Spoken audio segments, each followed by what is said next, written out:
There we go. Alright, welcome back. I'm Dumika, and this is Final Fantasy XIV.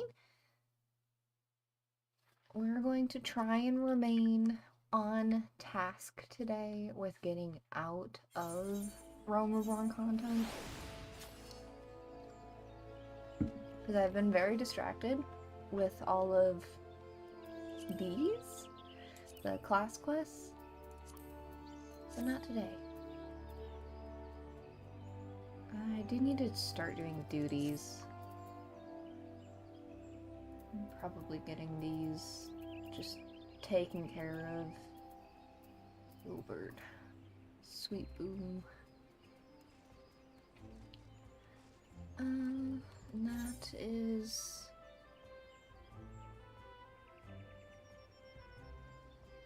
Where is...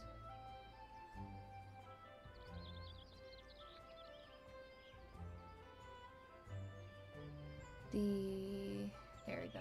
So I need to go to the Dancers Guild. Oops. Would actually help if you could see me. There we go.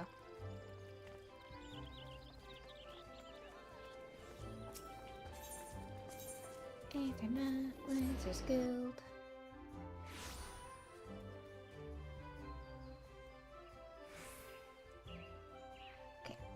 Oops. Look at this man. I know that armor. Little too well. Fairy skipper, take me. Sweet boom. Yes. Albert, my dude, my guy.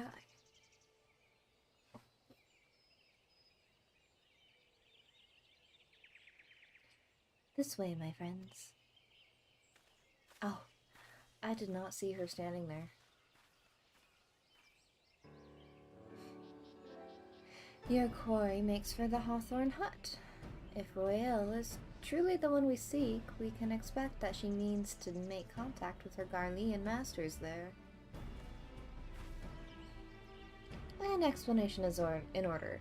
You are no doubt aware that the Garleans have their own method of communicating over great distances. Well, our ingenious friends at Garland Ironworks have provided us with devices which disrupt these communications, and we have installed them around the city-states. In doing so, we have made it difficult for Imperial agents to correspond with their masters. Royale would thus have no choice but to rendezvous with her Imperial contact directly. Yet, as a well-known face in the Immortal Flames, she cannot move about Thanalan without being recognized. It would only be a matter of time before someone saw through her disguise. It is for this reason, I believe, that she has chosen the Black Shroud for her clandestine meeting. The Elazin are a common sight here, and her comings and goings are not like to turn any heads. As my scout tells it, the Garleans have sent agents with a mind to destroy the devices and render such direct contact unnecessary. Fortunately, our shinobi have thus far been successful in rebuffing their efforts. This is it. We need only make for Hawthorn's hut and catch Royale in the act.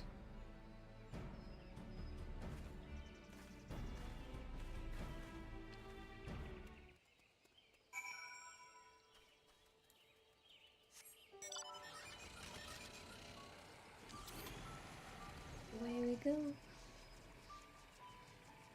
While I'm here, I guess I could talk to the sylphs and get the...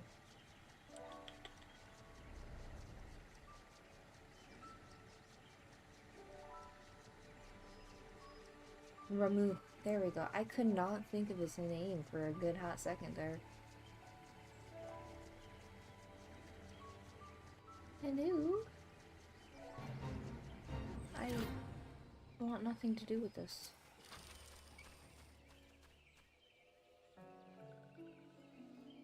Walking One is here. Has Walking One heard of Lord Ramu's return? Then this one does not need to explain. Walking One should wait here while this one fetches Elder One.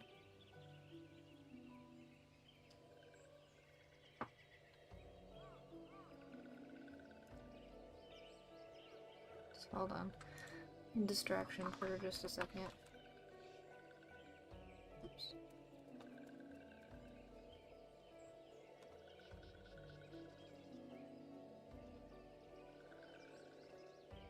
If I can remember how to type.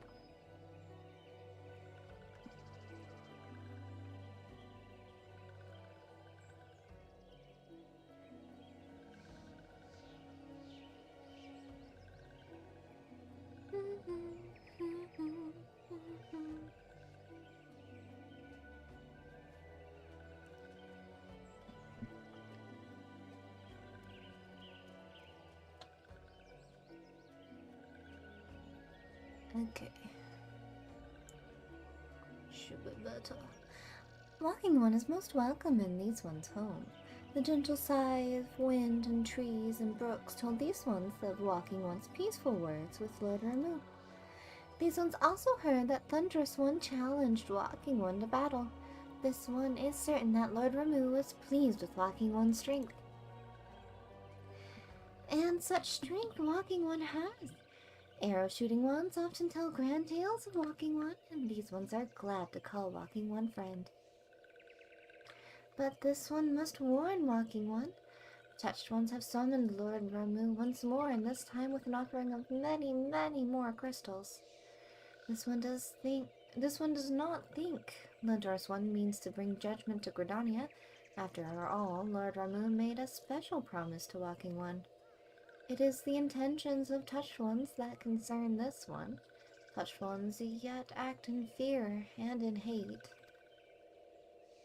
Even should Lord Ramu ignore Touched One's destructive wishes, his presence alone drains the land of ether. It is not just Gridania, but the entire realm that Thunderous One threatens. Life will seep from the soil, crops will wither and die. Then, though Lord Ramu will it otherwise, Walking Ones will go to war over what remains. This one begs brave, courageous one to fight again.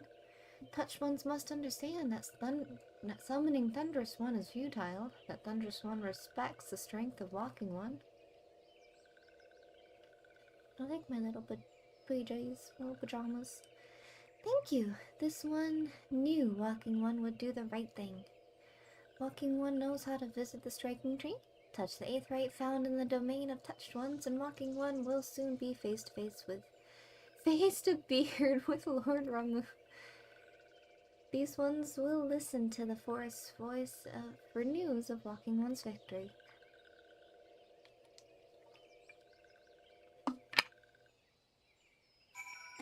Ooh, that was sour. That was very sour.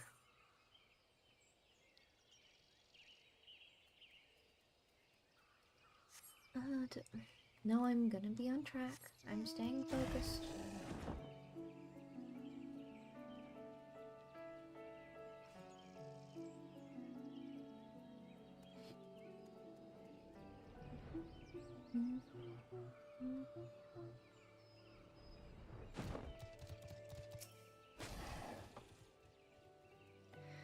My people report that our quarry has departed for the Bramble Patch. The ivy returns to the gnarls whence she came, but perhaps it is all for the better. To convict someone of her standing, we will require damning evidence against her. What could be better than to catch her in the act when she meets with her guardian masters? My countrymen and I shall lie in wait in the shadows. Tread warily, my friends.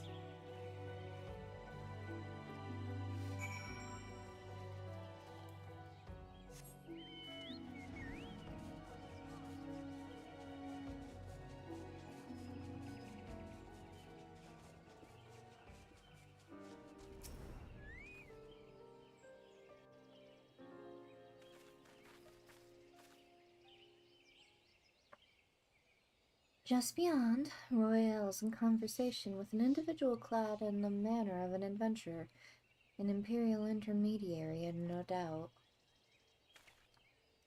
This is it, with me.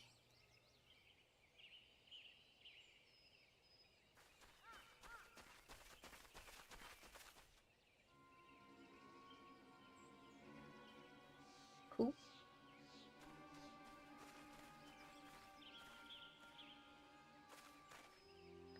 Flame Marshal Elaine Royale, you are under arrest for treason and espionage. You were followed, you bloody fool.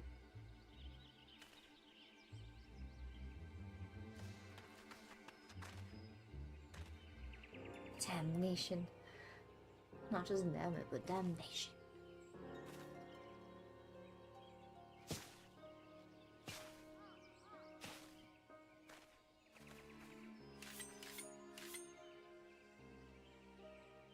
There is no escape.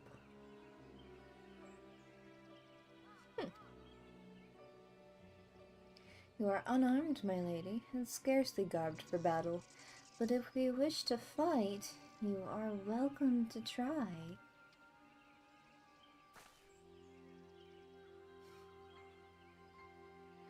What is the meaning of this, Captain? Would you arrest me for strolling in the 12-Sword? When I last looked, that was no crime, and neither was conversing with passing strangers. You would feign ignorance, then? Very well. If you do not think of something to say, there will be plenty of time to say it later. Now, come quietly, or I shall make you wish you had.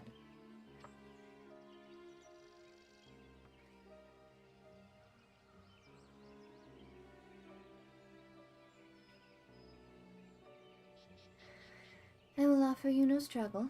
After all, I have naught to hide.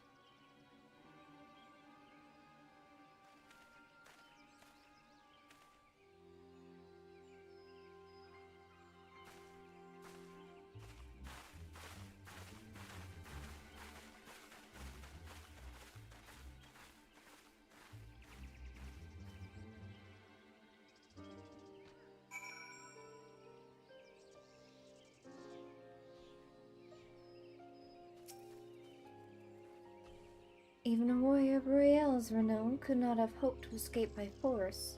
Despite her claims, her surrender does not bespeak innocence, but an awareness that her position is untenable. With the ivy thus uprooted, it is to be hoped that the tendrils she entwined around the immortal flames will gradually wither and die. Mayhap then the people of Ul'dah will have the grand company they deserve. But let us speak of the present. If I may ask, what will you do now, Sumiko? So the Scions seeked a way into Iceheart's sanctum. Then I dare say you are eager to return to the Rising Stones. Pray do not let me keep you. Fear not, my countrymen and I shall tend to the aftermath. You need not waste your talents here. And speaking of talents, have you considered training in the art of shinobi? You have the aptitude for it, I believe, so please give it some thought. Till next time, my friend. Ooh, an invitation. Be a ninja. I dare say I might take it.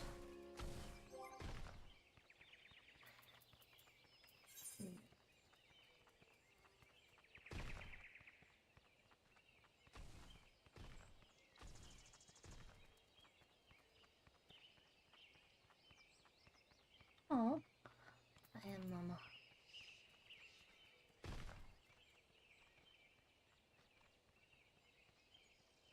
Dragon peppers.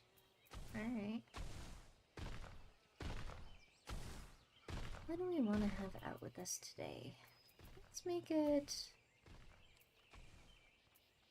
Let's do a Death Bunny. Yes. Small bunny. Now we go home.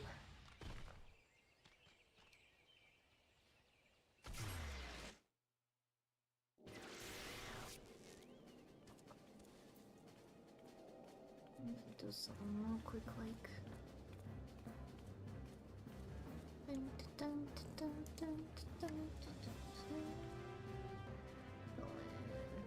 This way. Still have to figure out how to get into this way.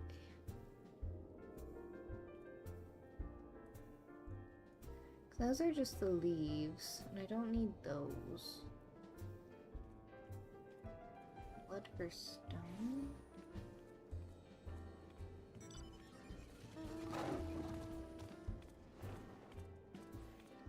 passing the smell test. Alright.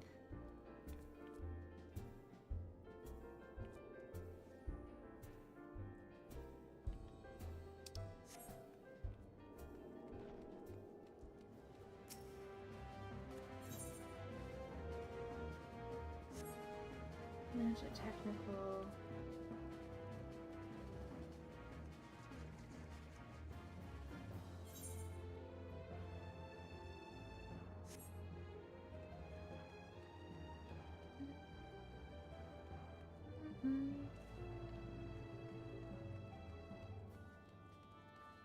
Big bub.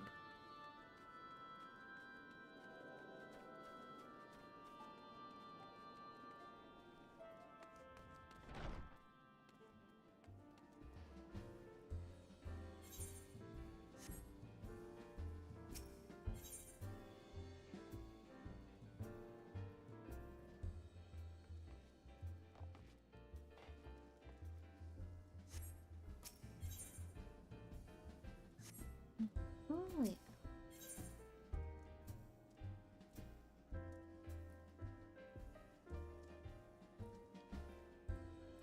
Sons of Coinoc.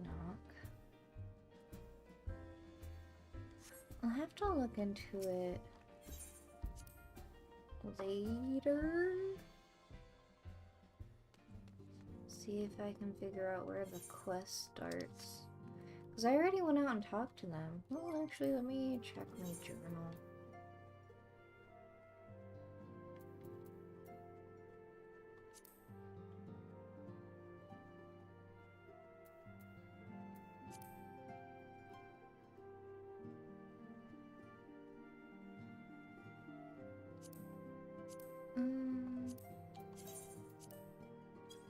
Don't need that right now. Keep. It's not, yeah, it's Vigil, King in the Hole.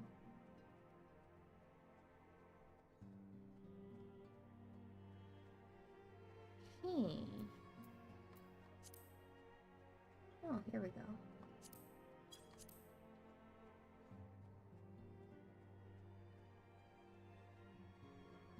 Oh, I see, I see.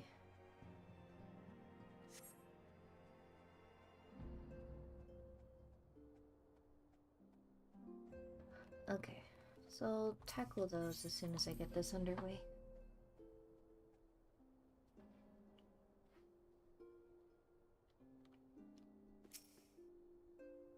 Welcome back, Sumiko. I understand that Alphino had a task for you. May I ask what it was? Charges of treason and espionage against them in Royale. I scarce believe it. Could there not have been some manner of misunderstanding? No, it avails us not to dwell on it. Whatever the truth may be, we must trust to the authorities to uncover it. Let us speak of another matter. I am pleased to report that we have made progress in our efforts to find a way into Iceheart's sanctum. Good.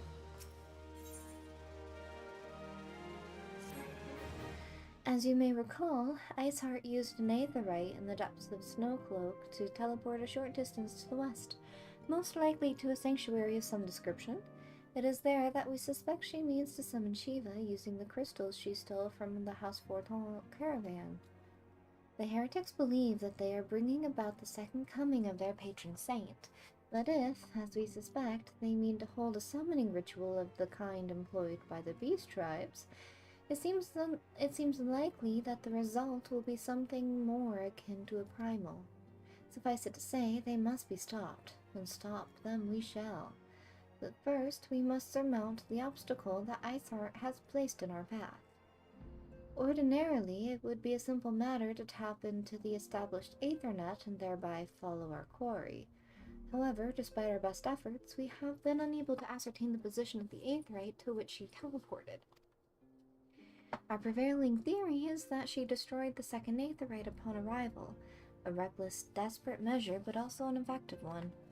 After discussing the matter at length with Oriange, we have concluded that we lack the expertise to develop a solution. which is why we have called upon the aid of one who does possess such expertise. A colleague of ours who is currently en route to Revenant's Toll from Charlayan. She shall be arriving within the hour, in fact. Since you are here, mayhap we could welcome her together. I am certain she would appreciate the gesture. Let us make our way to the northern gates and await her coming.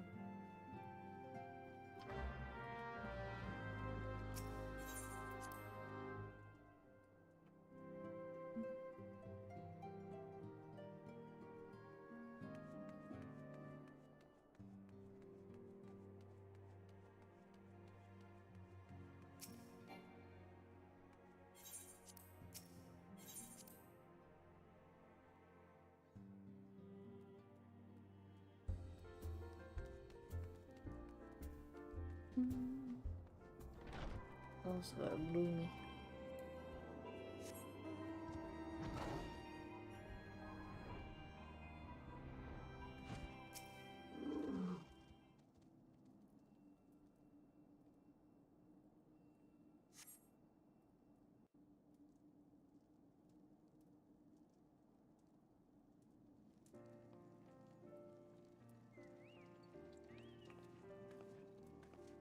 Oh.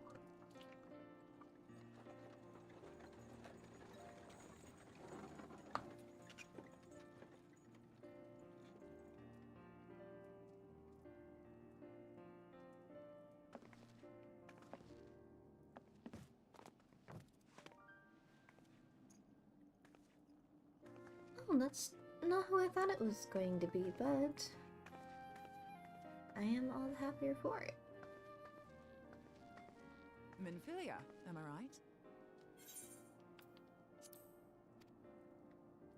None other. I bid you welcome to Revenant's Toll, and thank you for traveling so far on such short notice. As if I could ever say no to Urianger.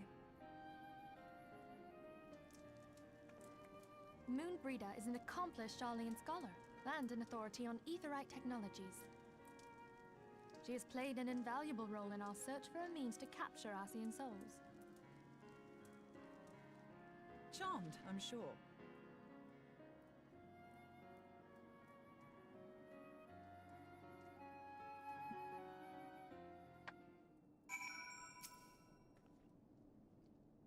Let us return to the Rising Stones at once, then. We have much to discuss.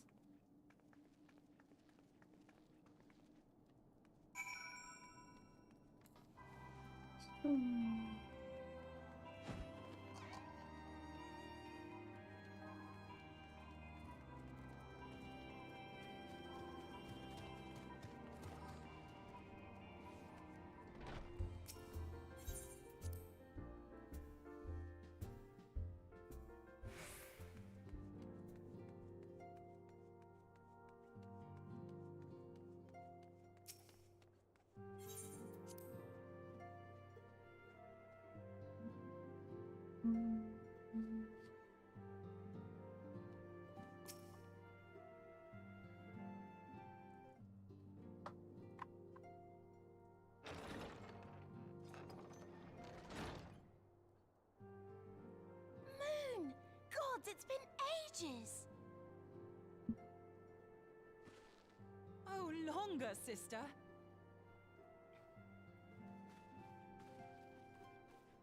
A joyous reunion indeed. Well, of course it is. Moon and I are like twin sisters. Save in appearance and aptitude.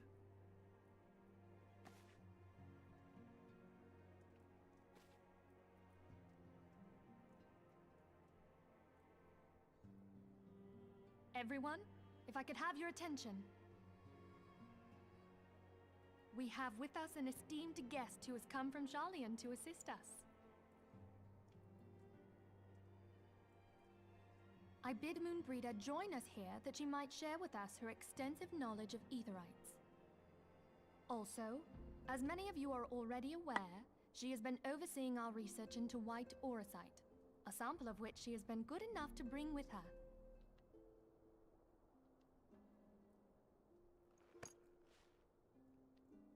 Well, I had to come, didn't I? You'd have to be bloody daft to turn your nose up at a chance like this. Where better to conduct my final tests than a land so steeped in ether you can taste it? 'Tis plain the passage of the years hath done little to dampen thy youthful spirits. And nothing at all to reform thy youthful manner.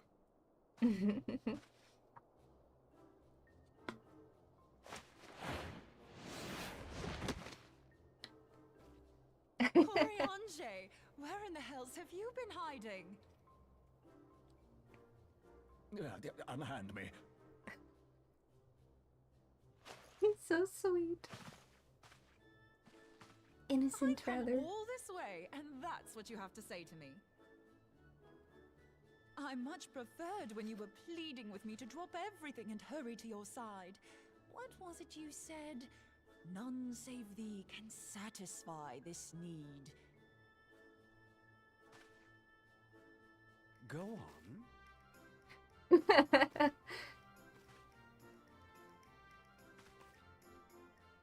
Thine artless attempts to misrepresent mine all too innocent motives do thee little credit. Mine intent, as well thou knowest, was but to impress upon thee the gravity of the circumstance.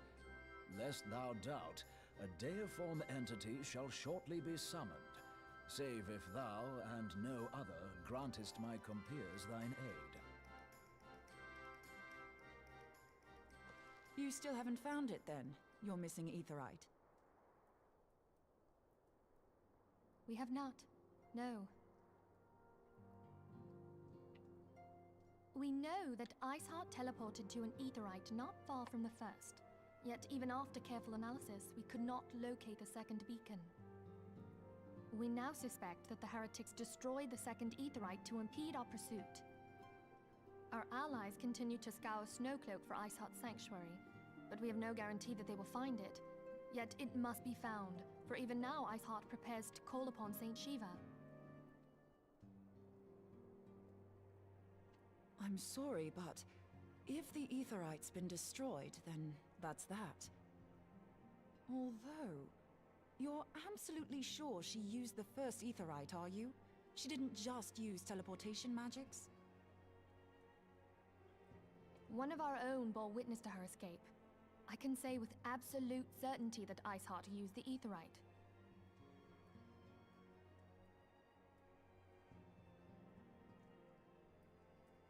In that case, there might be a way, so long as the ethereal current is still flowing. Truly? How? We use the current to recreate the beacon.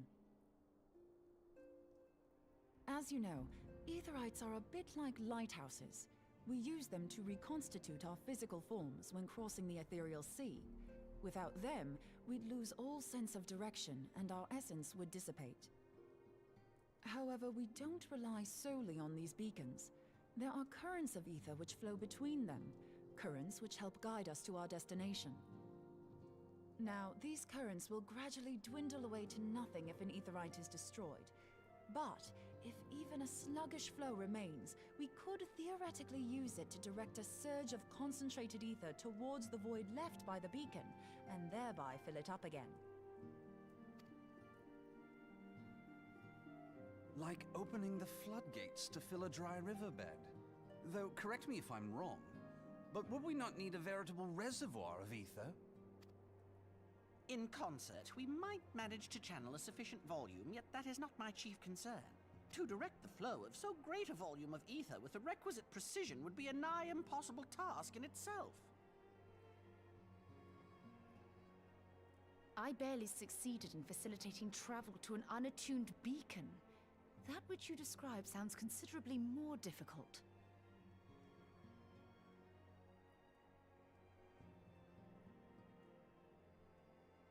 And dangerous. Every person who has attempted to teleport in this fashion has died in the process. They, however, did not have white aura sight at their disposal. I can use it to channel all the ether you can give me into the aetherite. However, White Auracite cannot retain ether for an extended period of time, so we would need to infuse it immediately beforehand. Just so you know, I'd confidently give this plan better than even odds of success. And if the worst comes to worst, your people won't suffer. Though it risked the lives of our best and brightest, we have not the time to seek other options. If the ethereal current still flows, we shall carry out Moonbreeder's plan. That's the spirit. Let's roll the dice.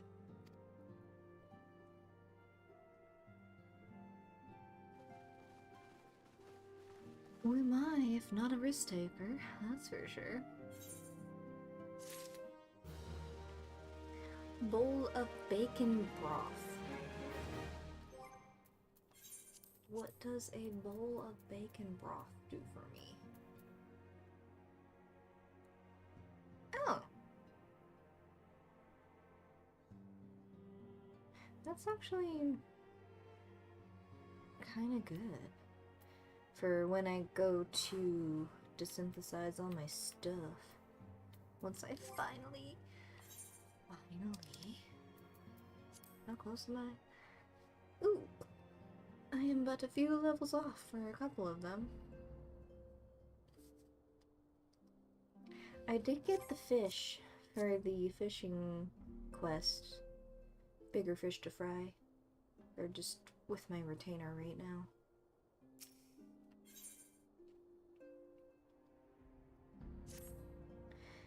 I have already informed Alphino of our plan to recreate the beacon in the manner Moonbreeder described. He agreed that despite the inherent danger, it represents our only hope of success. He also said that he wished to meet with you in Stokelyp before proceeding. I expect you'll find him waiting for you there when you arrive. I want you to know that I appreciate everything you have done on our behalf, Tomiko, and I have faith you will return to us, as you always have. Alright. So we're going to tackle the crystal tower thingy real quick like. So I need to go to Camp Overlook.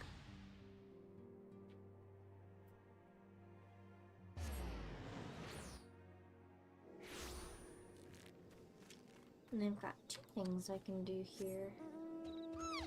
One of them is my relic quest.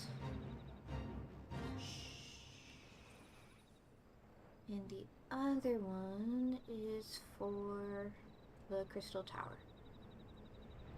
Oh, why am I moving? Okay. I was very confused for a moment. Shoop. Shoop. Oh, okay.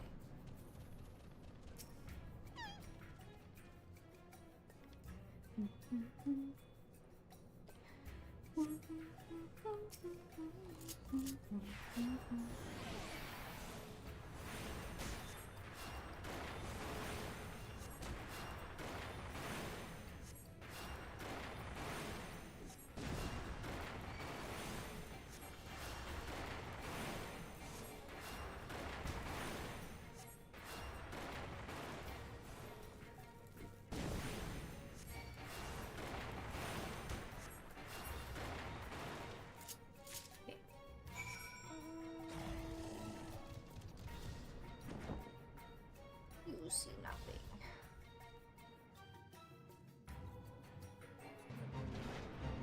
Why are there so many bait? Hello? Okay, not here.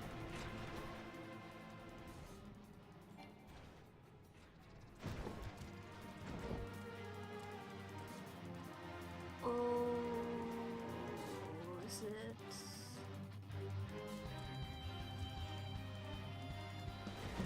Nook? No.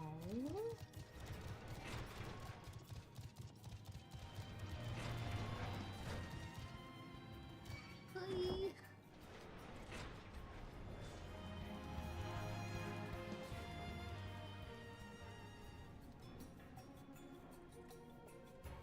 Elite Priest.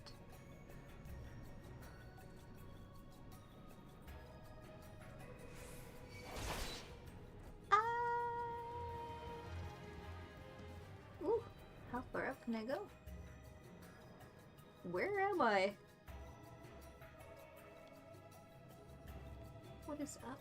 Oh, just ceiling. Alright, well, this area is not what I need. Put it here. That little nook isn't what I needed. Not here. I might have to be rid.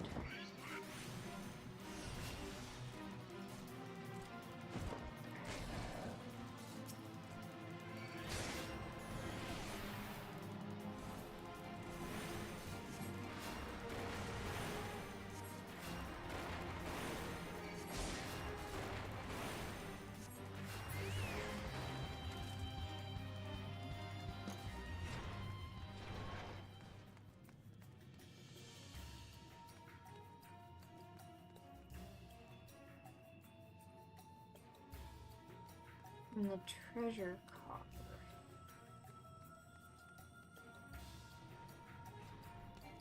Where is there a treasure coffer?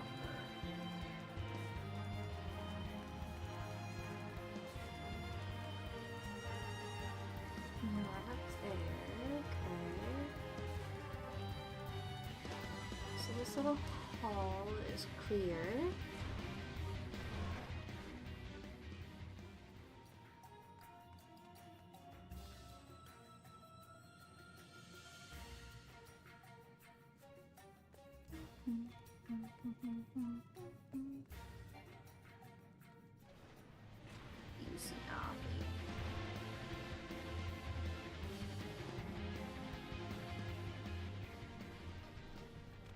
I'm not seeing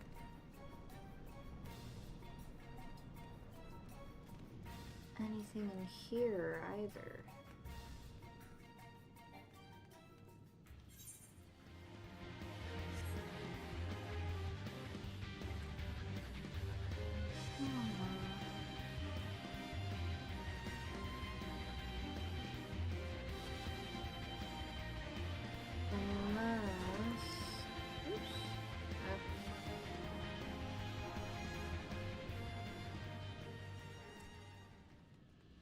It's where that boss is.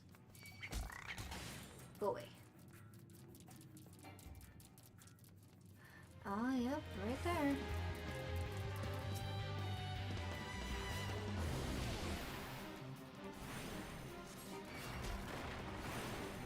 And the fate is almost done.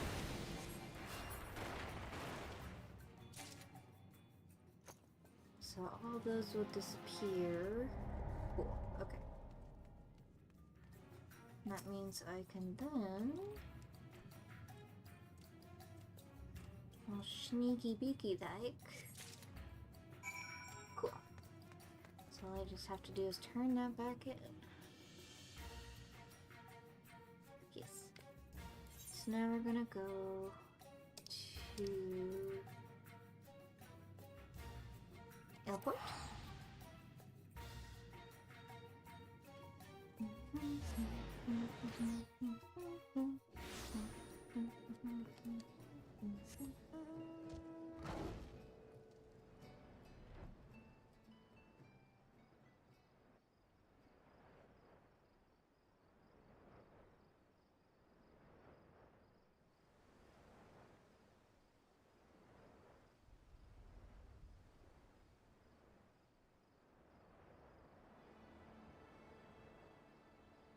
I like the way that these look.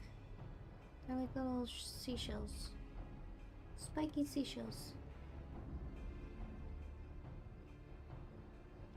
It really is like a giant coral reef above ground. This way a little bit.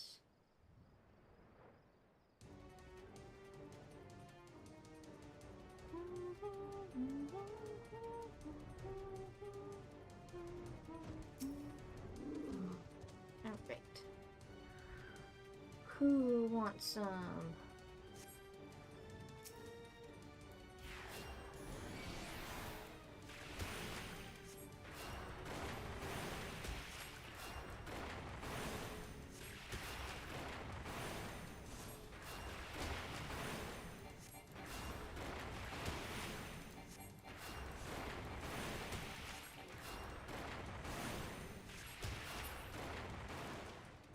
Okay. Wasn't so hard.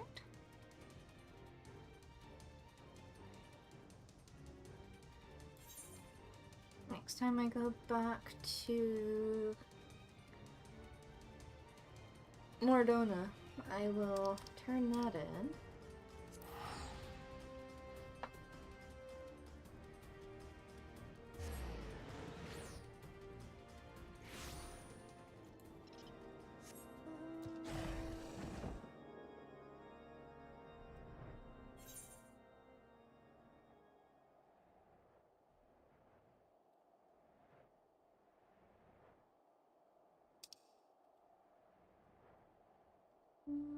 What's this?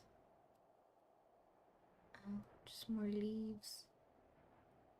Stone Vigil, Snow Oak. I guess I can just get this out of the way and accept it.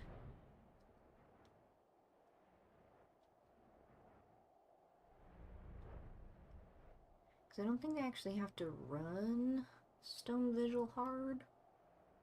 I just have to open it up. Get it accepted.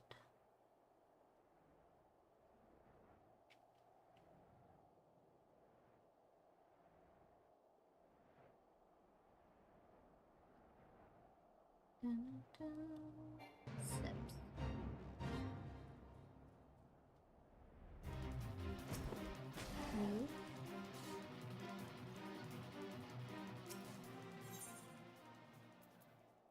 No. Okay. So it is the case where I have to actually go do it.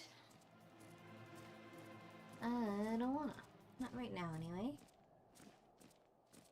Maybe there. Can see the moon.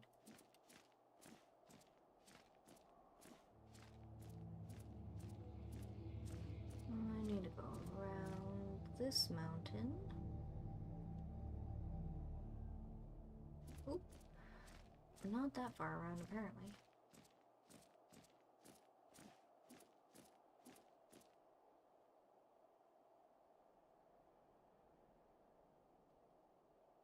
Here we are, Alphino. Good to see you, Tsumiko. I was starting to wonder if you were having second thoughts. I'm sorry, I had to run a quick errand real quick. It will mean more later on, eventually. Captain Ilbert sends his regards, by the way. He attends to the interrogation of Elaine Royale and Ulda even as we speak. But I shall not distract you from the matter at hand. We can discuss the Ivy upon your return. I trust that, by which I mean to say... The others are waiting for us at the 8th Rite. After you, Scion. I wonder what he wanted to say.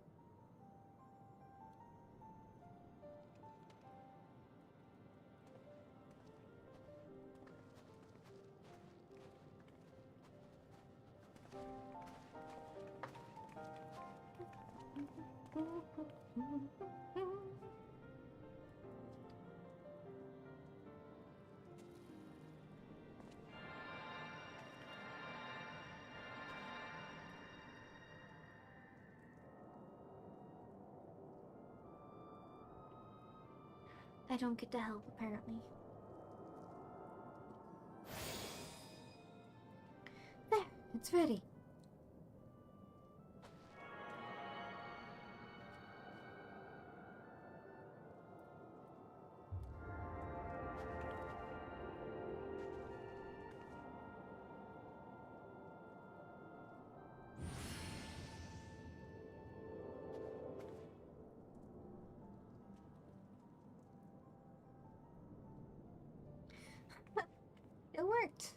think.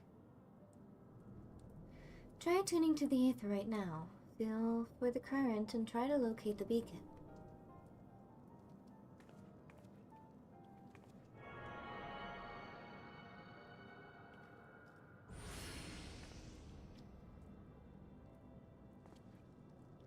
You've done all we can, Tomiko. For now, let us withdraw.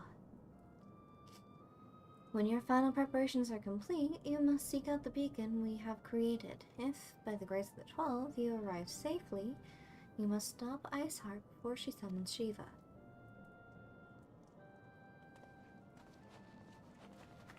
You got it, Coach.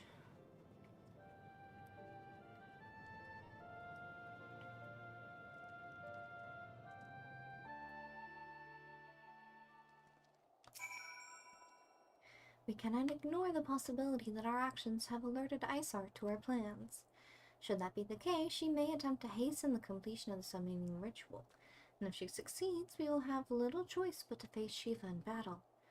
Knowing little of the saint, I cannot say if your own strength will suffice, and so I would encourage you to call upon your allies. Some may have reservations about wagering their lives on the success of Moonbreeda's experiment, but others will surely agree that desperate times call for desperate measures. Ah, before you assemble your party, pray speak with that knight. I believe he has a message for you from Sir Aymeric. Stalwart Temple Knight. Madam, Sir Aymeric regrets that he could not be here in person, and asks that you read this letter. And that I read you this letter. Ishgard faces an unprecedented threat, yet in our hour of need, it is not her knights who stand poised to defend her. Tsumiko Shikami, the warrior of light, savior of Eorzea, your deeds this day shall not be forgotten. Where others would flee, you choose to remain. Where others would falter, you rise to the challenge. Where others would use their gifts for selfish ends, you wield yours in service to a greater cause. May Halon bless you with good fortune and see you safely home.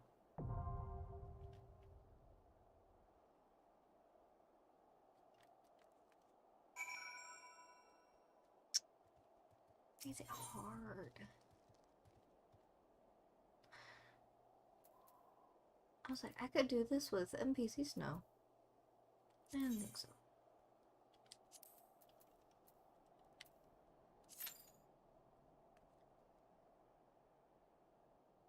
Here we go.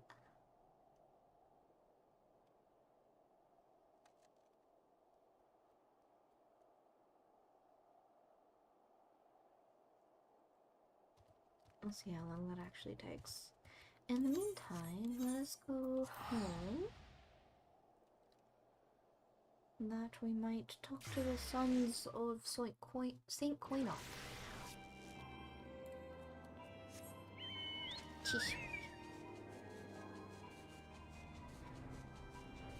Such a pretty sight.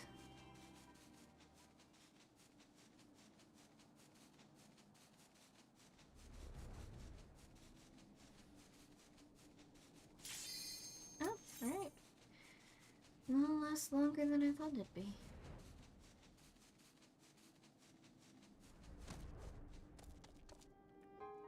Let's see if I remain here afterwards.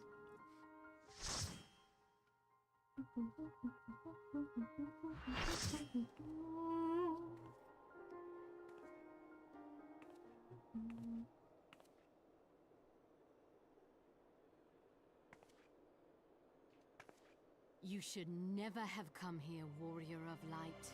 I labor only to forge a lasting peace.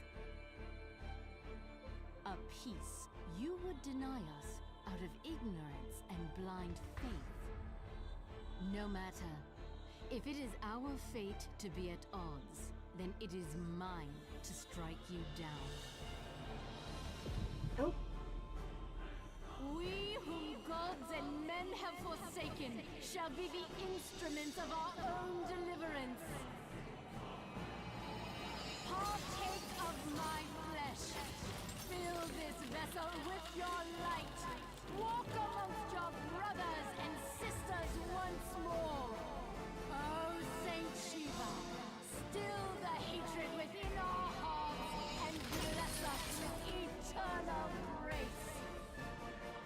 not there quite yet. This is still endgame Realm Reborn.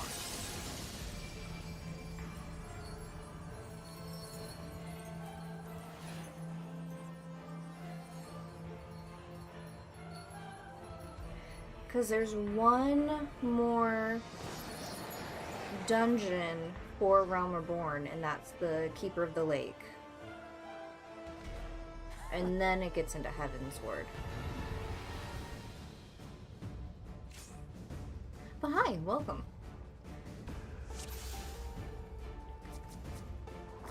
Who's our name? You? You? You.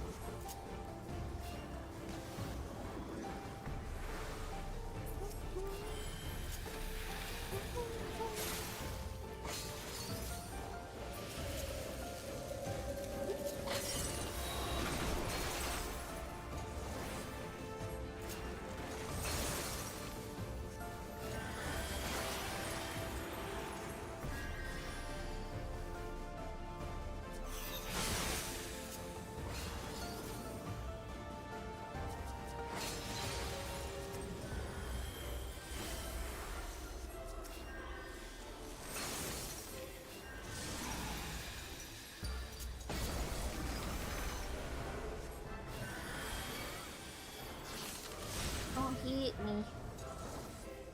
Don't hit me.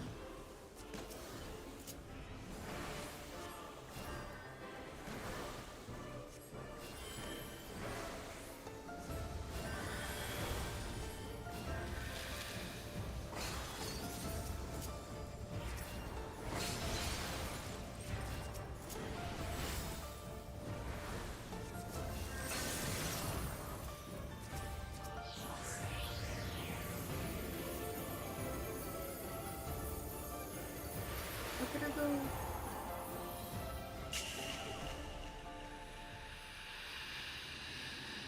See if I actually remember how to do this.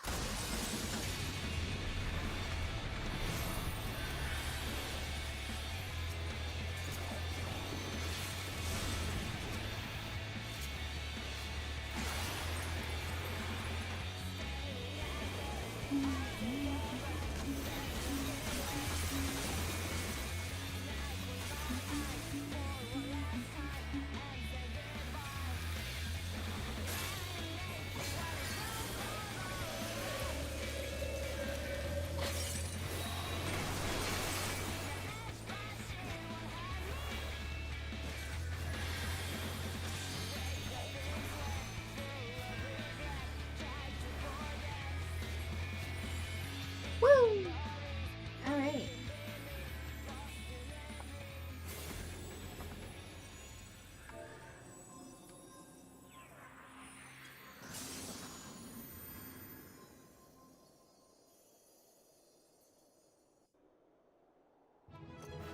Away she goes. Oh, everyone's gone. That's okay.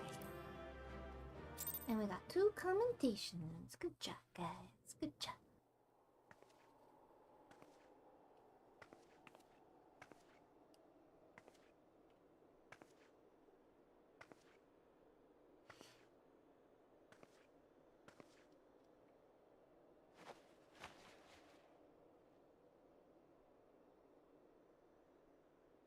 Fool. Blind, bloody fool. That's not nice. You, of all people, should understand the suffering war begets. That no sacrifice is too great if it brings an end to the violence. Mine is the righteous cause. You fight in a war you do not understand. A pawn of liars and schemers. And they are no less ignorant than you, following the creed of their fathers without question, never thinking to ask why. Trapped in a delusion of their own creation, and blind to the truth.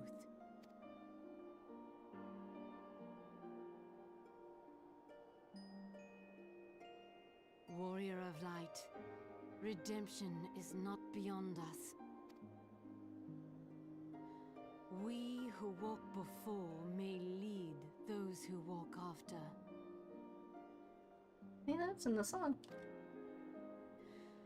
Seek the keeper of the lake. See with eyes unclouded. Do not squander Mother's gift.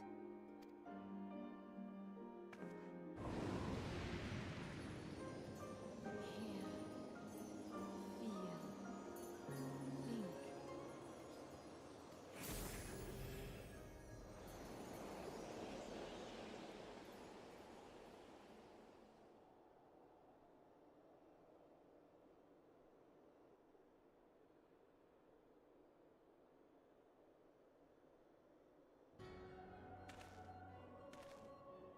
Not this guy. Get him out of here. And so the vessel withdraws, a predictable outcome. Nevertheless, La Habrea will be pleased. How unfortunate.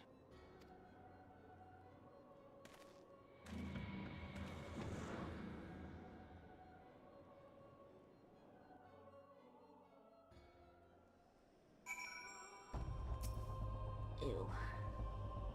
By the 12, you're alive! I mean, of course you're alive. Why wouldn't you be? Isar did what? And you're certain about that, are you? Dravinians are skilled with glamours, after all. Look, if you say that's what you saw, I believe you. It's just that I've never heard of a primal being summoned like that before. Are you sure you're not injured? And trauma has been known to cause hallucinations, you see. No? Fair enough. I was only asking. The confidence is astounding. If you ask me, there's naught to be gained from mulling over the implications of your story in the freezing cold. Let's save it for the Rising Stones, eh? I'll get everyone to meet us there. But before that, you had best pay a visit to Whiteburn Front and speak with Alphino. He's probably worried sick about you. That, or he's busy playing at politics with the Ishgardians. Either way, I'm sure he'll be delighted to see you hale and healthy. Speaking of which, you don't have a headache or anything, do you? No? Blurred vision? Oh, no reason. See you again soon. You fill me with overflowing confidence in this whole situation.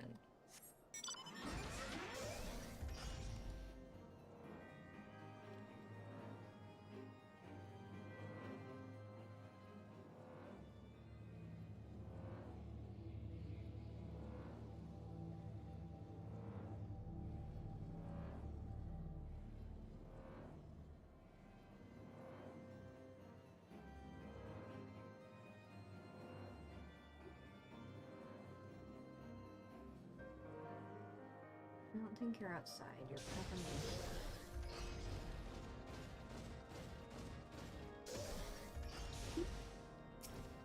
Nope, nope, nope, nope, nope. Yep, there we go.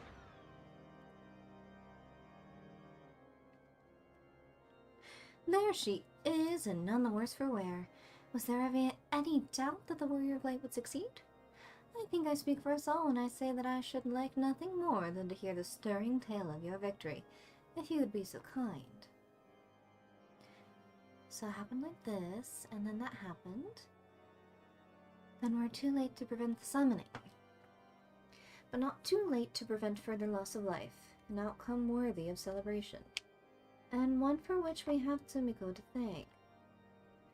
Yes, you are right, of course, Sir Amric. We should be content with what we have accomplished. I, for one, could not have wished for a better outcome. Shiva is no longer a threat, and the heretics have been routed. Aye, there is the matter of Iceheart's escape, but she cannot run forever. Whether it takes days, weeks, moons, or even years, my knights will find her. In the meantime, Lord Dronmund, is the caravan ready? The supplies that your men recovered have been prepared for transport, in accordance with your wishes. Rest assured that my knights will see them safely to Revenant's Toll. Of that I have no doubt. I take it these are the self-same supplies the heretic stole from House Forton Caravan? Less the crystals, which comprise the bulk of the shipment, yes. Scarcely a fraction of that which was promised, but a meaningful contribution to your cause all the same.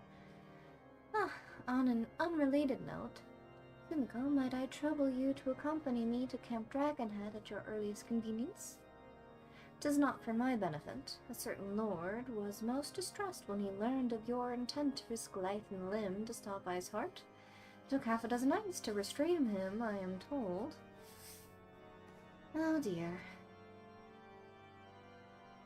Men give vent to their anxieties in myriad ways. Pray do not think less of him. Why would I think less of our sweet Harshvald? The goodest boy to have ever been a good boy.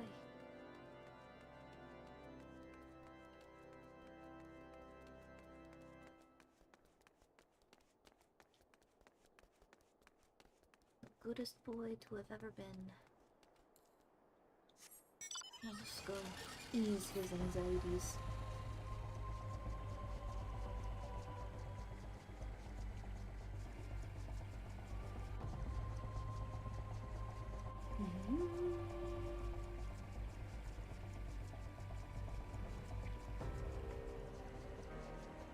Let's see. Yeah, we're still in.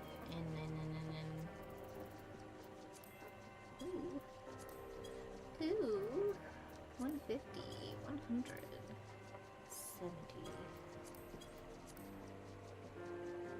Huh. Alright. So you could.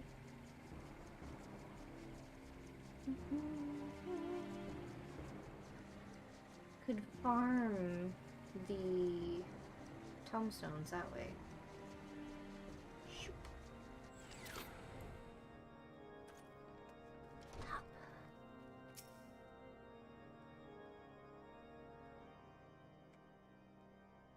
What were you thinking, Zumiko? Wagering your very being on a dubious theory which might allow you to enter Iceheart's lair? Knowing full well that she could have sufficient forewarning to complete her ritual to summon Shiva anyway? And then, engaging the abomination in mortal combat? By the fury, Tsumiko, 'tis the stuff of ballads, a battle for the ages. Would I had been there to fight by your side. Yet here I was forced to wait, condemned to wonder at the fate of a dear friend for a veritable eternity. I would not wish such torture on my most hated enemy. But you are here now, and that is what truly matters. Let us move on. Sir Aymeric wished to have words with you and Master Alphino in private. He awaits us in the intercessory.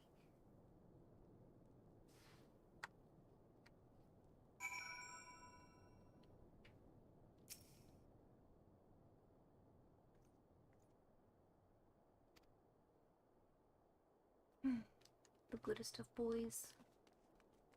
The sweet lad.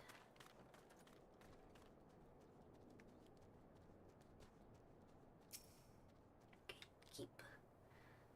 Greetings, ma'am. I shall show you in at once. Thank you.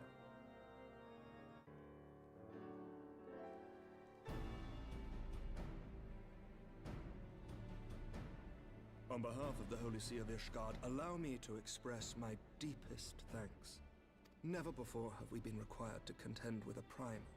Indeed, there were fears in some quarters that our knights might not be equal to the task. From what we have now learned of these beings, I can say with certainty that we would have lost a great many men had the Scions not intervened. Then the argument for preemptive action should be self-evident. Perchance now you will reconsider my proposal that Ishgard move against Natalan. Ere we first met, a similar proposal was tabled, but the Holy See decreed that we were to observe, and that military action should be taken only in self-defense. All things considered, it was not an unreasonable decision. Since the calamity, 2 vigils have fallen to the Horde, while Garuda has never shown any inclination to storm the gates of judgment. Which is why this unprecedented crisis and its resolution may prompt a change in policy. You who have faced these primals know well the threat they pose. Ishgard did not. Not until now. And there is naught like a brush with death to change a man's outlook. At the very least, this should silence any lingering objections to our arrangement with Revenant's Toll. The Holy See may even feel moved to grant us its formal endorsement. So far as it is possible, the Scions shall be compensated for their service. We should be grateful for any aid you can provide. As a gesture of good faith, I shall withdraw my previous request. Your people are doubtless needed elsewhere. That will not be necessary. We too have a vested interest in watching Dravania's movements. I see. Once more, I must thank you. Sir Emmerich, if I may, do you truly believe that Midgardsormr could return? The heavens are a window unto truth, but those who interpret their movements are not infallible. I requested your involvement as a precautionary measure. But of course! You sought an excuse to compensate us from the first, mindful of what would happen if Revenant's Toll were taken by your enemies. Ishgard is not wont to aid its neighbors, but that does not preclude it from manipulating them to serve its own interests. Choose your next words carefully.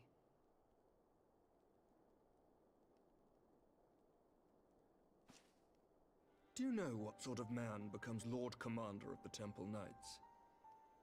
One who comes from good stock. I did not. Yet here I am now. Why do you suppose that is? Because I swiftly learned to tell the difference between words, deeds, and beliefs. You are correct, Master Leveilleur. Ishgard desires to see Revenant's Toll flourish, as it would present a troublesome obstacle to our enemies from the south. We are so glad to be of use to you. As we are to you. Ours is a mutually beneficial arrangement, lest we forget, one born of necessity. The dragons grow more restless by the day, and the heretics harry us nigh without cease. We have contended with such troubles for centuries, but there are limits to even our endurance. Yet as a pauper is loath to part with his meager possessions, the leaders of Ishgard are not wont to render up their trust to outsiders. But with perseverance on our part, they may yet be made to see the light. Nevertheless, one must take care when walking the road less traveled. Wise words, Sir Emmerich. I shall make a point to remember them. I must apologize for my earlier outburst. I hope it will not sour our good relations. Not at all. You but spoke from the heart. I trust you understand that at times my duties may prevent me from meeting with you. On such occasions, my second-in-command will speak for me.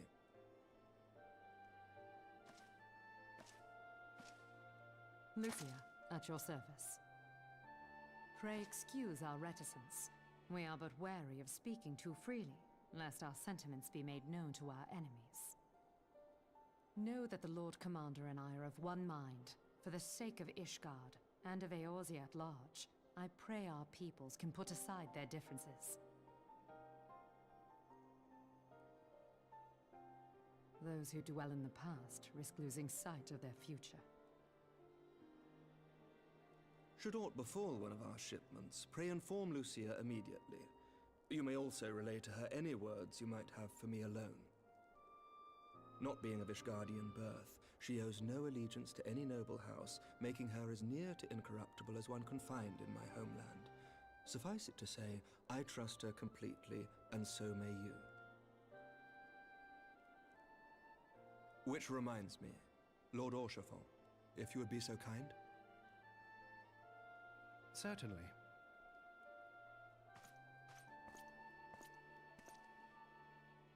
In times such as these, trust is ever in short supply. Mayhap this will go some way to rectify the problem. The results of our investigation into the heretics' recent attacks, as well as our interrogation of the merchant you detained. Sir Emmerich, I cannot thank you enough. Think nothing of it. Ishgard may be many things, but it is no friend to Garlemald. Did I not tell you to have faith, my friend? You did.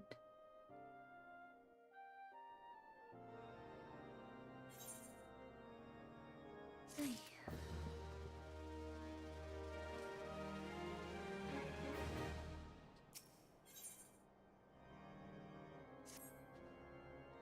Would seem we have much to discuss with our friends at the Rising Stones. If what you may say is true, Iceheart's method of summoning Shiva defies all precedent. It necessitates a complete reappraisal of the primal threat and of our approach to combating it. Moreover, there are grave ramifications if word of this incident reaches Imperial ears. The Garlean Empire believes that primals are an insufferable menace, and that their mere existence is a threat to the very star. As such, they deem any action taken against the beast tribes to be justified by default. Imagine then, if it became known that it was not only the beast tribes of Eorzea that could summon primals, but their civilized peoples as well. Any lingering objections to the Eorzean campaign would vanish overnight. Where before we had to contend with a single Imperial Legion, we could well find ourselves facing the combined might of all Garlemald. But I speak unadversedly. Come, Sumiko, it is better that we continue this conversation in Mordona.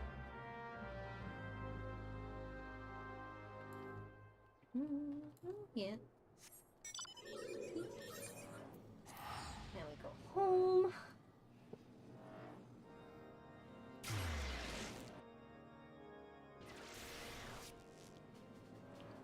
And we're going to quick detour over this way.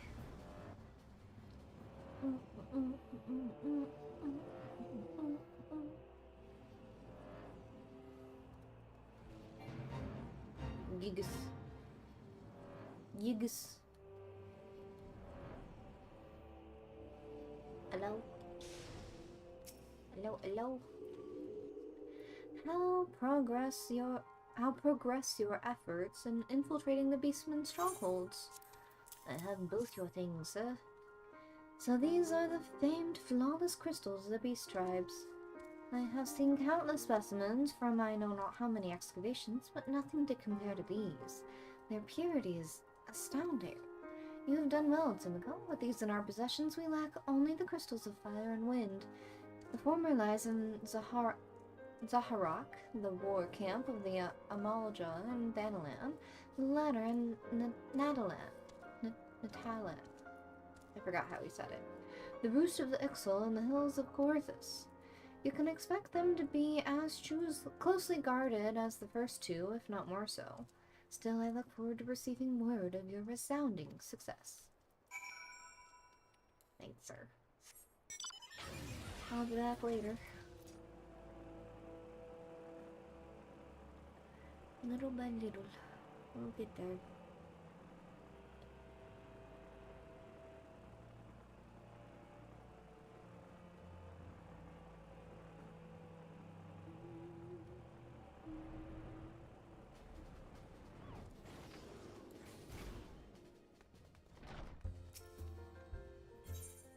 Hugobert.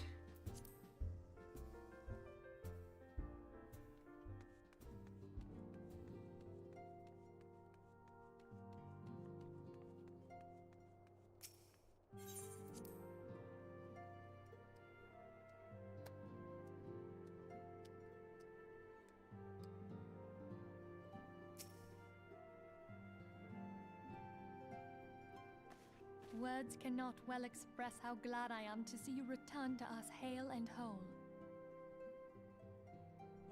Needless to say, I am most eager to hear your account of that which occurred in Kurthus, assuming you're ready to speak of it. Excellent. I shall summon the others at once.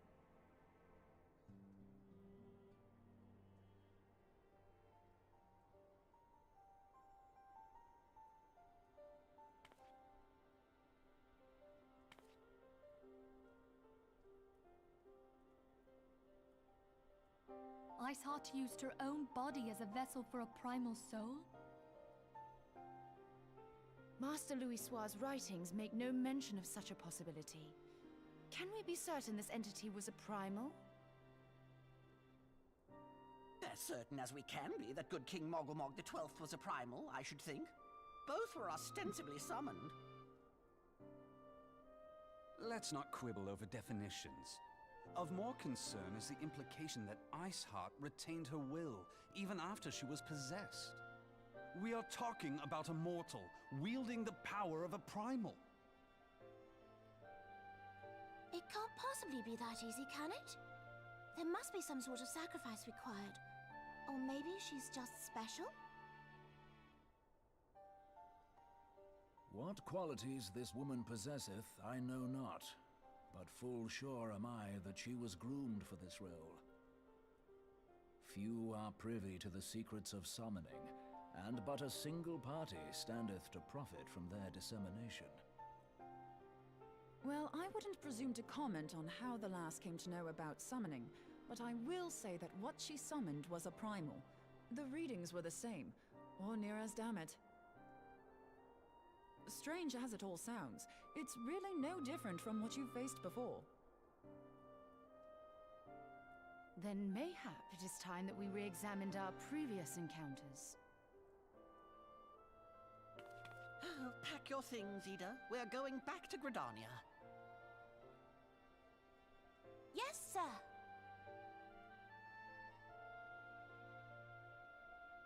About Iceheart's final words to you. Hear, feel, think. Hydaelyn speaks to her as well. If Iceheart is blessed with the power of the Echo, she will doubtless have used it to further her goals. Or could it be that it was a revelation granted her by the Echo which first set her on this path? She did say that the Ishgardians were blind to the truth. Do you think she has knowledge of the origins of the Ishgardian-Dravanian War? It would do much to explain her unwavering conviction. Did not the Lady Iceheart implore thee to seek the Keeper of the Lake? And did she not imply that in so doing thou wouldst come to see with eyes unclouded? Midgard-Zoma was a king amongst kings who reigned for centuries on end. But he is dead and his wisdom lost to the ages. Unless the Ishgardians' fears are well-founded. It would seem we have yet another reason to stand watch over the Keeper of the Lake. For a mercy, we are well positioned to do so. Iceheart, Shiva, Ascians, and Midgard-Zoma. I shudder to think how they're all connected.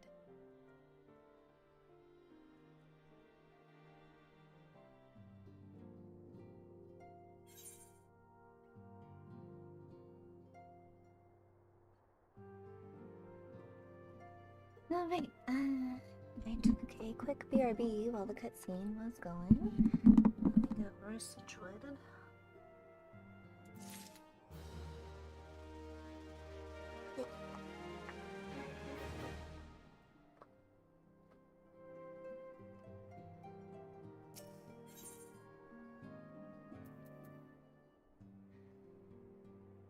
I don't really use these. That's alright. Let's... Wait. 1 second.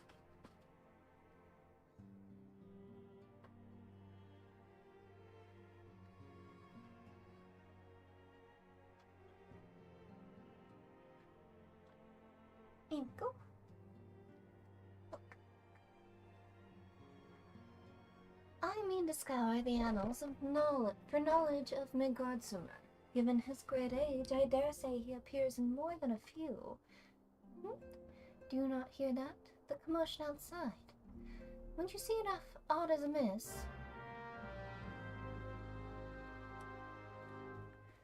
Sure. Let's see what we've got.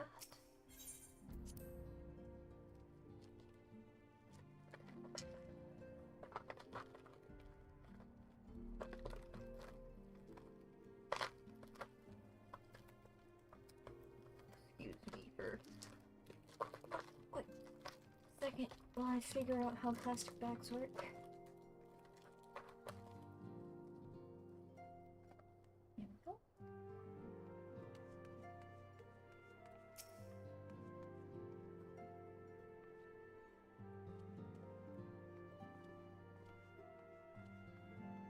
Sumiko, 'tis well that you are on hand. We have a problem. Royale has escaped. It happened shortly after the Immortal Flames took her into custody. She had been placed in a dungeon cell ahead of her coming trial, but apparently the accommodation was not to her liking. The turnkey was found slain along with 2 guards. 'Tis plain she received inside help. Citizens report seeing Royale quitting the city via the Gate of Nald with a bloodied spear in her hand. She makes for Castra Meridianum, I'm certain of it. With her fate in Eorzea as good as seal, what recourse has she but to plead to her imperial masters?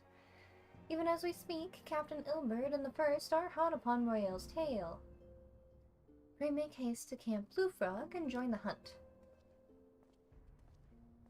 Let's move this up. Closer. Here we go.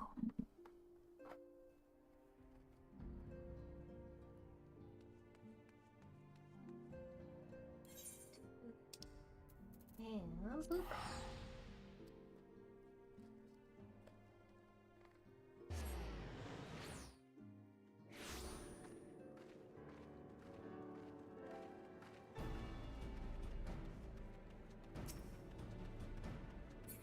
Oh no.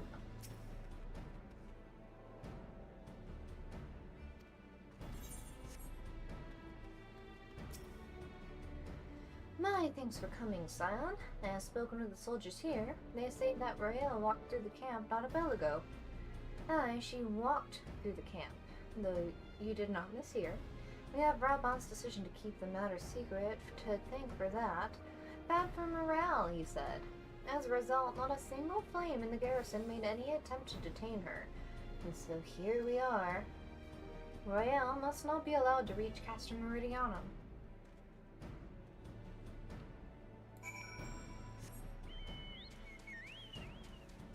Walked, did she? I'll teach her to walk again. Break her legs. She won't be going nowhere.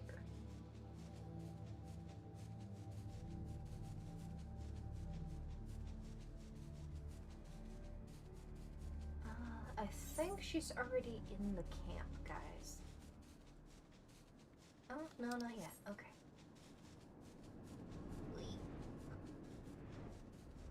Albert. Oh.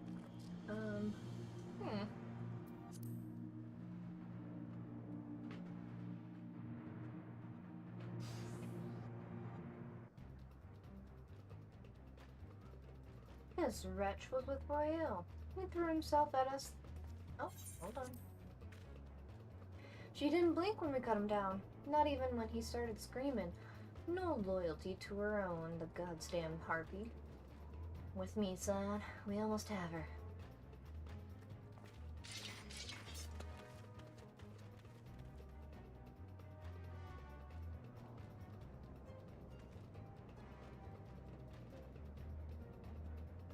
Oh, that's a nice set of armor. Madam, I want your armor. Give it to me.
gotta go away.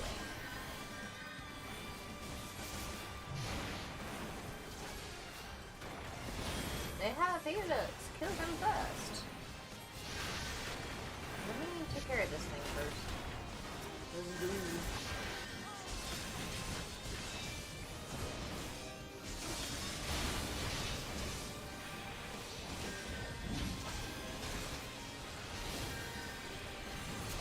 Oh, people are dying. And the line of rage.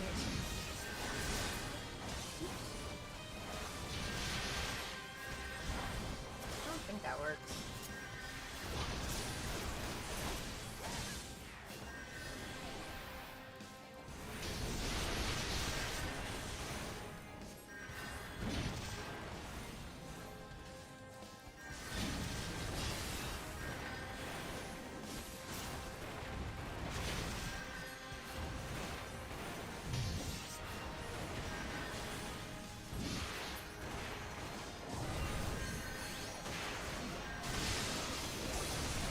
Oh my god.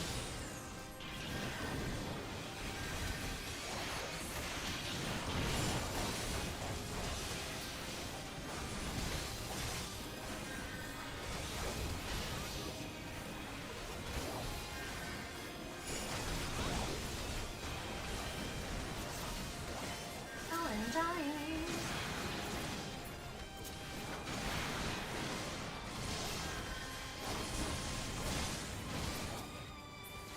That guy. Okay.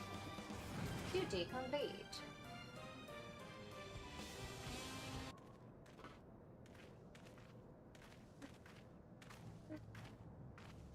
Find her and do it tight. Yes, sir.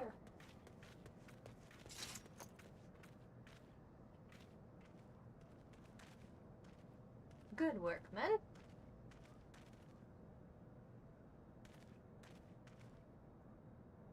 She and her Imperial cronies pushed us close, but we were better. Behold, a respected officer of the Immortal Flames. People looked up to you as one of the Order's founding members, one of its pillars. It saddens me to see you fallen so low. What would you know of low? You, a spoiled little lordling who has never known any want. People such as you take wealth and birth for granted. You think it your God's given right to rule over others. You know not of our plight, the injustice that we low-born Ishgardians must endure. To the noble lords and ladies, we are not people, but resources to be consumed. What I did what I had to survive. Stealing, killing, even whoring myself. It is no fault of mine if fools imagined me a paragon when I joined the Flames. To hear you tell it, one would think you the only person ever to have suffered. In case you have forgotten, Rabon himself was born into poverty, as was I. We have lived hand to mouth with little more than shirts on our backs. Hunger was our constant companion. Yet never did we bemoan our lot in life, nor did we begrudge others their fortunes. We accepted the hand that we had been dealt and played it to the best of our abilities. Life was a battle, aye, but no matter what fate threw at us, we took it on the chin and came back for more. Everything we have, we fought for. How are we any different then? 'Tis true that we were both mercenaries of Lilybirth, and 'tis true that we both had our fair share of struggles. But whereas I sold my sword, you, Marshal, you sold your comrades. If light has taught me one thing, it is that you never betray your own. I would sooner cut off my own arm than raise a hand against a friend. But enough talk. You will return to Ul'dah to face justice, and the people whose trust you have dragged through the gutter.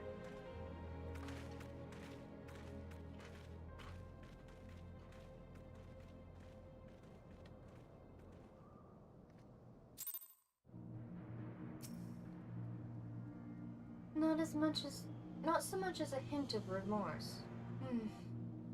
'Tis well this sordid business is finally at an end. Our friend's betrayal cuts deeper than steel. We must hope that we have chosen our own allies more wisely than Rabon chose his. That's some foreshadowing.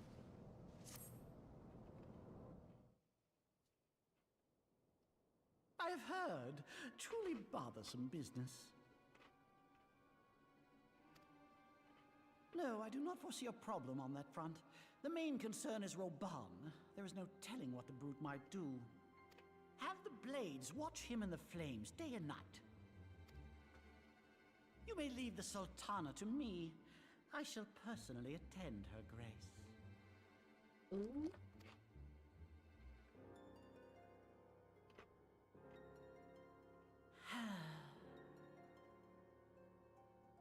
A snake of a man. Sever one of the East Aldenard trade routes. That ought to keep Lolorito occupied for a while.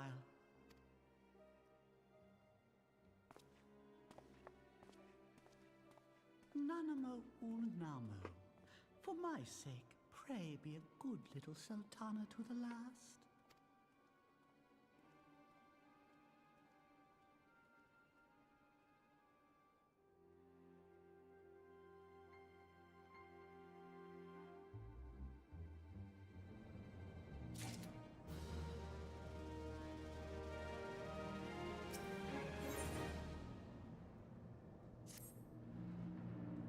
Captain Ilbert and I have a few questions for the Flame Marshal regarding the circumstances of her miraculous escape.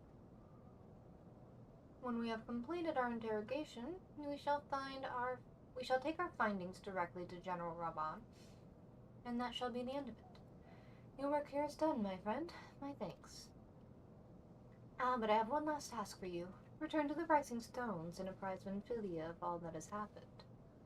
I am aware the antecedent held Royale in high regard. Better or worse, she will want to know how this tale ends.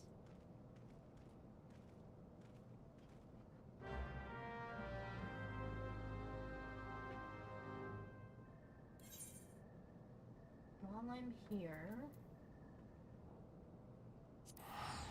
in Scanolab, we're gonna go get this crystal.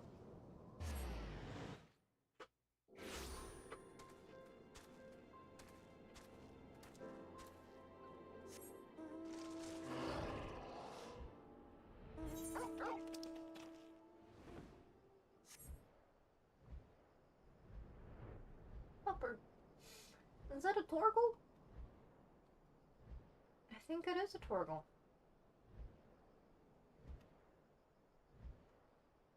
Oh, sweet Torgal. Can't fly higher, my butt.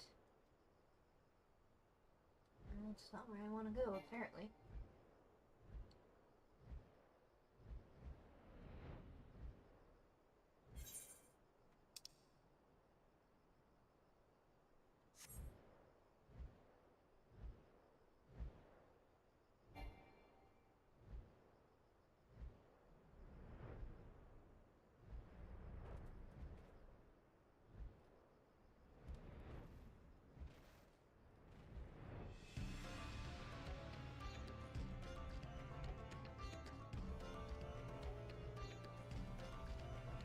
There's one right there. Don't you dare. You see nothing.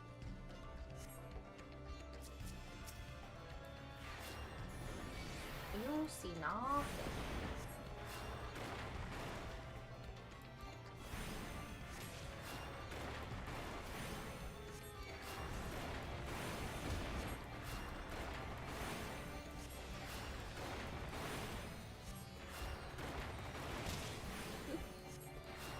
Barely good. Okay. And now we can go home.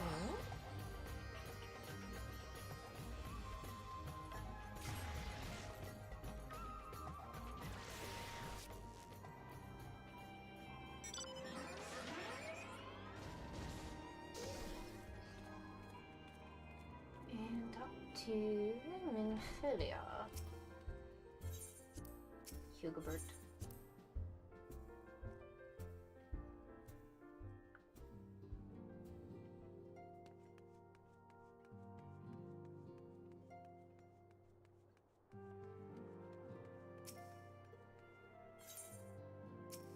Keep doing that. Just let me go through the door.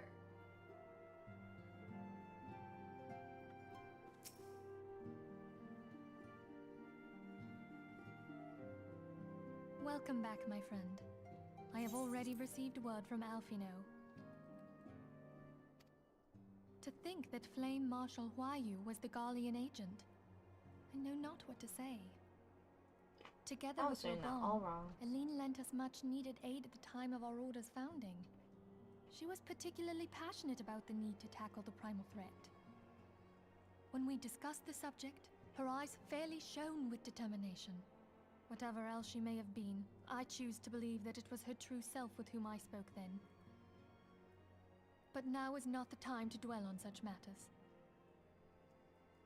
I have an important announcement to make regarding our effort to defeat the Ascians. We shall begin as soon as everyone is assembled.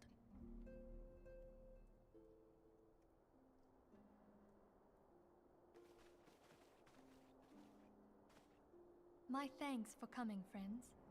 Moonbreeder, the floor is yours. By now, I'm sure you're all familiar with White Auracite, the miraculous material that'll allow us to capture Ascian souls. Back at Snowcloak, we verified its ability to absorb vast amounts of ether. Alas, it leaves something to be desired in the area of stability. The stone can only store ether for a short while before expelling its contents. In addition to Auracite's inherent limitations, we must needs be wary of our enemy's strength. Our foe draweth upon an infinite wellspring of power. Even should we succeed in entrapping him, the stone will not long contain his wrath. Meaning that, if we want to kill the swine, we'll have to be quick about it. 'Tis our belief that an Ascian soul may be permanently undone, if smitten by a sufficiently concentrated burst of pure ether. The only trouble is, we can't say for sure how concentrated the burst needs to be. Without knowing how much ether an Ascian soul is composed of, we're basically guessing. Our sole clue lieth in thy struggle with La Habrea. During that encounter, Heidelin bid you forge what she called a Blade of Light, a weapon which took the form of a luminous stream of energy. Based on your description, we believe the blade with which you vanquished your foe was composed of ether. Admittedly, your victory proved ephemeral, as La Habrea was able to use a crystal of darkness to flee into the space that lies between our world and the void. The fact remains, however, that Heidelin placed the means to destroy the Ascians in your hands. Be that as it may, it would be unwise to assume that she will do the same when we next encounter such a foe. Quite so, my lady. We must needs find the means to forge our own blade of ether, one to equal that which Heidelin did benevolently bestow upon her champion. That is all well and good, but it seems to me that producing such a blade will require a prodigious quantity of ether. Whence will it come, pray tell? What if we had two pieces of white auracite? One to trap the Ascian, and the other to store the ether for the blade. Oh, nice try. But it's as I said, the stone won't hold ether for any length of time. We'd still need to collect the stuff there and then, sorry to say. And therein lies the rub. Finding a way to create the blade whenever and wherever we choose. 'Twould seem more research is in order. I'm going to linger a while, perform a few more tests on the Auracite. And I could do with some help. Urianger, why don't you lend me a hand? Mine apologies, but I am required at the Waking Sands. Lady Minfilia hath given me sole charge of the premises. 'Twould be unseemly to leave them unattended. Sole charge, you say? So you're basically alone there, then? Well, that settles it. I'll just have to come to you. Mm-hmm.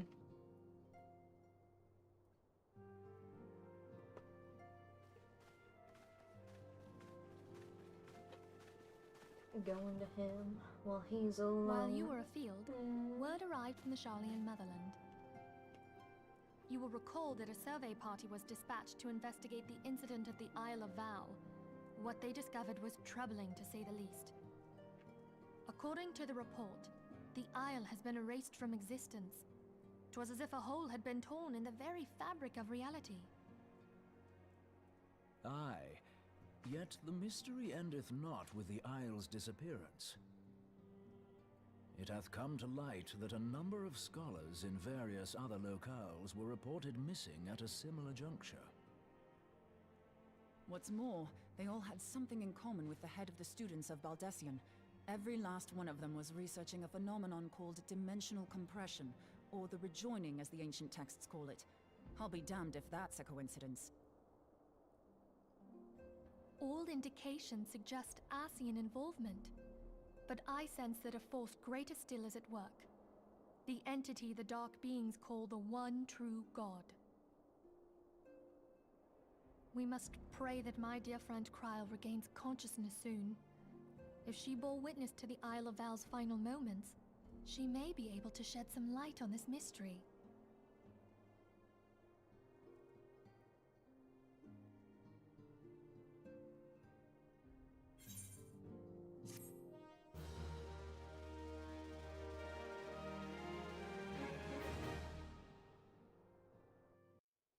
Okay. Meanwhile,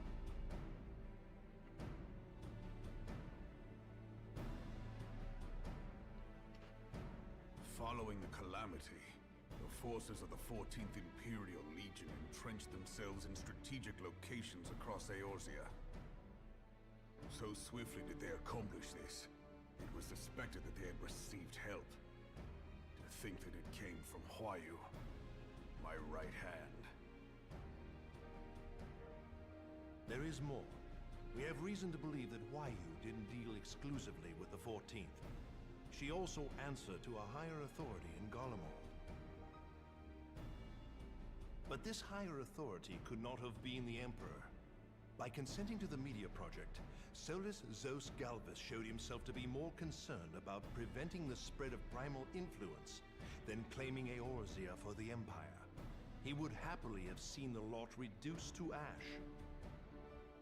We believe a number of high-ranking figures within the royal household were against the decision, but that they knew better than to oppose the Emperor openly. Of course, this didn't prevent them from making clandestine provisions, in which Huayu played a part. Is that the way you say that? Alas, these provisions did not prevent Dalaman from falling, and the ensuing chaos changed the face of the realm forever. Yet Eorzea survived. To all intents and purposes, the Meteor Project had failed, and the Empire was left to rue its lack of a decisive means to eliminate the primals. Until, that is, it stumbled upon the Ultima weapon. Even before the accursed thing was dug up, it seemed to me the 14th had the might to overwhelm our weakened armies. Yet they chose to hide behind their walls. Why? The Black Wolf was wary of making the denizens of Eorzea desperate, lest more primals emerged to bleed the land. The discovery of the Ultima weapon, however, emboldened him to resume his war of conquest in earnest. But there was one in Garlemald who believed that Van Belsar's actions were premature. One who stood higher in the Imperial Army's chain of command. He ordered the Legatus to halt his advance, only to find that the Black Wolf had slipped its leash, and that the 14th now acted alone. In a bid to bring Van Belsar to heel, he used the agent he had planted in Ul'dah prior to the calamity to undermine the Legion's efforts. A man who outranks Van Belsar, yet opposed the late Emperor's decision to annihilate Eorzea. This could only be the former High Legatus of the Garlean army, now known as Emperor Varus Zos Galvus. So he was Huayu's true master. but one of several in actual fact. We've learned that even as Huayu served the Empire's interests, she sold Imperial secrets to a certain faction in Eorzea. In so doing, she helped to maintain the status quo, thus prolonging the conflict.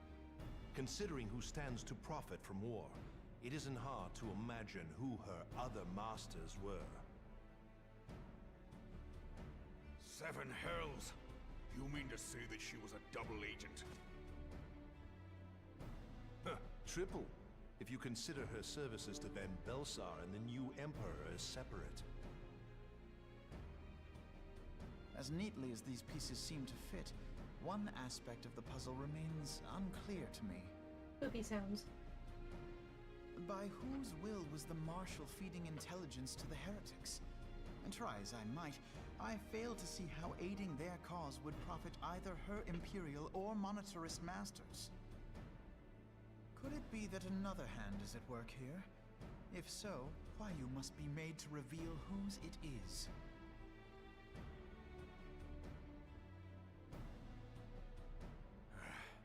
Not only have I lost a trusted friend, now I must interrogate her as a stranger. Not a pleasant task, I grant you, but a necessary one. Unless we weed out the ivy, root, stalk, and stem, it will simply grow back. I know that full well. Those closest to Huayu have already been detained, and I will question them alongside her. General, pray keep in mind that there may be unwitting abettors among them. All will be treated fairly. On that you have my word. Those who are innocent have no cause to fear. You have ever been a friend of truth, General. I hope the unpleasant task of weeding out falsehood will not detain you too long. Though it be for the sake of Eorzea, doubting one's comrades is poison to the soul. And with that, I take my leave.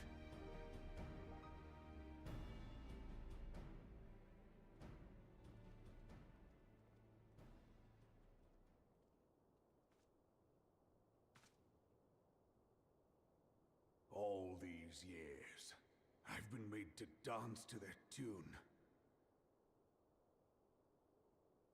How could you, Huayu? How could you side with them? Those cankers who take from this land and give naught in return, who use their power to disempower and grow fat while the people starve. I know you can hear me, monetarist scum! Your crimes will not go unpunished! Today I will purge this land of your sickness! Before the eyes of the 12, I swear it! Hoorah!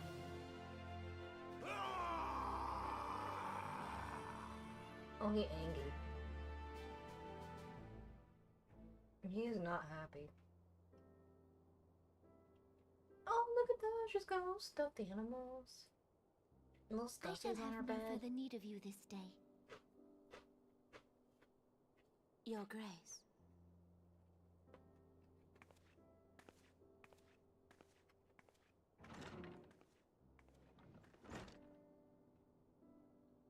I fear that not even mine own chambers shall remain private for long. Has the situation grown so grim?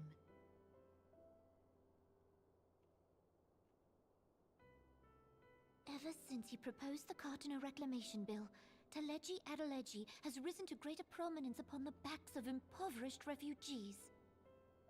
The monetarists were ever united in their pursuit of profit, but the man's actions have torn a rift in their ranks.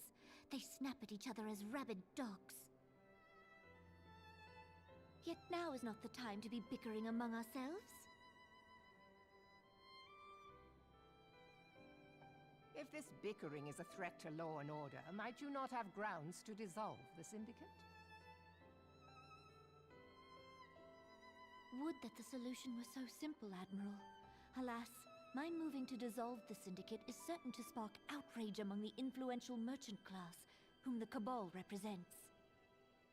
This would serve to exacerbate the current unrest, and peace would slip still further away. Be they rich or poor, natives or refugees, all who reside in Uldar have a right to pursue happiness. It is the duty of a ruler to protect this right. If I am to perform my duty, I must needs tread warily. It would not do to make enemies heedlessly.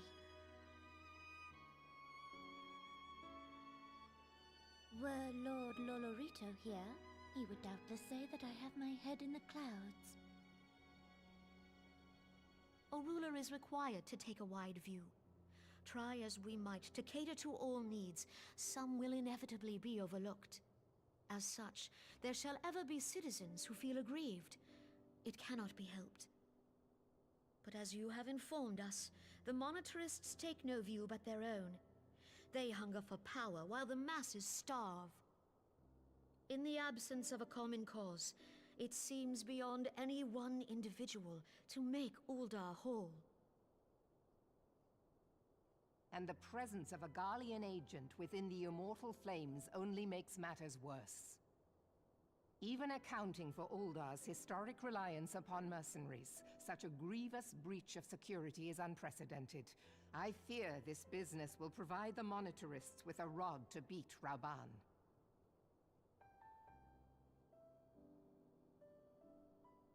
Eorzea can ill afford for the Immortal Flames to be dampened now.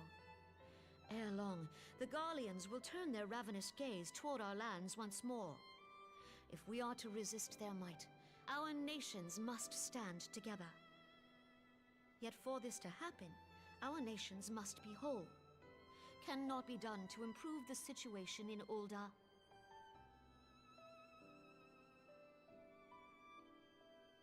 The true wealth of Uldar lies in the health, happiness, and hopes of her citizens. Alas, the citizens shall never know these things, so long as their lives are ruled by the ambitions of the few. The monetarists claim to represent the best interests of the people, but in sooth they desire only to manipulate them for their own selfish ends. For the government to serve the people, it must be formed of the people. For Uldar to move forward, it is not only the Syndicate that must be dissolved. Nay, you jest.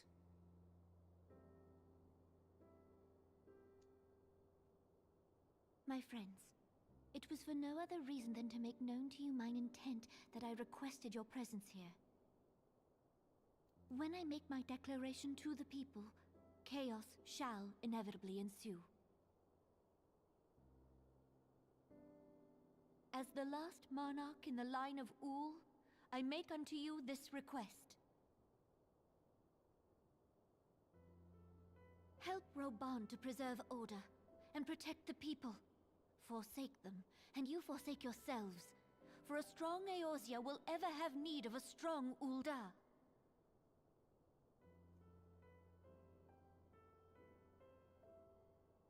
Your Grace, are you certain of this?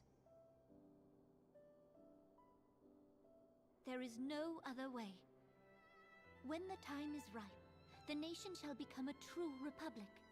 Both royalists and monetarists shall cease to be. Uldar will no longer belong to kings or queens or merchant princes, but to her people.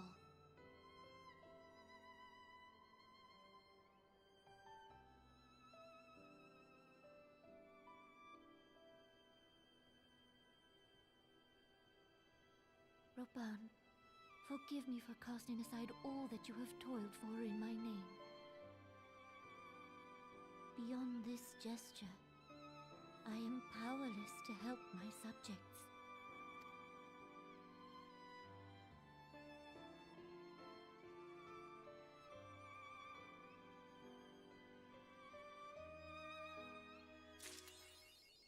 Also pepper.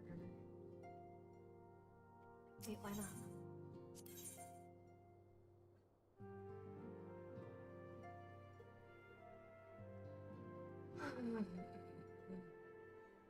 Alright. Needs be done. Needs be done.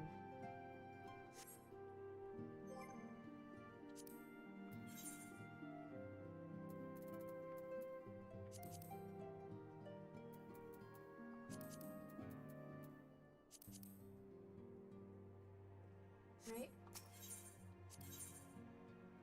The navel in the Howling Eye. So not the horror leader. I don't have the navel.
Right on.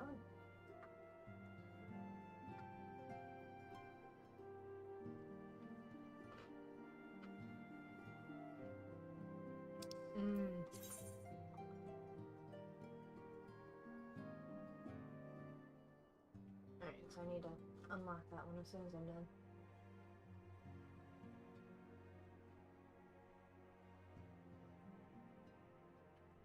It's only hard, it shouldn't be that bad. It's the extreme and the savage ones that really start to get me. I'm good at what I do, but I am not the best. I tell myself.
received a commendation, even though I didn't really do that well. So that's nice. Okay, so that one is done. Now I need to go... Oh, that's just a... I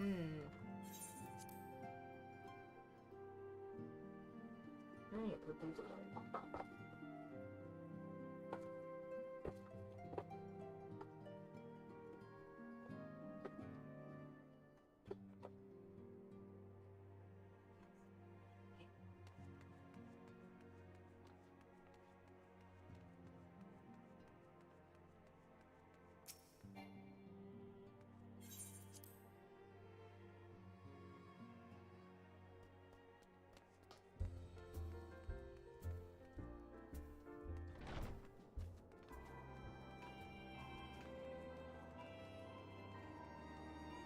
Look at my little bunny. Just the littlest dude.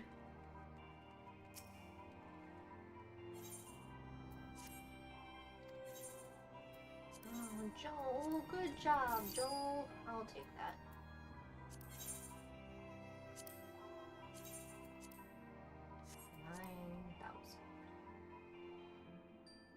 Look at this. There we go.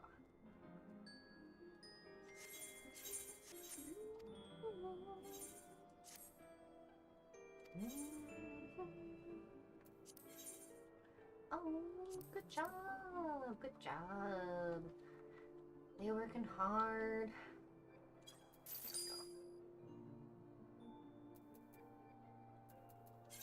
I need from you this.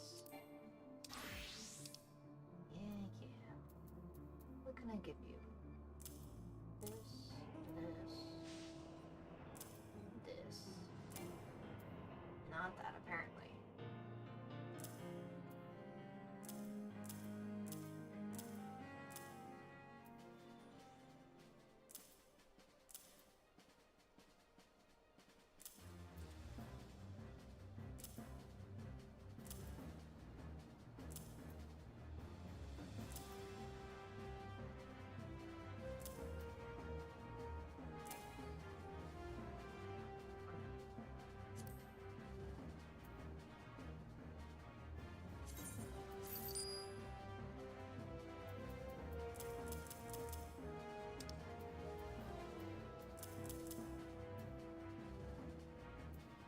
How many glamour prisms? And then we interest. Okay. So you have nothing extra. How about you? Lots of extras. Alright. Take it. Take it all. Close.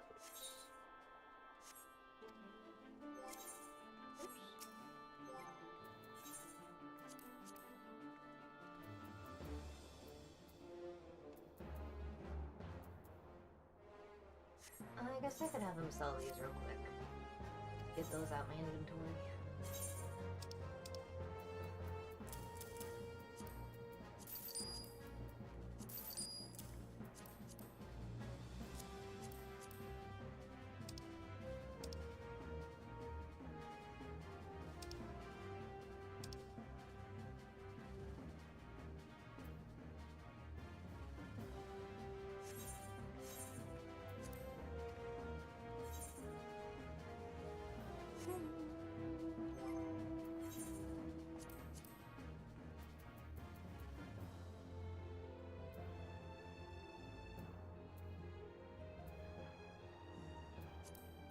Can I can.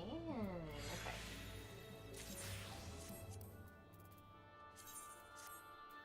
All this extra stuff I don't need.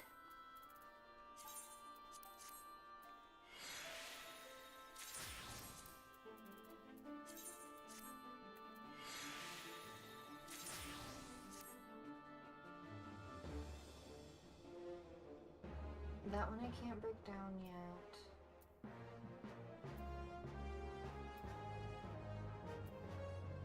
And 44.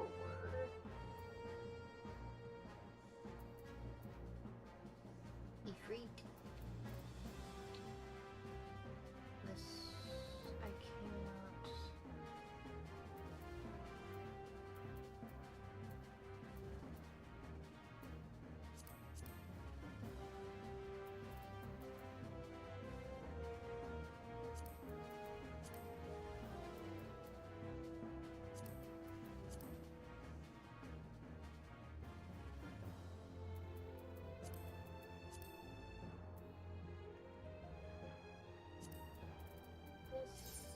I can't, okay.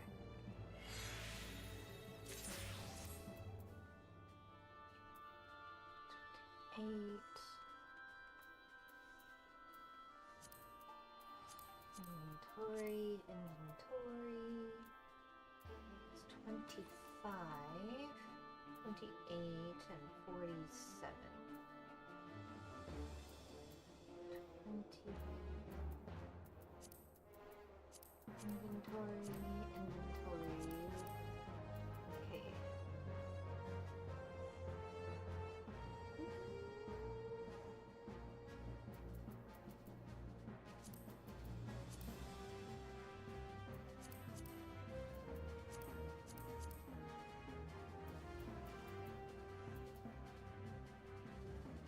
It's level 20. Perception, control. 23.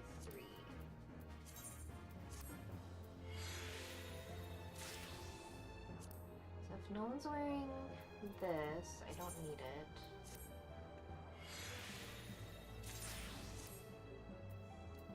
And I believe everyone's at least 27. Everyone I say is there are multiple people. All the classes are at least 27. So anything below I don't necessarily need if it's not equipped. Inventory.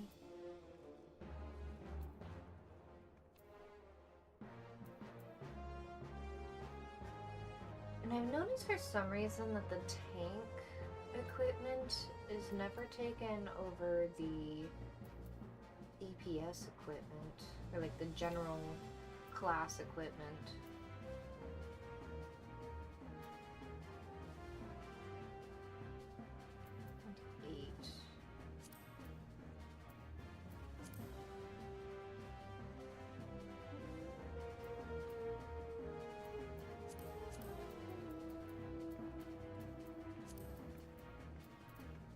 Synthesize.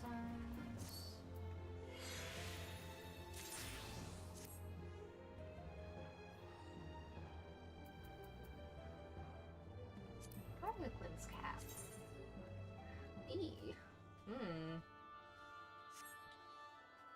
Not a fan of that. Will not lie.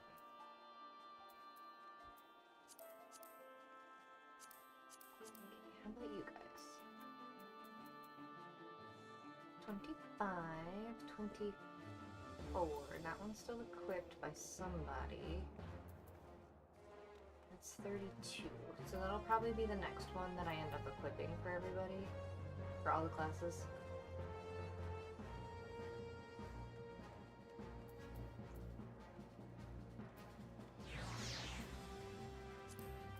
And I got this one. Because I really like the way it looks. But it's only for casting classes. Casting DPS.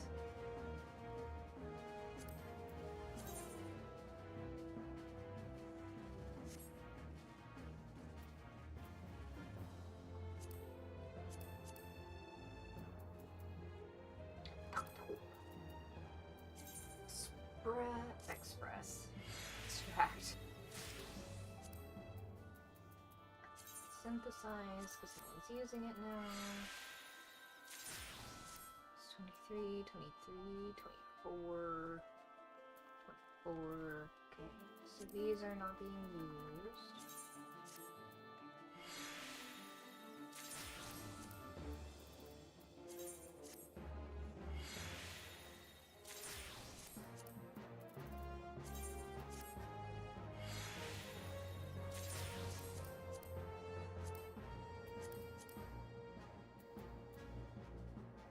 22.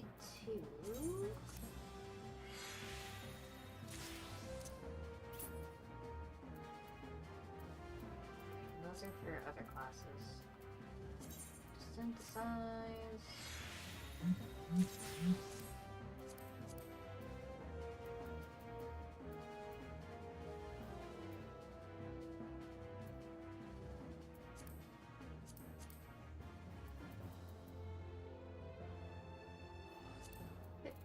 Definitely don't need these. 22. Don't need those.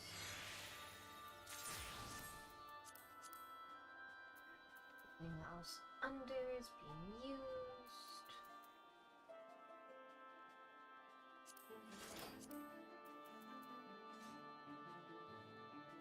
Can I? No, not yet. Okay. Inventory, inventory, inventory.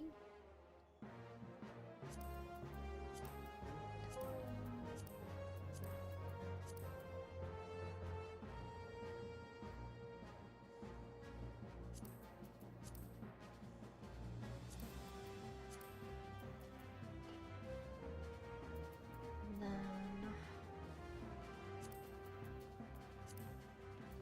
extra items, stuff.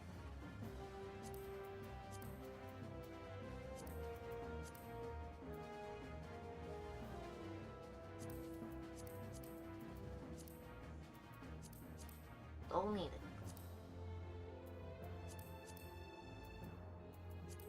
Guess I don't technically need these either, since I'm never gonna use them.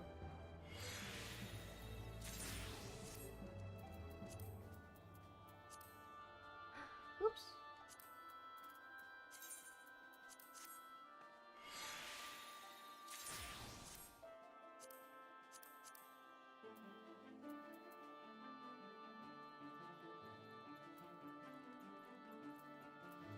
Almost got the level that I'll need for the other classes to start wearing these.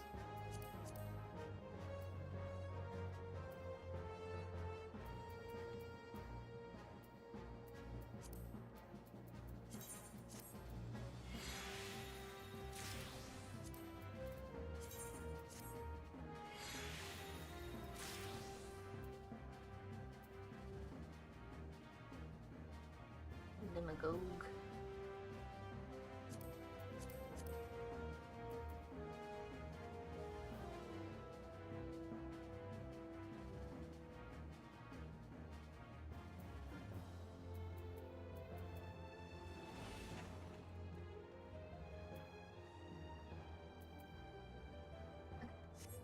I think that's it for now. Page 4. This one? Yeah. Extract. And extract science. Items. Give. Let's also give you this. These.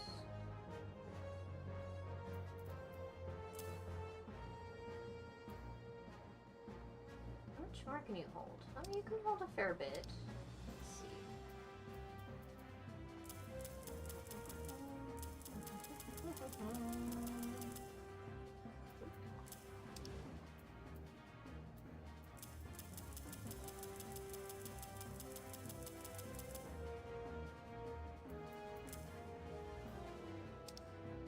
Okay, so you're full up. Fuck. Why do I have these?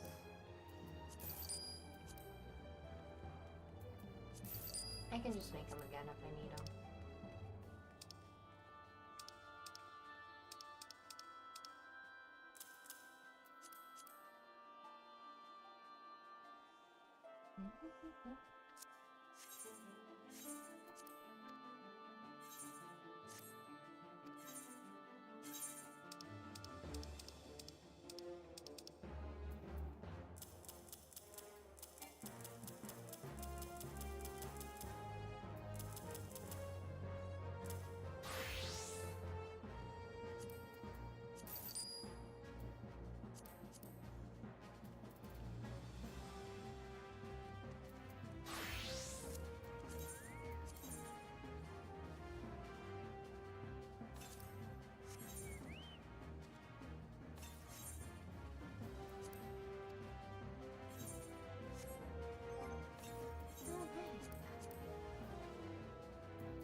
Okay.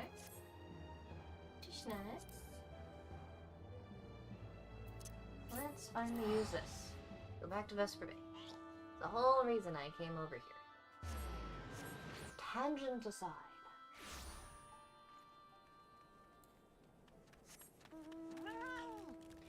Kitty.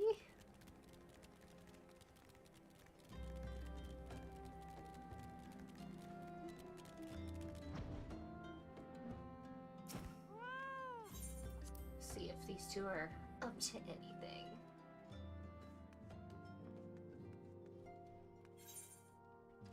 There's two of them over here. Ishtola, you have something for me? Ah yes, and a Titan spot. Yeah, I need this one.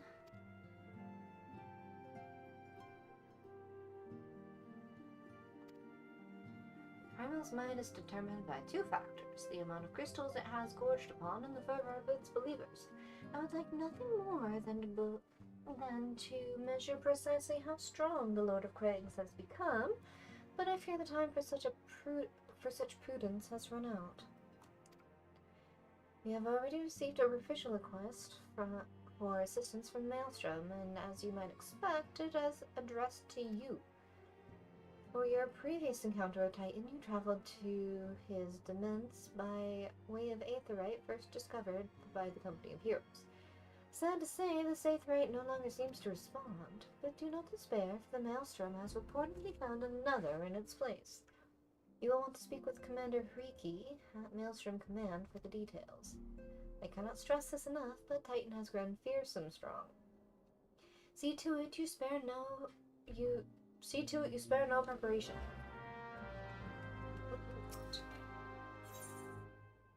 Quarrel with a sword. Oh no. Appears pensive, and you can be sure another primal problem looms on the horizon. Lord of the quarrel, slain by thy hand. 'Twas a deed both heroic and historic, a tale to be told down the ages. I fear, however, that the terror of the Indigo Deep did slumber but briefly in the ethereal sea. Maelstrom hath assured me with unhappy certitude that Leviathan doth stir from the abyss once more. Should this indeed prove the case, then we face the most troubling and chilling predicament. The Lord of the Quarrel is a voracious being, not less than a treasure trove of crystals would serve to lure the entity back to our plane of existence. 'Tis folly then to believe the sea-bound beastman could gather such a haul with such impossible alacrity. The Sahagan, I believe, have been entertaining Asian guests. A threat of unprecedented magnitude now loometh over Limsa and Nemensa. Take thee the swiftest road to Maelstrom Command and offer thy stalwart service. Thy shining light must needs illuminate the ocean's darkened swell.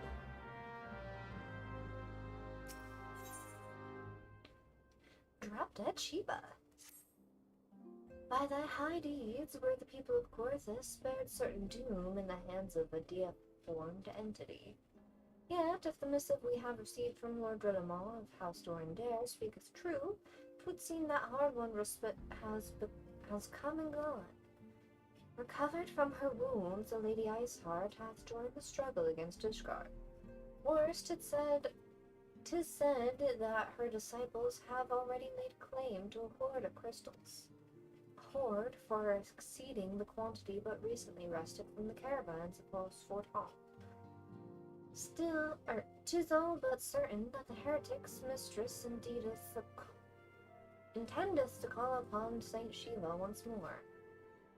And so, once more, must Eorzea's blade of light be brought to bear against a primal. None save thee hath might enough to face such a foe. 'Tis for this reason that Lord Drillamall hath requested thy presence at Whitebrim Front. Pray hie thee thither with all haste. Hie thee thither. Go over there, essentially. Where am I going now? I'm going to Limsa.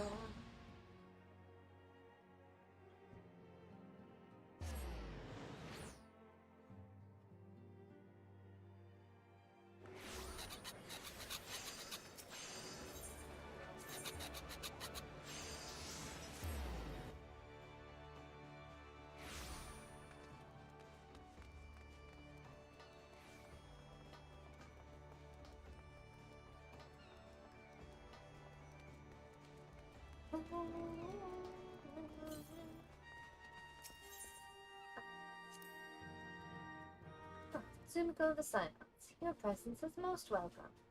I'm chagrined that we must turn to you again, delayed Titan, though.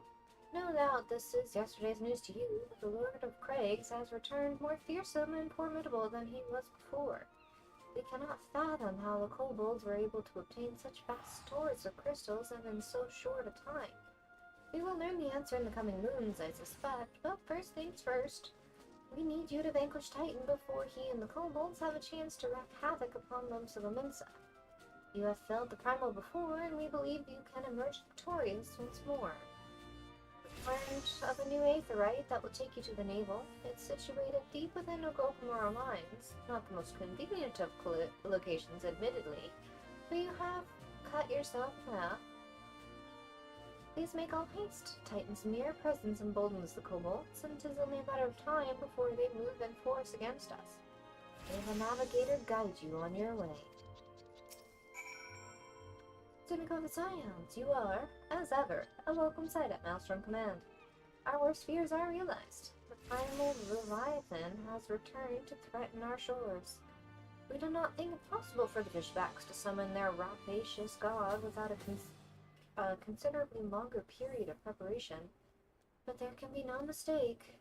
Prior to contacting Oriange, we received a report detailing the almost complete destruction of a merchant fleet upon the open sea. Only one vessel managed to limp into port, bearing the decidedly unwelcome news of Leviathan's resurgence. Judging by the testimony given to the surviving crew members, the massive waves the entity leveled against the ships dwarfed anything we have ever seen the Primal Command before. Should he unleash a tidal wave of similarly empowered proportions, limbs would be scrapped from the islands like a barnacle from a hull. Scraped, not scrapped. It is with such dread imaginings in mind that I bid you sail forth to slay the Lord of the World yet again. Our strategy remains unchanged. The twin vessel, the World Leader, is already being prepared under the command of Storm Marshal Slasphere. Make your way to Morby Docks once your own preparations are complete. Seek out Sergeant Strinlona, and she will see you safely aboard the ship. May the Navigator guide and protect you. Alrighty then. So I need to go to Camp Overlook again.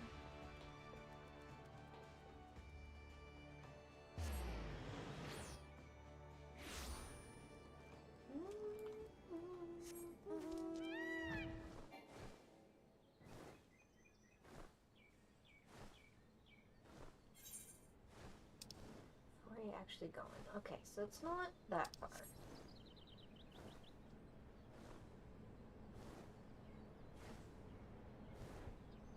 Being as I can kind of just float right over a lot of them without them tagging me makes it significantly easier. Wait, we are floating.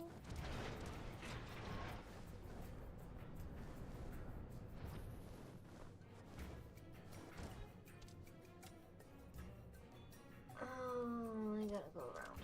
Okay. Scratch that.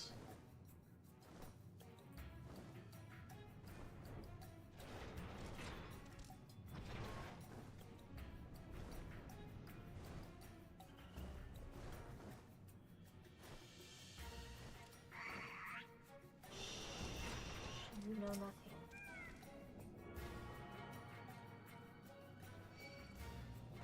Let me get there. Oh, I was so close.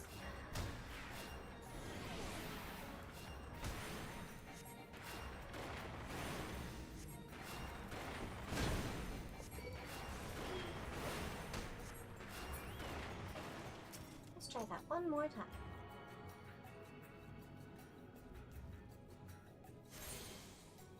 Complete.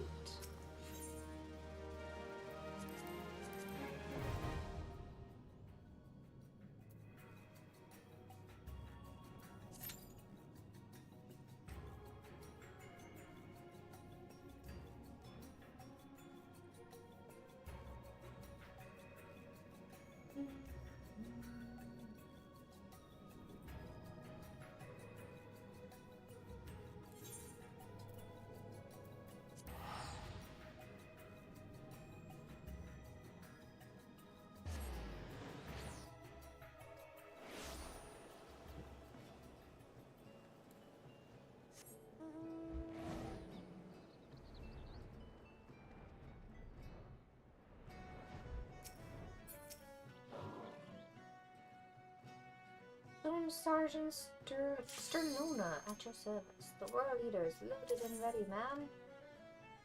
I'll give the signal for the towing vessel to depart as soon as you're aboard. Leviathan was sighted some distance from the coast, so there should be more than enough time to build up to ramming speed.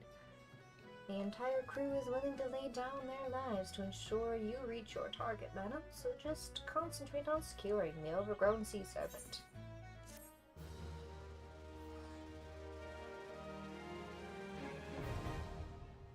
Quality extreme. I don't know if I'll be able to get that one.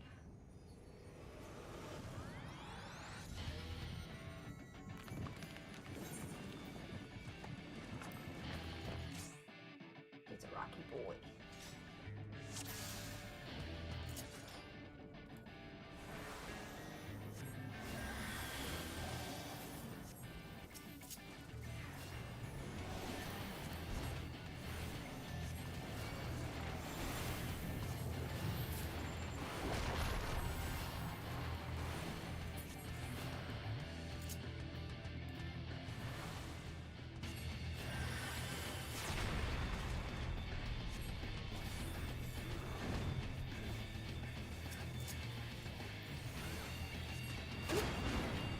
Really fast.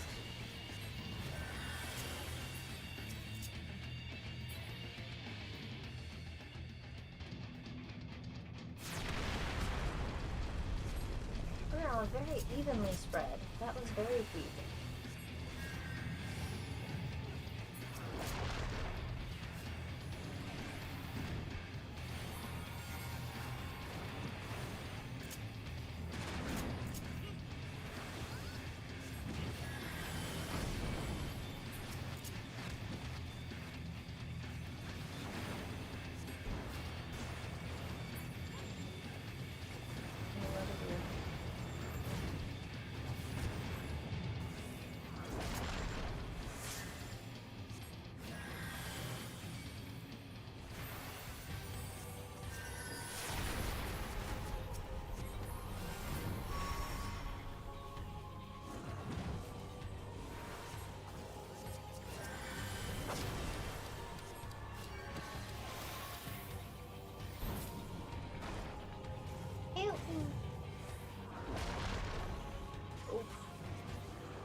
Oh, someone got knocked off.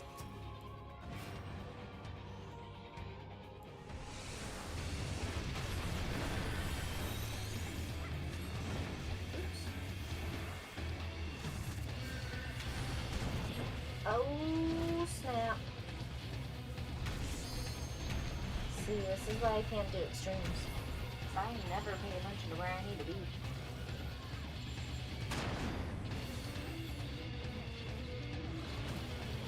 I'm good at the healing part, I'm not good at the mechanic parts. Wait for the bombs to go off.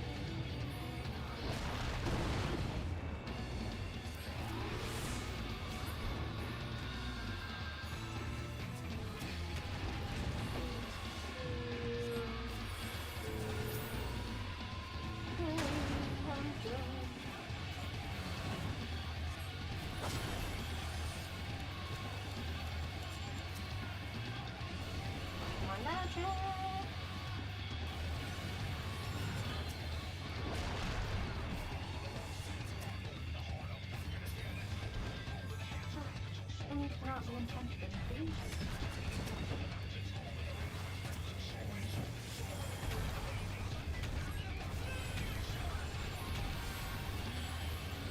Praise the Lord.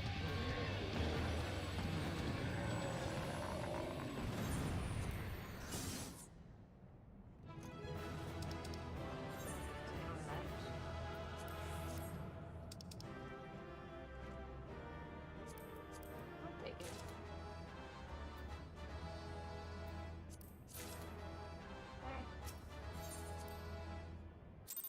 Only one.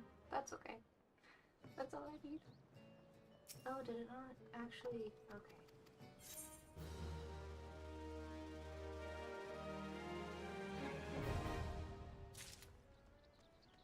Oh, I just was able to update.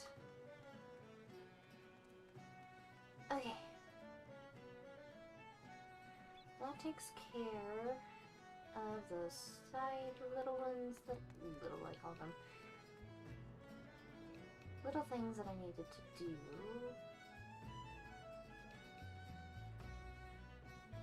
I'll eventually go back to Camp Dragonhead.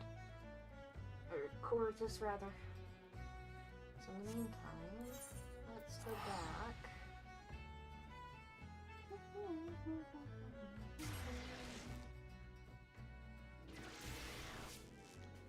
It's so gloomy over here.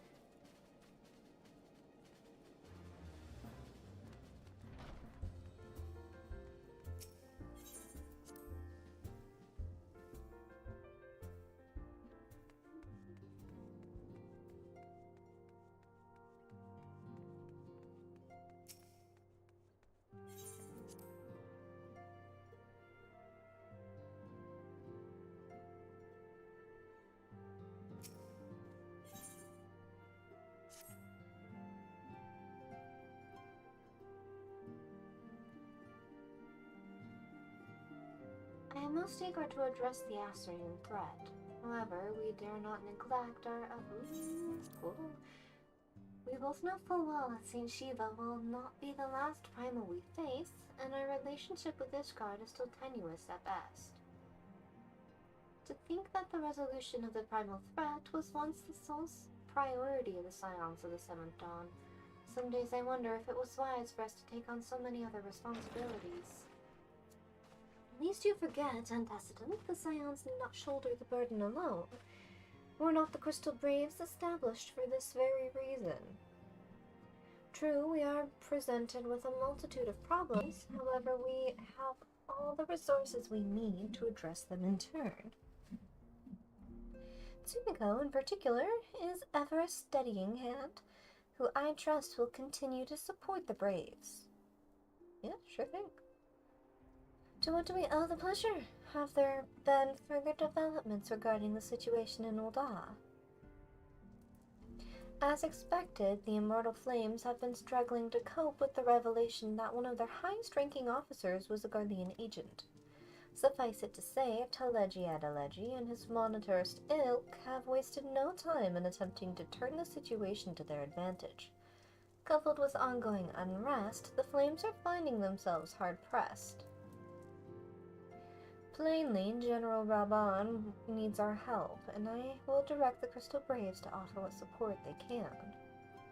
If I am to stay abreast of the latest developments and issue effective orders, however, I cannot afford to waste time traveling back and forth. And so, for the foreseeable future, I think it would be for the best if I were to remain in Ul'dah, unless you have an objection. None whatsoever. We have matters well in hand. Moonbreeder's research is proceeding as planned. So she tells me, though I am not familiar with the details. Urianger is poring over his tomes at the Waking Sands, and the others are contributing in their own ways. Alas, the key problem, how to form an aetherite blade at will, remains unresolved. Nevertheless, it is only a matter of time.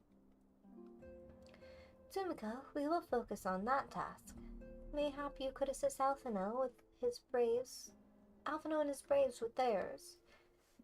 It would do much to restore faith in the Immortal Flames if the Warrior of Light was seen working on their behalf.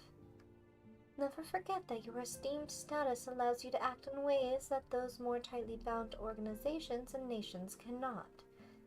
As ever, I implore you to do so. Not that your response was ever a doubt, but I humbly thank you once more for aiding our cause. Now then, there are preparations I must attend to before my departure, such as receiving Riel's latest report. He has proven to be quite skilled at gathering information others wish kept secret, hence why I placed him under my direct command and ordered him to investigate the Ul'dah riots. When you are finished here, join me outside. Depending on what he has to say, I may soon have a favor to ask. If there are any developments on our front, I shall inform you at once in the usual fashion.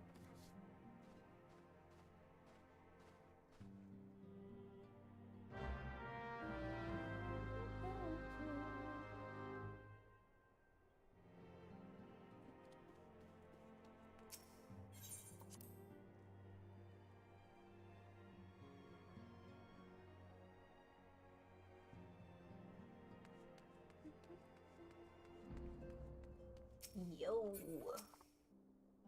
Real, my dude.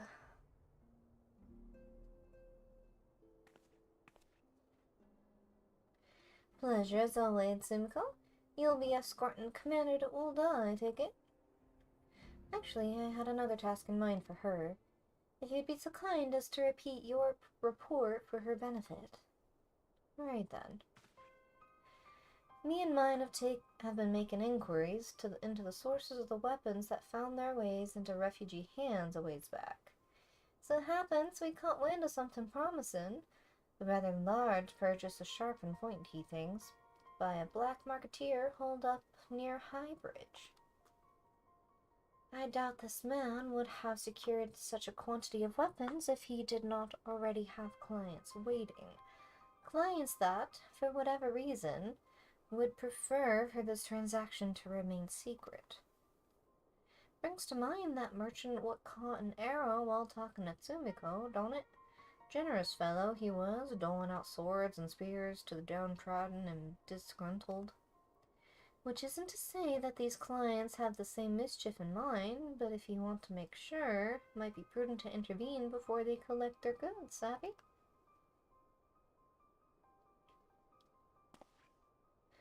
Seizing the weapons before they fall into the wrong hands would be for the best. However, if we strike at the appointed hour, we might capture the black marketeer as well as his clients. What say you, Tsumiko? Count on me. I'll get it done. It is settled. Rendezvous with Captain Ilbert at Highbridge and intervene when the exchange takes place. Now then, if you would excuse me, I must leave for Ul'dah. I expect good tidings.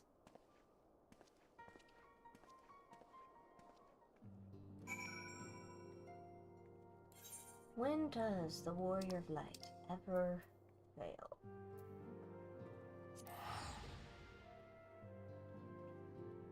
It is in our nature to succeed, and only succeed.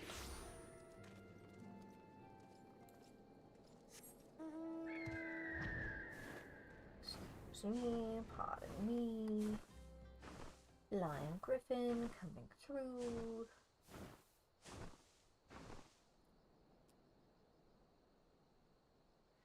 Goats. More goats.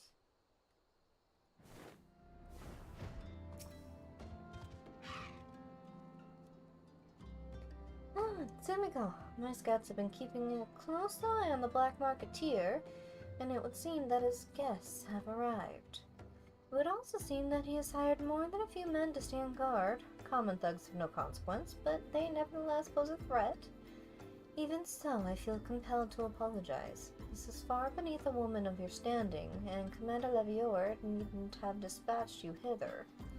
But powerful men have ever need of loyal, able-bodied friends. Having found one in you, 'tis only natural that he will come to rely upon you without hesitation.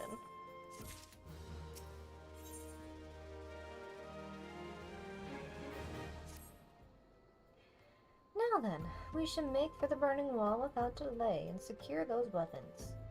The first unit will ensure that the clients do not escape. With me, Tsumiko.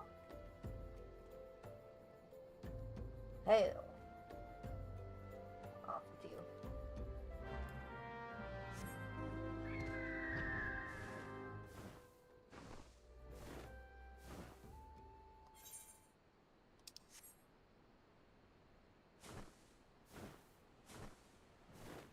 Little bit. Shush.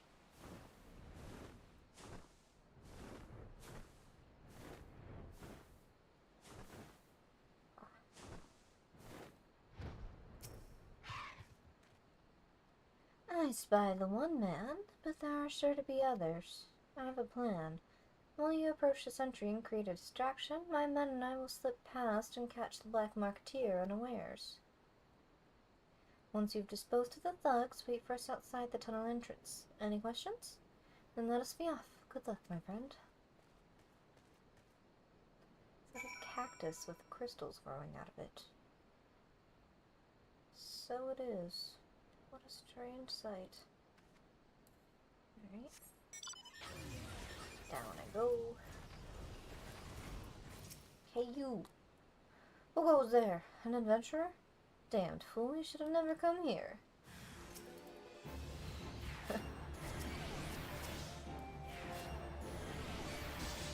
Too bad you know not who I am.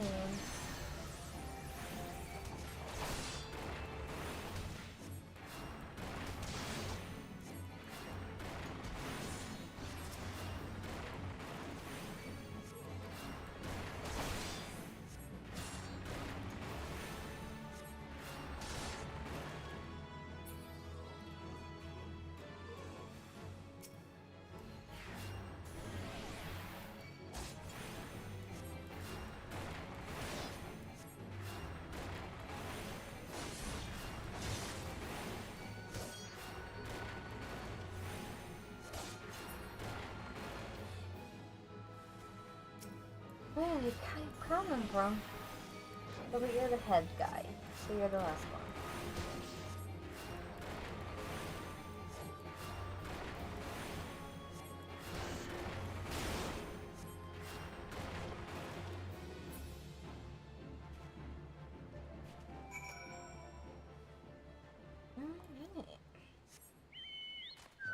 Alright. Bugs have been sufficiently trashed.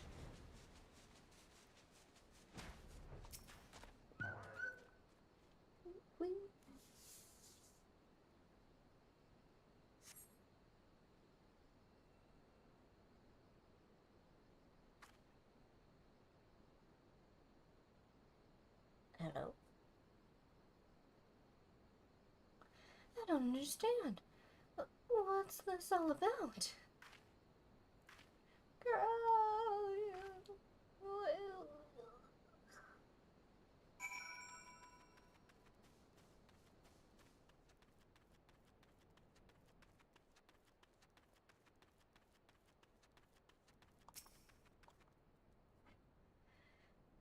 He fucking offed him.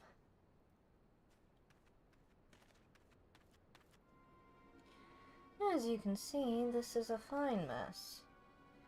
When I tried to restrain him, he drew a hidden blade and lashed out, but before I could disarm him, one of my subordinates panicked, and this is the result. How foolish of me to underestimate the bastard, and to bring an inexperienced recruit. Commander Levier will be most disappointed.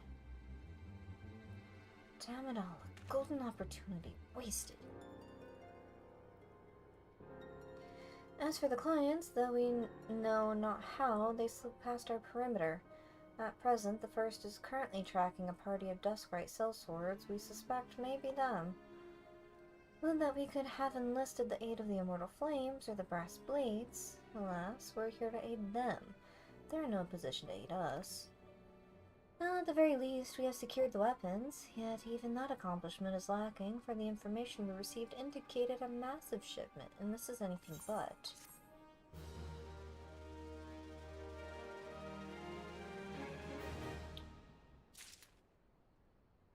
I feel some sussy vibes in here.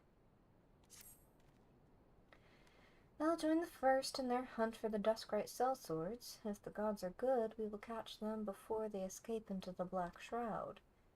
In the meantime, I ask that you deliver these weapons to Ul'dah in my stead. Entrust them to the third Zuyuhase, and he will take care of the rest. Let me just stash these in my imaginary pocket.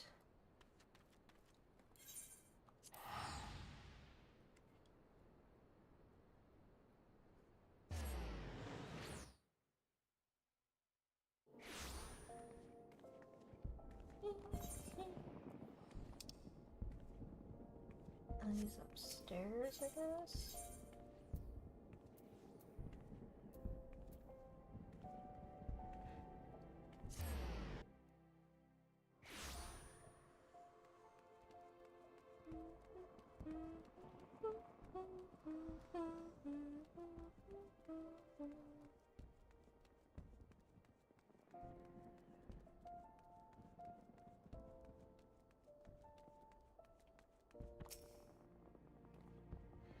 Ah, the Warrior of Light, ever reliable friend to the Crystal Braves. You have my deepest thanks for your assistance in Quarthus. Now, what brings you to us this day?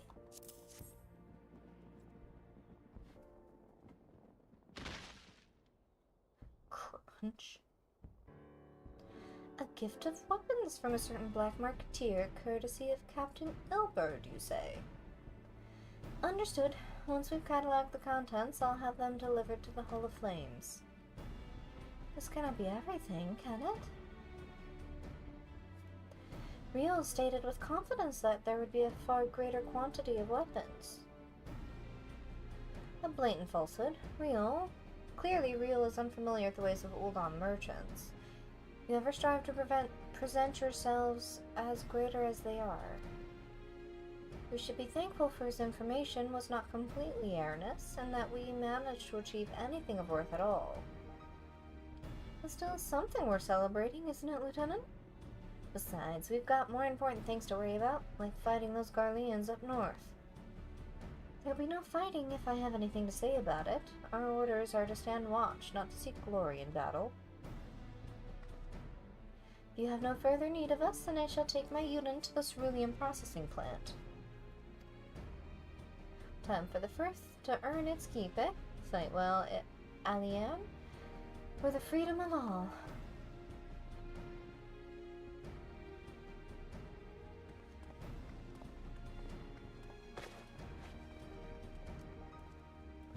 Excellent as always, my friend. Rest assured that the immortal flames will hear of your contribution. Until we meet again.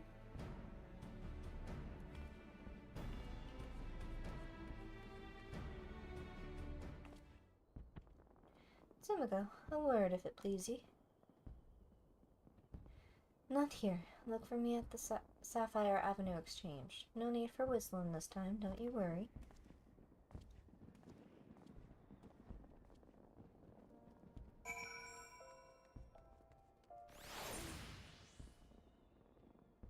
I can jump there from here.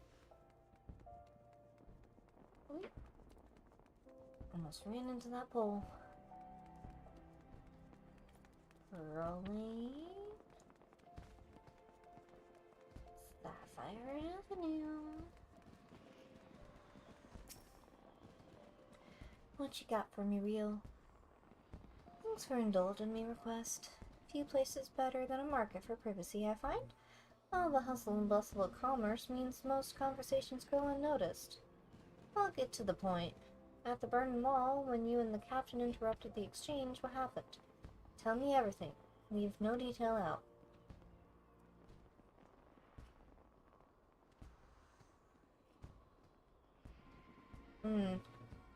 That's not quite how the first told it. Those dust rights they were chasing. Latest word is that we lost the trail. But you never saw him yourself?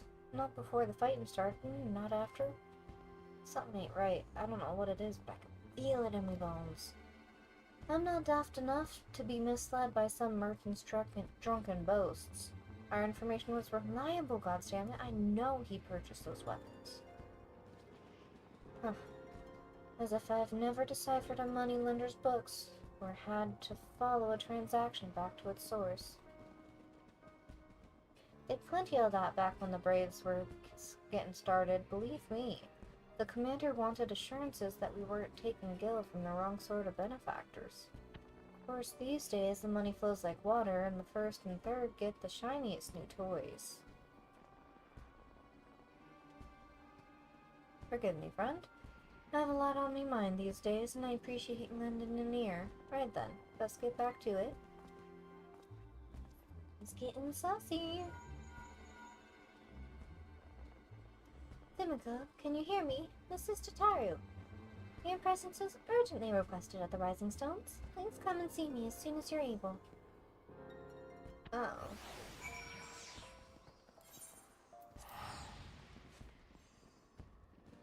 Something going down.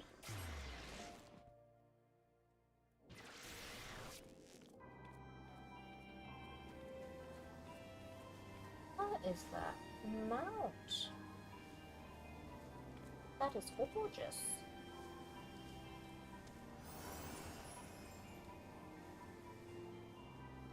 The world may never know. Your ma'am. You eat my mom?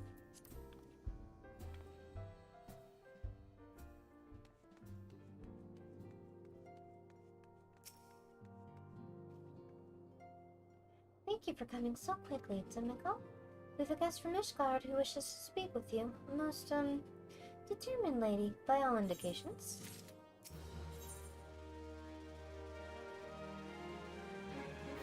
There he is. Big Papa himself. Our guest is with the Antecedent and the Solar at present. Let's not keep them waiting any longer, shall we?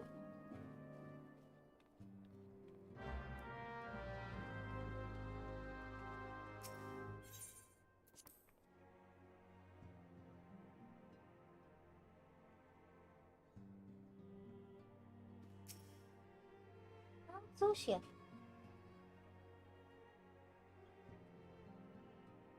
We have a guest from Ishgard who wishes to speak with you. I believe the two of you have met. We have. I had hoped to speak with Commander Leveilleur as well, but I cannot afford to wait any longer. The Lord Commander sent me hither to request your aid in a matter of grave import.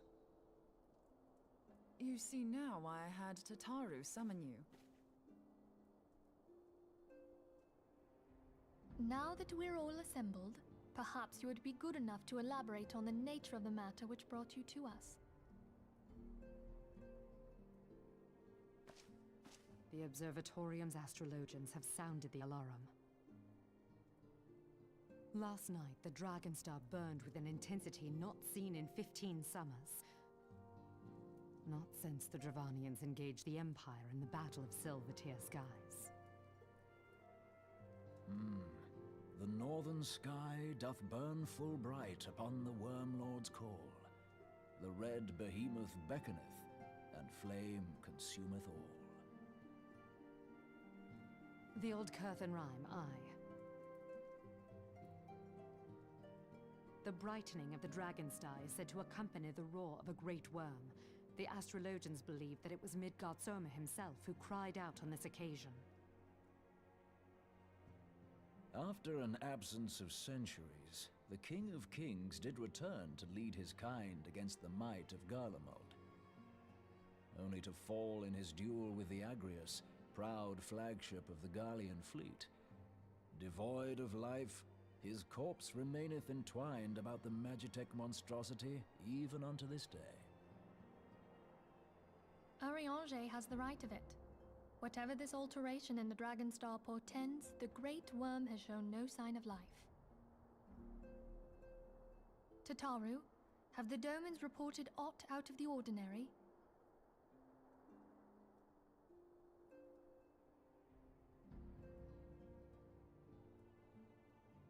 Correct me if I'm wrong, but if Midgard Zorma had roared, wouldn't we have heard it here in Revenant's Toll? Roar is but a figure of speech. Dravanians can communicate in ways beyond our ken.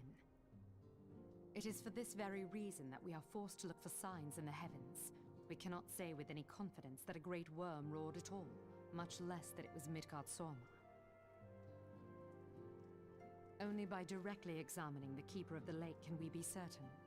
However, it will take too long to gain the Holy See's approval to dispatch the Temple Knights. Therefore, Sir Emmerich would entrust this task to you. Do you accept? Hell yeah. We knew you would not disappoint us. Now, if you would excuse me, I must return and assist the Lord Commander. We have precious little time to prepare. To prepare for what, pray tell? When a great worm roars, his brethren cannot choose but answer. We prepare for battle.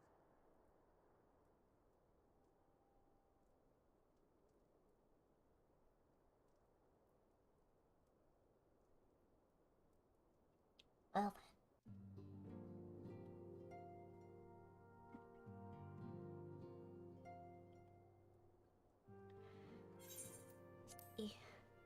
Forgive me if I state all which you already know, but I would ensure that you understand the nature of your destination.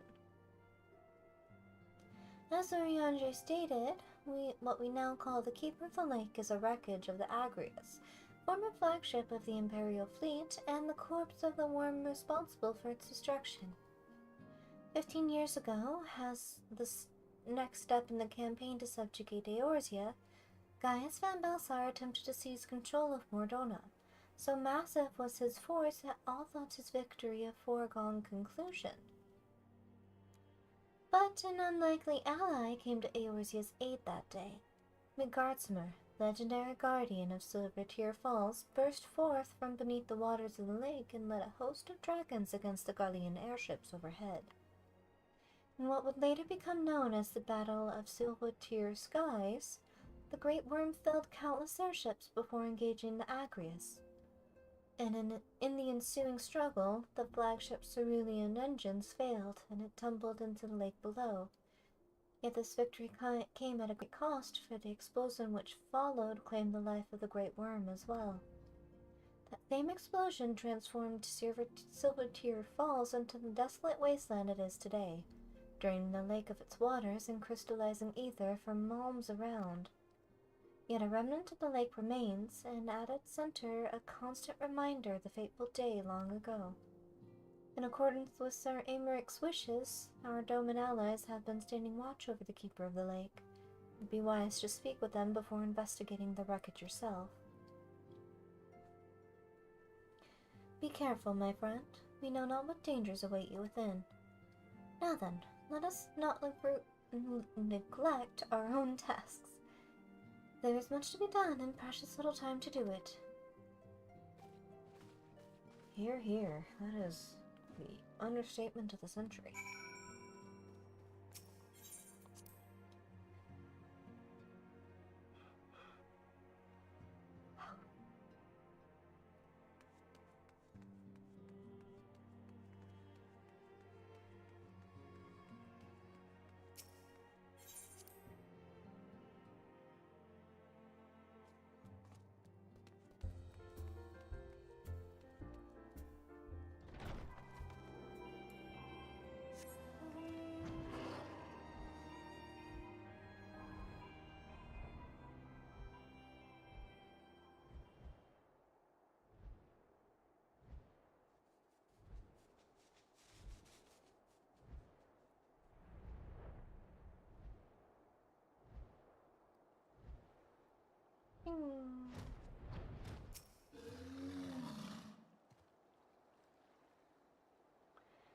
You're in luck, miss. I was about to send word to Revenant's Toll about the Garleans.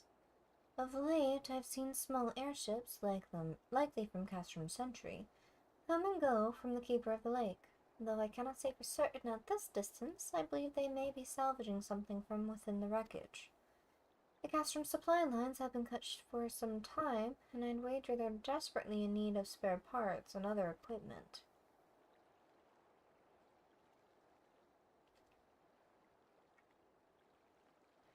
So it's true then. The Ishgardians honestly fear that the worm might rise again?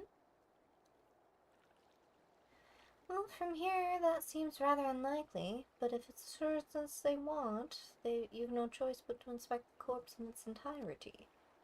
Easier said than done, given the creatures which inhabit the wreckage, and the aforementioned Garleans won't take kindly to your presence. They're sure to fire upon an airship, so I'd advise a more stealthy approach. Take this boat and a few of your comrades and to the base of the Agrias, then climb to the top. That's the only viable approach, I'd say. Woo!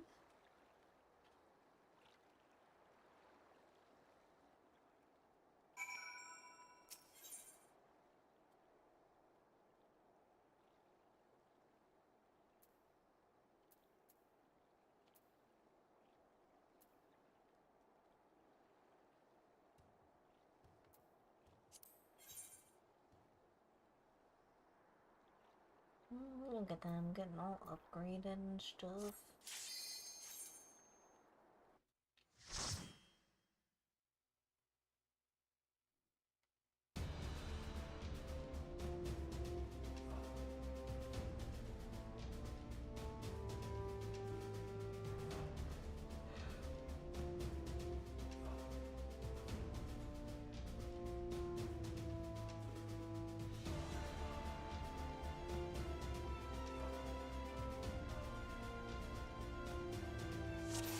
it this way lets me explore if there's anything I can click on. At least for the first run.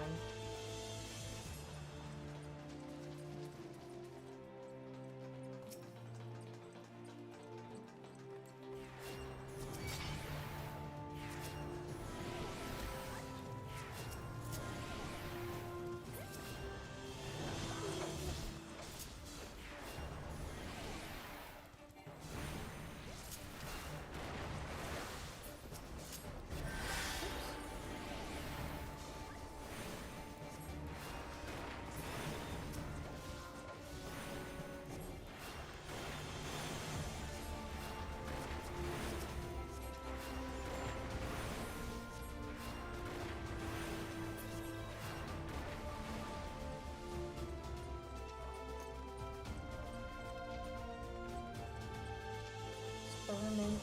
Not cement, but sermant.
Lemon's a keeper, huh?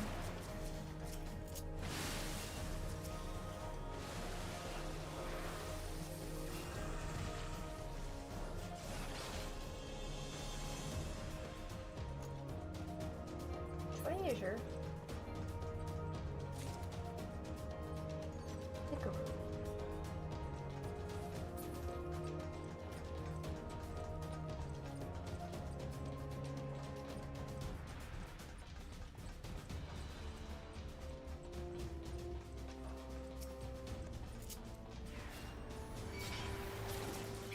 Oh, hi.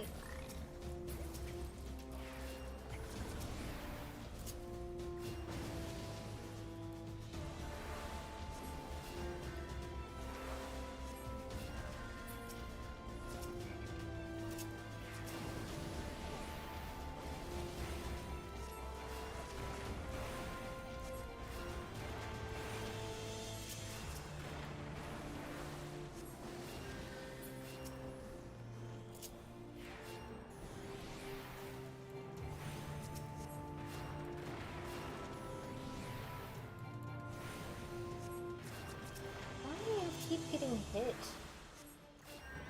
Stop that.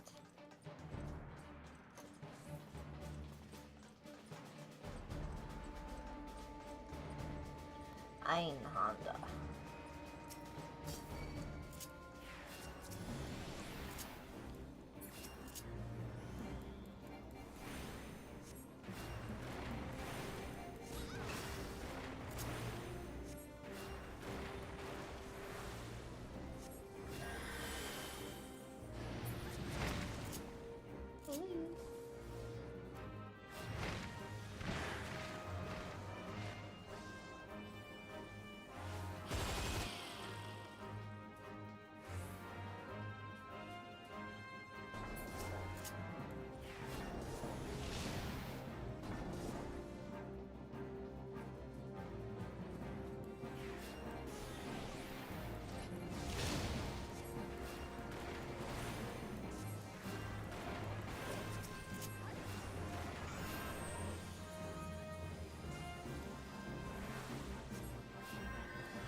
Oh, he does have a little bomb in his feet.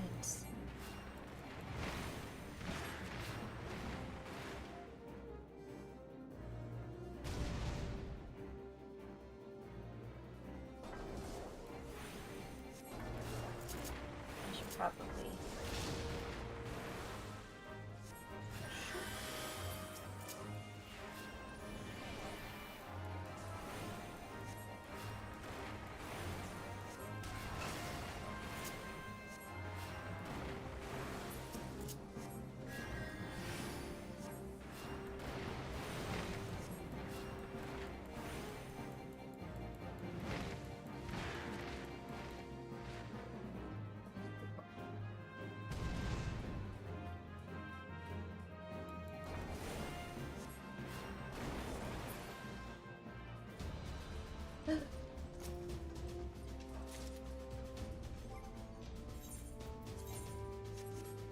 Nothing.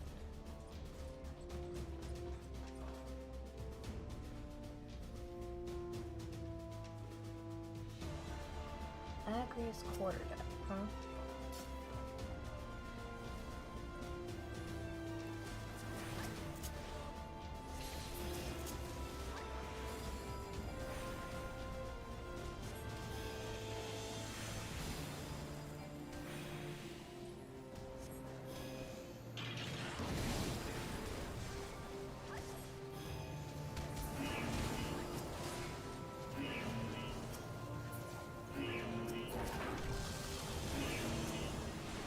I get hit.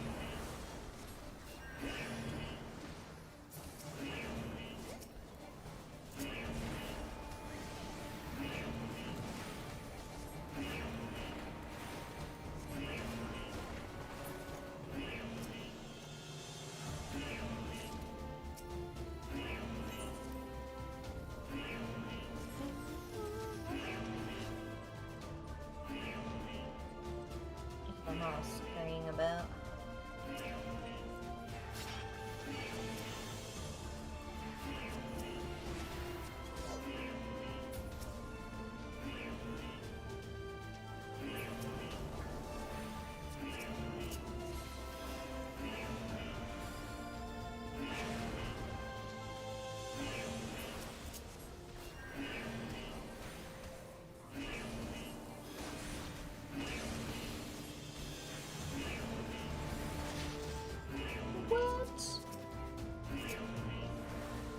I can't really say much. I was being kind of spicy with that.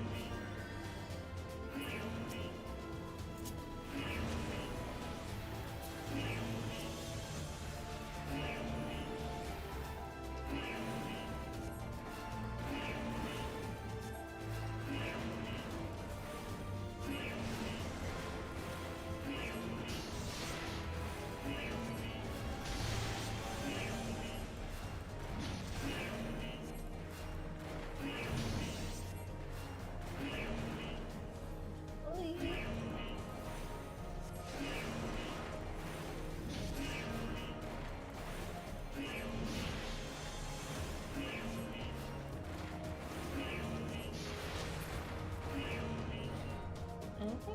No? Okay. Treasure? Varley.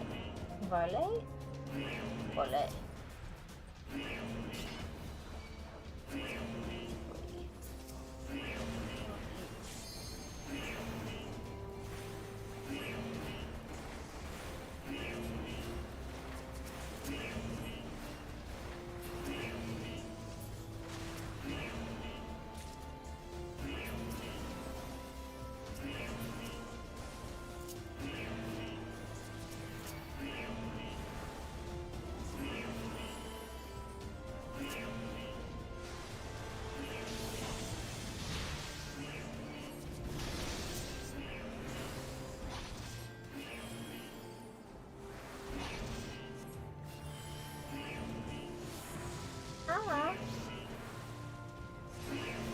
Well, thank you.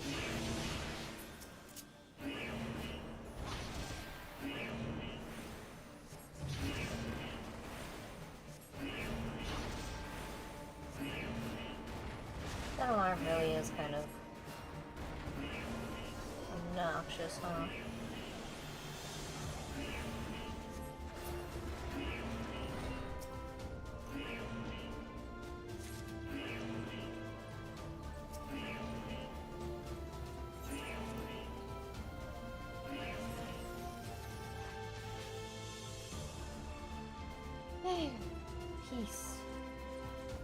peace and quiet. I suppose that's the point of a alarm, is to be annoying until it's dealt with.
I'm on fire.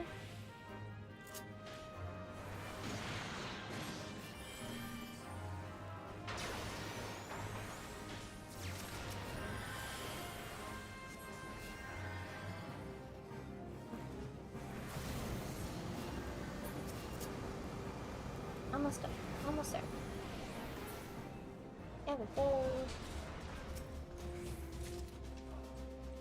Lots of aiming stuff, but no healing stuff. Doesn't serve me any good right now. Okay.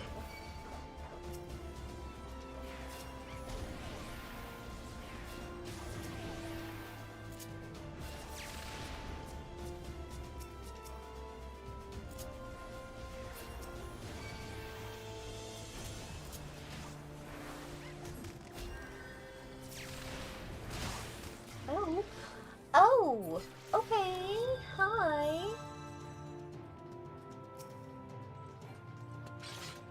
I have no idea what even happened right then.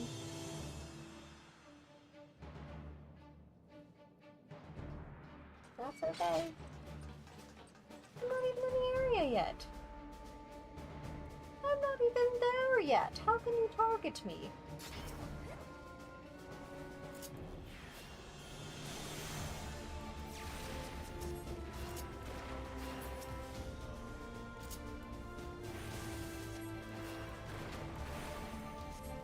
Apparently made him very upset by singling him out.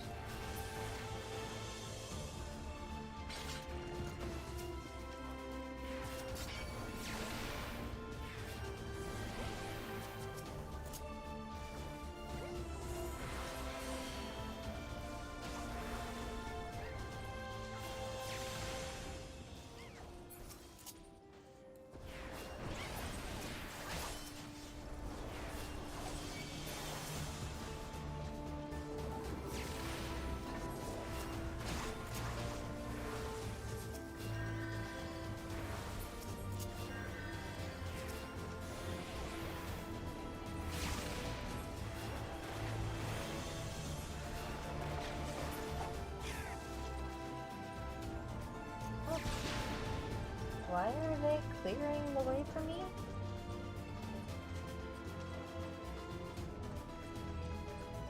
They trying to scrap?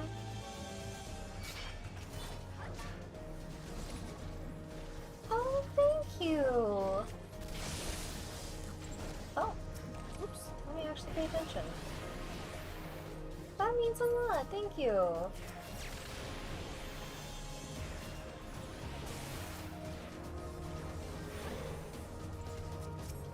Not let the thing die.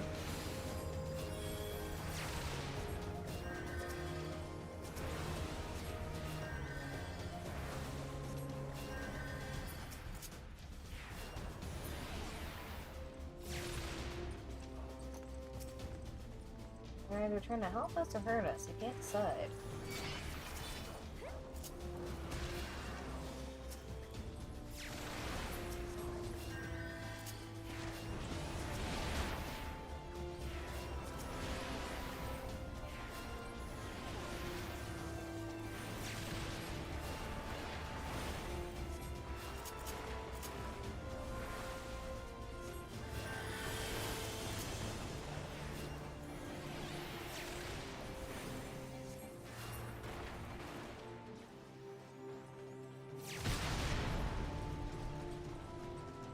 One ship retreats into the sky.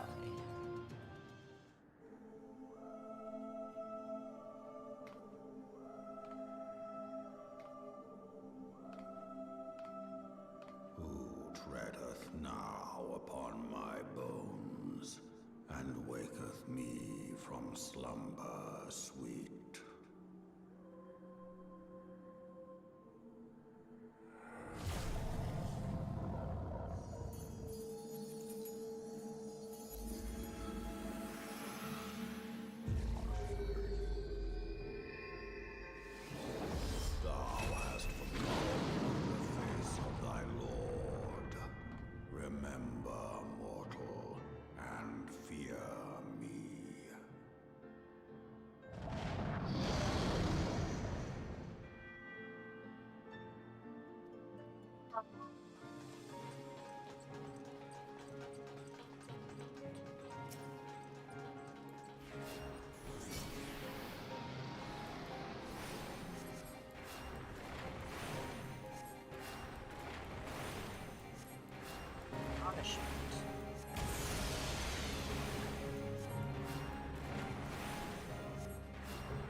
Huzzah!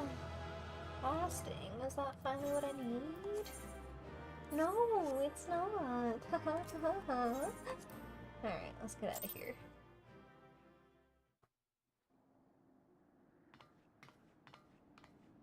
By her gifts hast thou earned a moment's reprieve.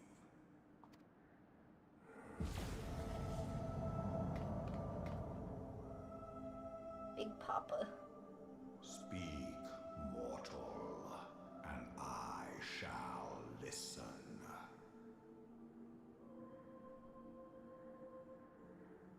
Hey, do you intend to wake up and lay waste? By a star.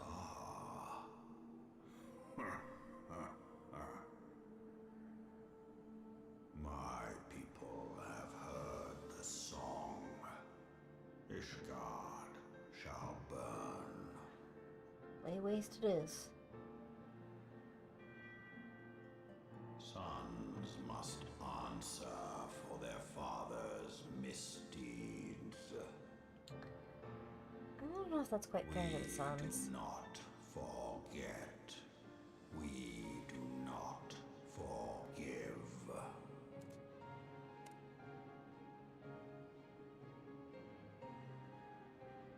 Seven children did I sire.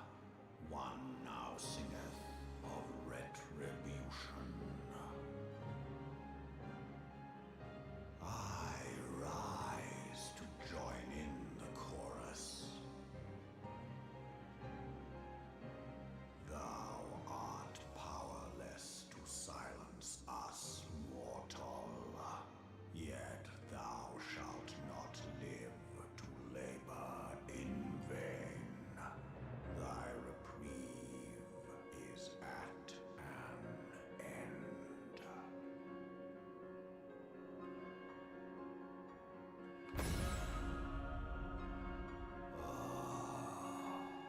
Trickery is thy shield. This frail, ignoble creature is not gifted, but chosen. Hearken to me, Hydaelyn. I remember, and I consent.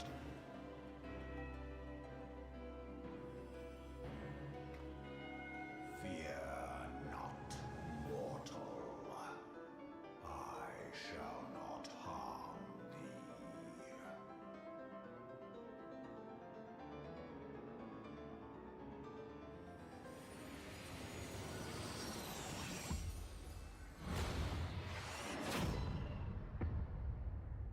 Oh.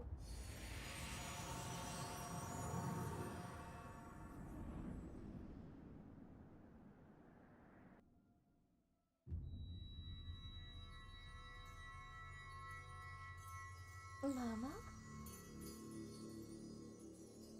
Or is that the final crystal we need?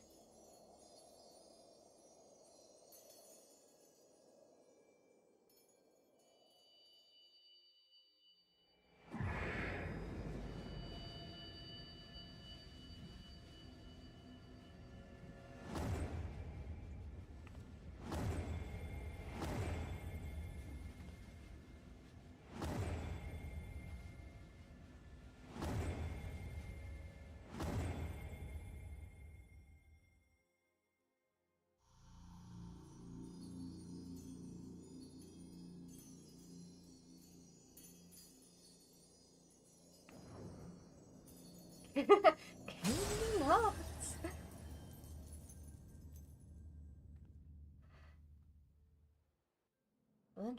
Eventually I'll stream Kingdom Hearts.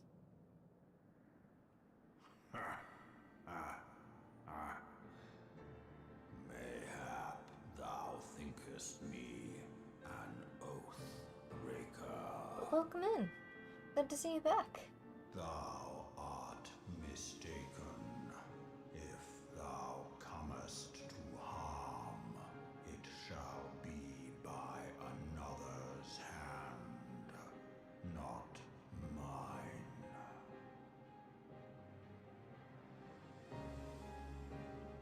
I did but strip thee of thy mistress's feeble blessing. Excuse me? Thou didst profit much by her grace, but no more.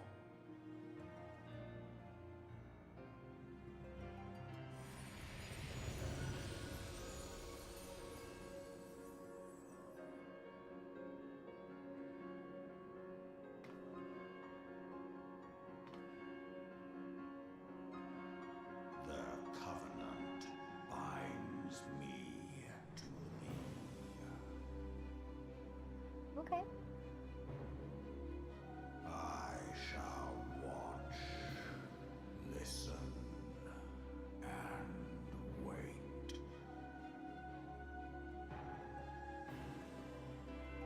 Fight and struggle, if it be thy will. Man hath ever coveted that which lieth beyond his grasp.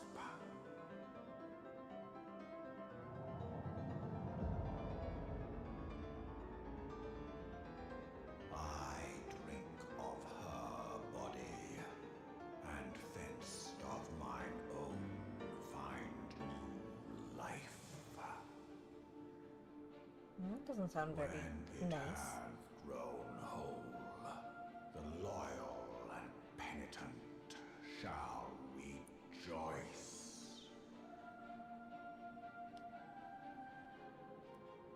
The dragon song heraldeth a beginning and an end.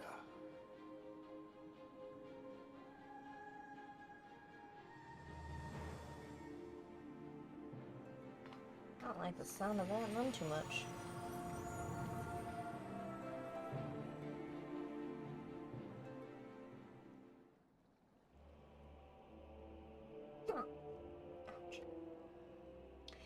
You may summon Nutsguardsmer by selecting the oh, okay. Oh, the minion.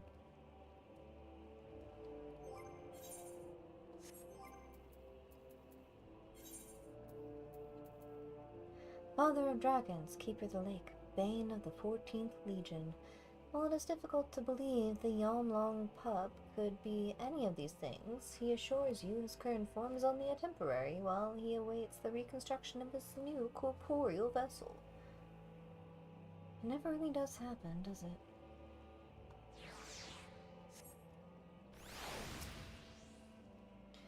I was beginning to fear the worst.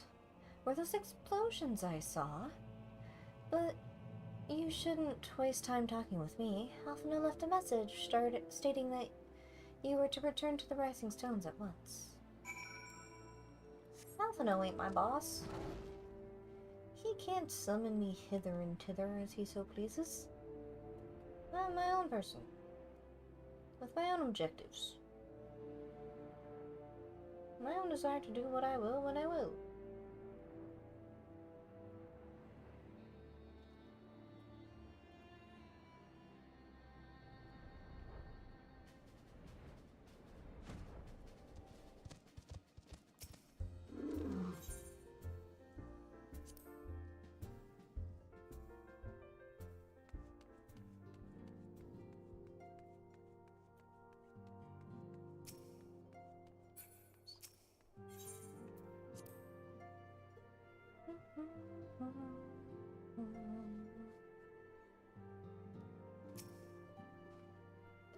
Praise the Twelve that you are hale and whole.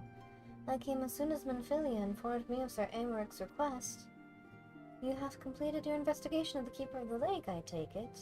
Then I would hear your report. You ain't my boss. You conversed with Midgardsormr. I swear, were anyone else to make such a claim, I would regard it with disbelief, I would assume. Are we to understand that the Worm Lord did not perish and has in sooth lain dormant these past 15 years?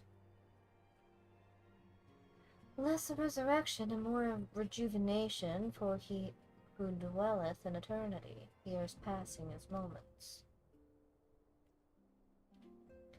Though his words were ambiguous at best, one statement left little room for interpretation.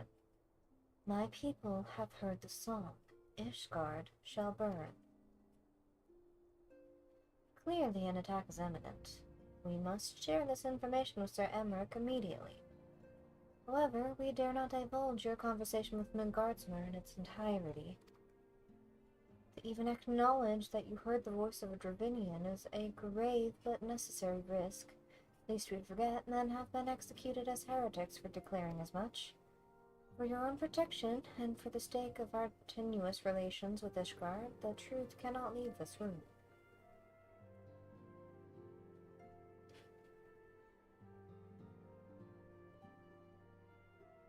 As for how we shall proceed, present our revelations to Sir Amrich's emissary, you may leave that to me.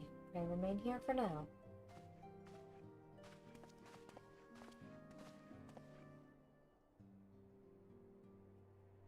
Is there something you are not telling us, Sumiko? You seem different somehow. It is almost as if you are missing something. Something important. Yeah, stripped of my blessing. 12 were fanned. Midgardsormr stripped you of the blessing of light? Are you alright? How do you feel? Fine, I guess. I see. It is a relief to hear that you are otherwise unharmed.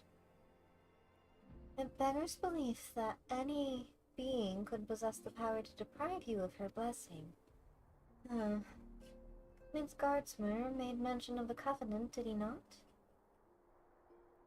One of the ancient myths regarding Silver Tear Falls states that when the waters came into existence, so too did the Great Worm. Althik and Nemia, brother Time and sister Fate, decreed that Midgardsormr ever watched over the source from which all water and magic was said to flow. I wonder, what if this was the covenant of which he spoke? It was not the gods with whom he treated, but Heidelin herself? Well, if he is watching over you as he claimed, mayhap you will have an opportunity to ask. Let us keep this matter to ourselves. I do not wish to burden our friends needlessly.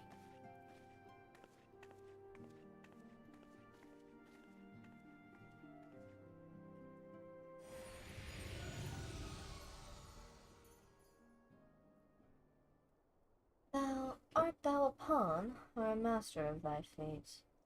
Now, what hast thou wrought by thine own hands, mortal?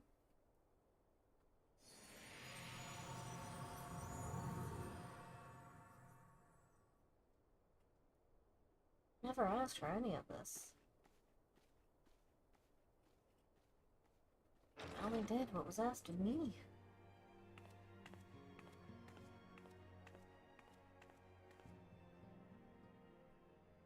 My friend, I can scarce believe it. You confronted the Worm Lord and lived to tell the tale.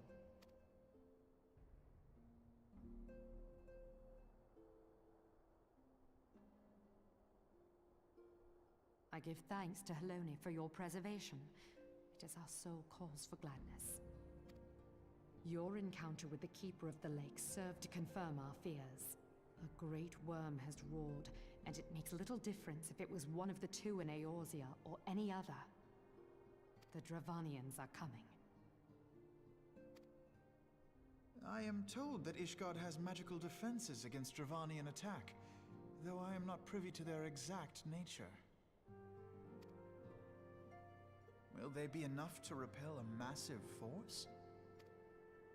Ishgard has weathered countless assaults over centuries. This will be no different. And now that you have confirmed the threat, none can ignore the Lord Commander's calls for the wards to be strengthened. I dare not presume to speak for him, but I expect the Lord Commander would sing your praises. I must away, but we shall meet again soon.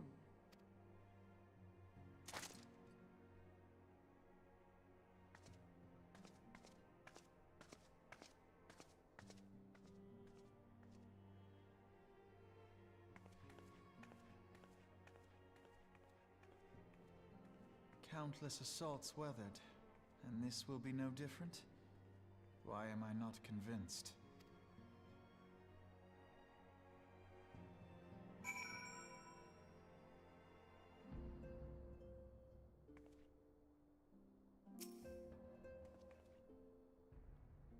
Guardians have warred with the Dravinians for centuries, nay, nearly 1,000 years. In all that time, not once have their enemies breached their defenses and entered the city proper. Yet regardless of how strong these magical wards may be, I nevertheless fear that the Ishgardians are underestimating the gravity of their situation. Though it was not Megardzimer who roared, a call to arms by one of the first brood cannot be ignored. Until such a time as they choose to request our aid, however, we can do naught but observe the situation at a distance, and pray that our fears are unfounded.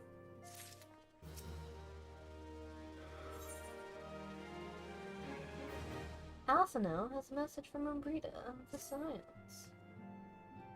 The Scions. Ere I forget, I believe Umbrita has requested a gathering of the Scions. I assume there has been some progress concerning our efforts to combat the Ascians. Pray inform her that our business with the Ishgardians is concluded for the moment. I shall be along once I've completed my communications with the Crystal Braids. Shoop, shoop, wrong direction.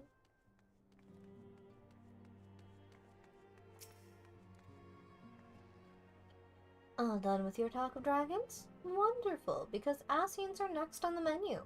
Let's head to the cellar, shall we? Solar? Solar?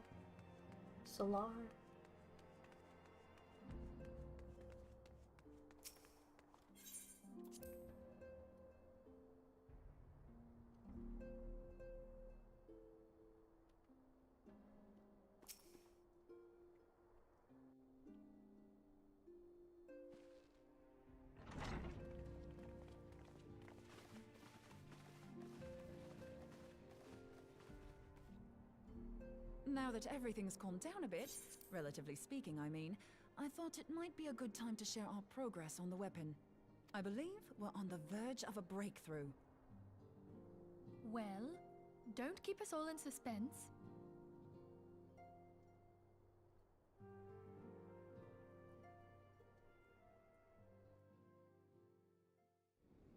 Just in case anyone's forgotten, let's start by reviewing what we already know. So, an Ascian is an immortal because its soul doesn't return to the ethereal realm when its host is defeated. Instead, it flees to the place that lies between our world and the void. Therefore, the first step to permanently defeating an Ascian is preventing its soul from making this journey. And if you recall, when we last gathered here, I had verified that white auracite has adequate capacity to entrap the beings, albeit only briefly. Which left the small matter of their extermination. Aye. To unmake an Ascian soul, one must needs smite it with a concentrated burst, or blade, of purest ether. However, we wanted for both the data and the means to forge such a weapon. Short of experimenting on an actual Ascian, you see, there's no way to gauge how much ether its soul is made of. As such, we don't know what etheric density our blade needs to have in order for it to work. So we'll just have to make the densest blade we can and hope for the best. Though that would require a lot of ether. Hang on a minute! Why didn't we think of this before? White auracite can hold an absolute heap of ether, can't it? Please tell me you're joking. God's sakes, Ida. I feel as though I'm reliving the same scene over and over with you. How many times do you need to be told that white auracite cannot store ether for long periods? Being intangible matter, ether is given to dispersion. Only in its crystallized form is it a stable source of energy. I will test you later on this, so see to it you do not forget. Right, yes. It's all coming back to me. So our hopes rest on good old crystals again, do they? While they are certainly reliable, they leave something to be desired in the area of portability. Indeed. I am reminded of the quantity of corrupted crystals required to thwart Leviathan, and the extraordinary lengths to which the Laminsons went to transport them. What if it should prove that a similar quantity was needed to destroy an Ascian's soul? Or still more? I do not envy the poor sod who has to lug all of that around, on the off chance that an Ascian appears. That's the very problem we set out to solve, and I reckon we've found the answer. If it isn't practical to lug around the ether we need, we'll just have to draw upon another source. And the only viable source is the land. If you mean to tap the Great River of Ether, know that it will entail considerable risk. Meddling with the currents may well induce a surge like to the one which despoiled Mordona. Give me a bit more credit, will you? Why would we need to tap the river when there are veritable reservoirs jutting out all over the land? I speak of corrupted crystals. It might be that their aspect is out of balance, but a crystal's a crystal. It contains ether, and we can help ourselves to it. While corrupted crystals are indeed abundant, there is no guarantee that they will be in close proximity at a crucial moment. But what if we don't need them to be? What if we could tap their power from afar? A malm away, say?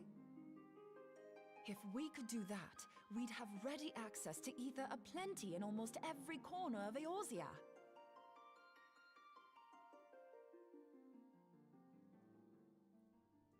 I've yet to put my theories to the proof, but I've got a good feeling about this.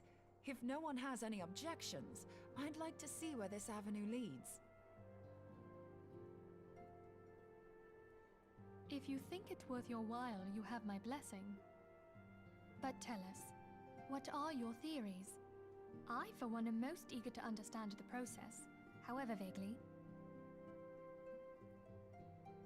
I thought you might say that, but no one wants to listen to boring old theories all day, do they? I know I don't. So with your permission, I'd like to try something a bit more hands-on. I've already built an etheric siphon especially for this purpose, and I've been meaning to try it out. Thing is, the profusion of corrupted crystals in Mordona makes it something of a high-risk testing ground. If anything goes awry with the siphon, it would be better if it didn't happen within spitting distance of quite so much ether. Ideally, I need an isolated specimen.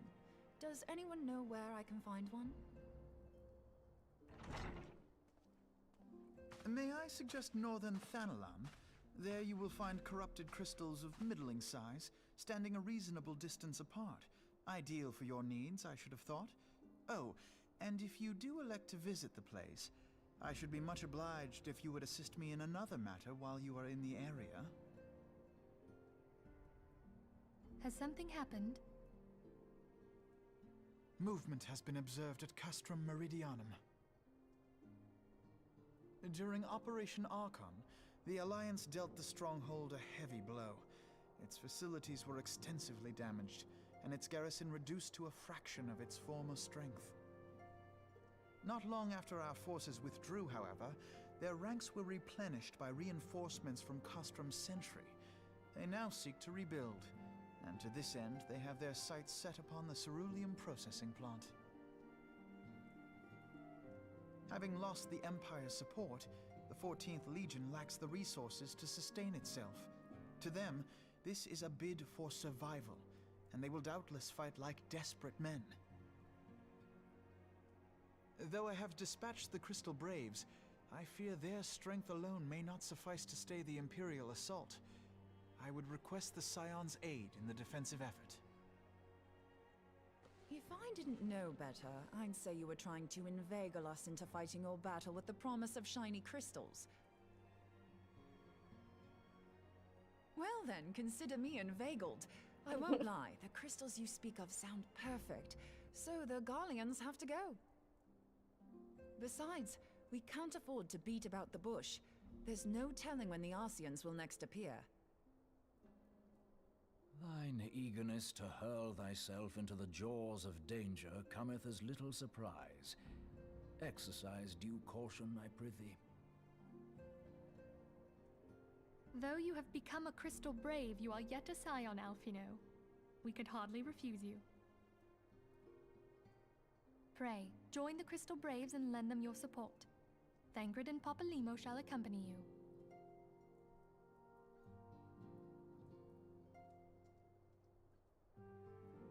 Ida and Yestola, in the meantime I would have you assist Moonbreeder.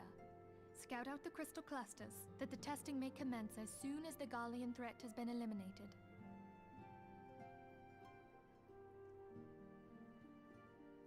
If it please you, I shall continue mine own experiments on white aurosite. Thank you, Arianger. Everyone, pray see to your preparations and depart as soon as you are able. Go well, and be safe.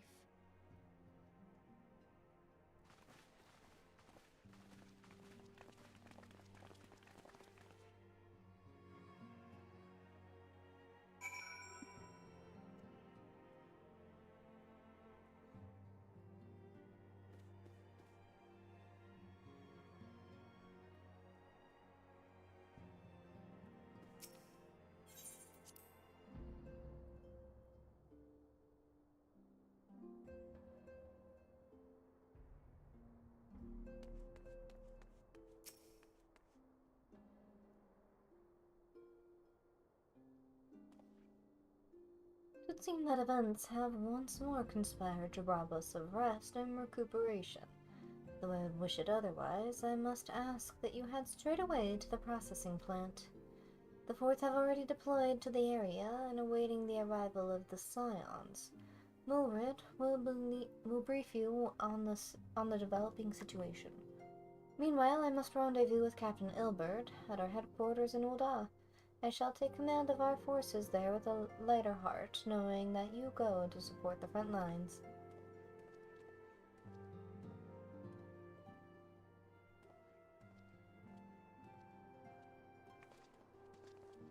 Your duties take you to Northern Thanaland, do they not? We too must say our farewells to the Rising Stones for a time. Lihimin travels to Ul'dah, and we shall serve as her escort. At my daughter's behest, I go to contact certain old acquaintances in the Gilded City. We are beset on all sides by civil unrest and imperial machinations. Threatened by primals and troubled by dragons, we need all the allies we can muster. Many of my friends hold positions of power, you see, and it is my hope that they can be convinced to aid the Scion's cause. If past events have taught us anything, then we know that Eorzea must present a united front or we shall fall. How extraordinary that my little Asilia is involved in such far-reaching affairs. I'm proud that I might now stand at her side not only as a mother, but as a colleague. A colleague with influential connections, but I fear that Ul'dah has become a place of danger even for one so familiar with her streets. Bah! Woe betide the blackguard that so much as glares in your direction, my lady. Hooah! That's all I hear every time they do that. I shall be well protected, it seems. Shall we be on our way then?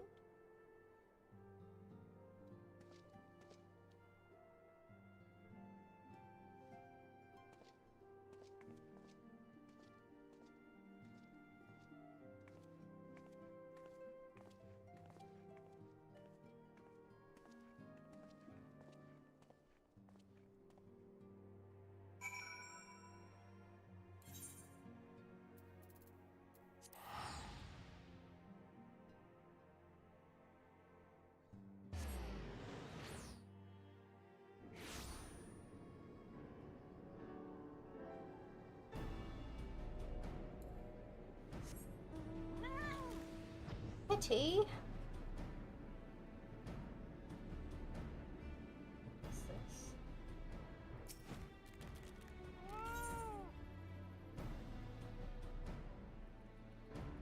Oh, Ultima's Bane. No tinks.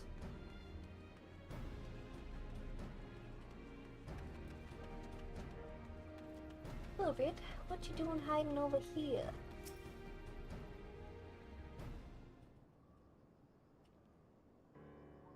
Commander Levier sent word that you'd be coming. A veteran of your talents is most welcome. Not that I don't think we can handle the situation, mind you. I've learned a trick or two since that disaster with the Amalja.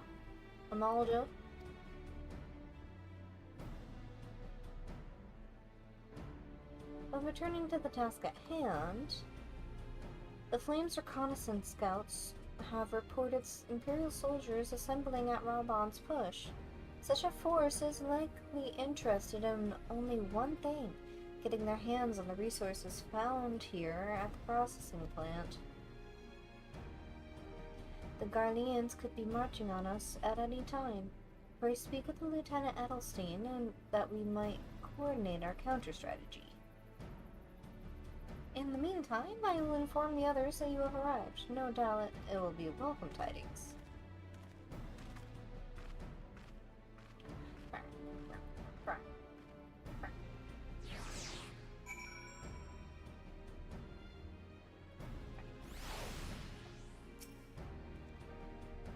Private Shikami, my soldiers yet tell tales of your deeds during Operation Archon.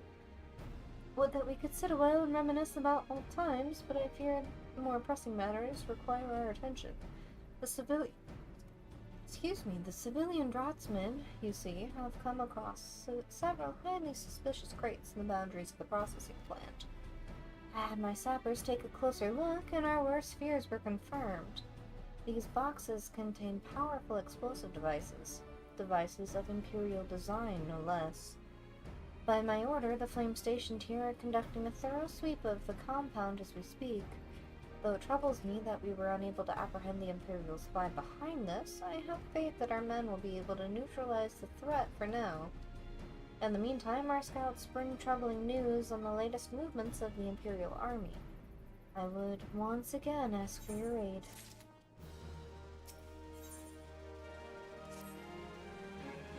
We've been keeping a close eye on that Garlean garrison, and 'twould seem the Imperials have finally begun to mobilize.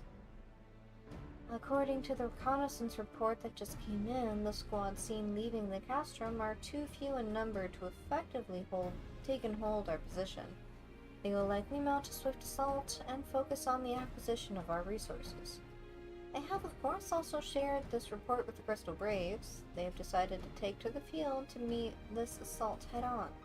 I have apprised your fellow scions of the situation, and am heartened to know that they will be joining the effort. Pray report to Lieutenant Alian, and lend your much welcome strength to the counter-offensive. Go back over to oh, he's on my shoulder, look at that. He's a goodest boy. Not quite on my shoulder, but he's on my shoulder.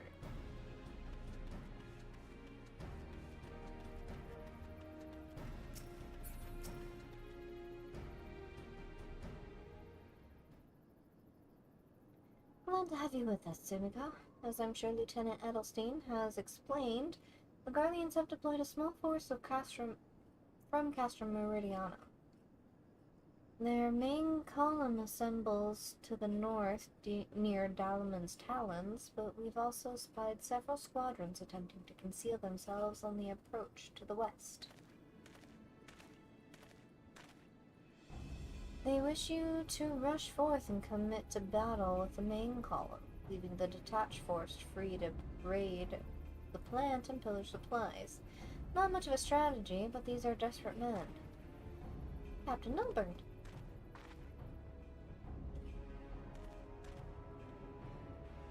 Greetings, Scion. I understand the commander bids you and your fellows come and lend a hand to the Braves. With such mighty foes at its disposal, the force should have little trouble contending with aught the Garleans might throw at them.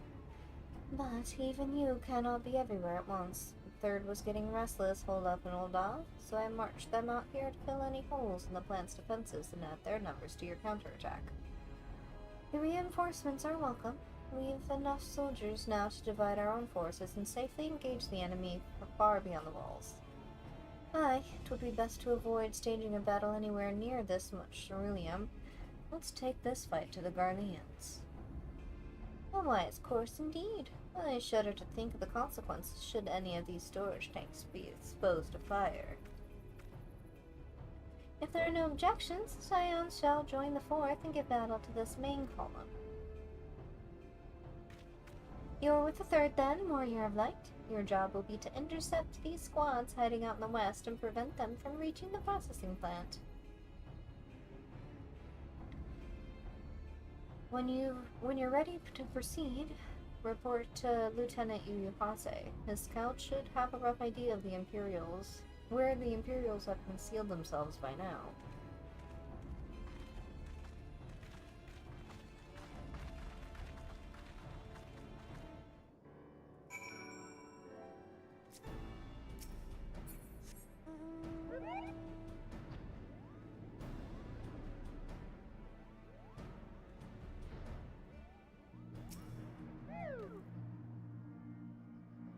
A pleasure to be fighting at your side once more, Scion. Our operations invariably succeed when you're around. The victories are one to pave the road to greater coin. Now, this detached force we've been sent to eliminate has split into smaller squads. The better to conceal themselves within the terrain hereabouts, I imagine. We'll need to split ourselves up as well to cover more ground and make sure we root out all these would-be raiders. And seeing as you're an army unto yourself, I've assigned you your own areas to scout clean of enemy soldiers. Aye, this will be a simple search and destroy. We'll rendezvous back here when the task is done. Happy hunting, Scion.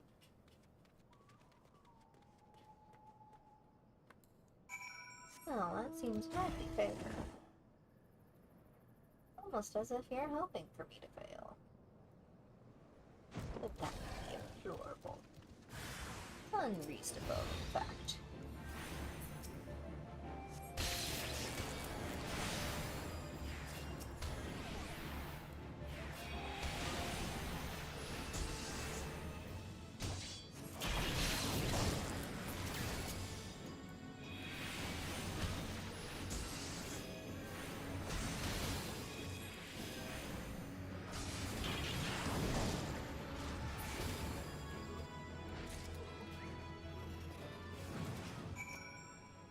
Need some rubber.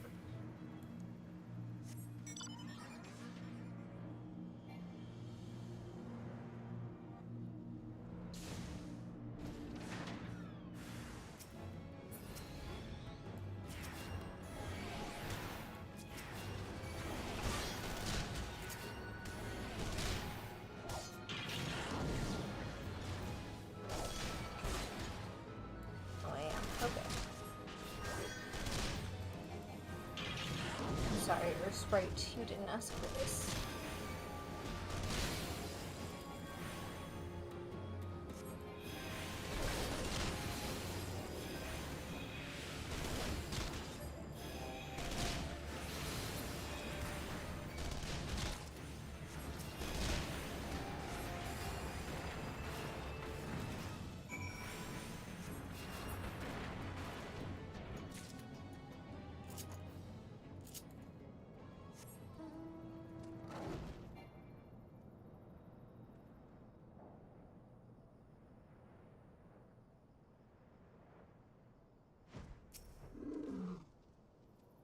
You seem grim, Scion. I'll take that to mean that between us, more than a few Garleans won't be making it back to the Castrum.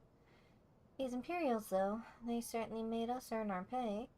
I would be a happy man if I never had to tussle with another one of those Magitech horrors. It is time we bid this war-torn land farewell. I will contact the Fourth and let Lieutenant Alien know that the West is now clear. I would appreciate it if you would do the same when you report to Lieutenant Edelstein.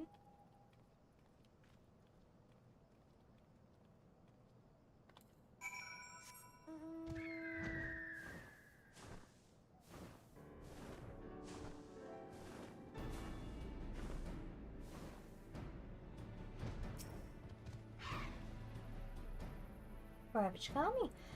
What news of the Garleans? Their raiding parties are no more, then? Excellent. The Amagina engineers will be most relieved to hear the plant is no longer in any immediate danger. Thank you again for your assistance.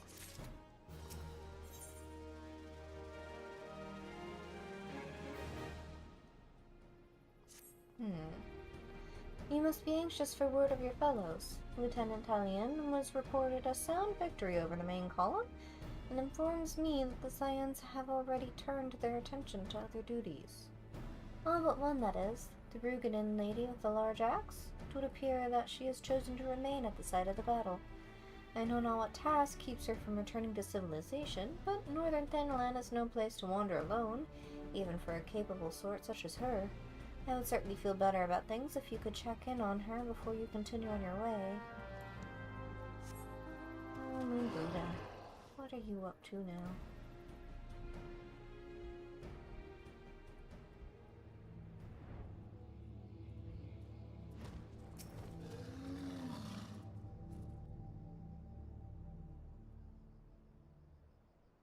Hold on, I won't be a second. The beast seemed peckish, so I gave it a taste of my axe. I know. As Urianger never tires of reminding me, an axe ill becometh the hand of a scholar. What can I say? I like axes. To hear my mother tell it, I came into this world holding one. And it's not as if it stopped me picking up a quill, is it? I often think of the man who introduced me to the joys of learning. He's one of the reasons I decided to come to Eorzea. Him and my excruciatingly stiff childhood friend. Considering how unalike we are, it's a wonder we ever got on. The world's a strange old place, isn't it? Aye, that ought to do it.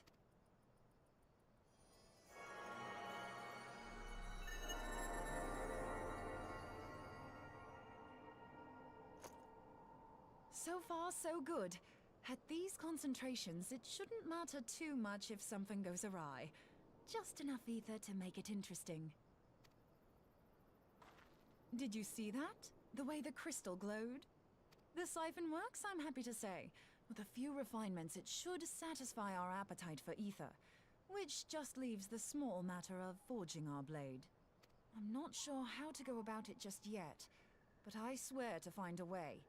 I'll put a blade in your hands if it's the last thing I do. Don't say that. She senses me. A useful talent. Ooh. Hanassian, are they onto us? By your brand, I see you are an Archon of Sharlayan, keeper of knowledge, seeker of truth, meddler. I don't know what the hell's you're saying, but I don't much like your tone. Your instincts serve you well. But come, be not unsettled on my account. That lovely brow was not made for frowns. But I waste my breath. He has such a greasy voice. Let me direct my words to one who understands them. We meet at last, warrior of light. I am Nabriales. What is with those sideburns? And you have long been a thorn in my side. I suffered the overweening presence of La Habrea that men might host the power of gods, only for you to undo my hard work.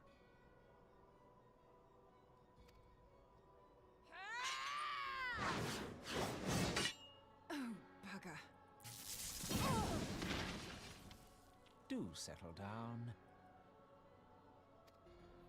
You must concede that I acted in self-defense. But what's this? I do not sense the blessing of light. Oh dear.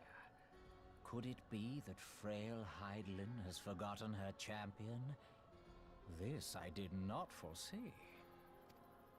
Shorn of light as you are no longer a threat. And better yet, the seal is broken. Now is the time to claim the staff.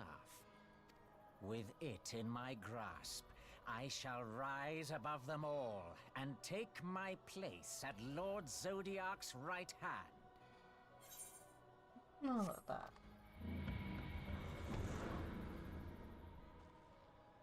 What did that bastard want with us?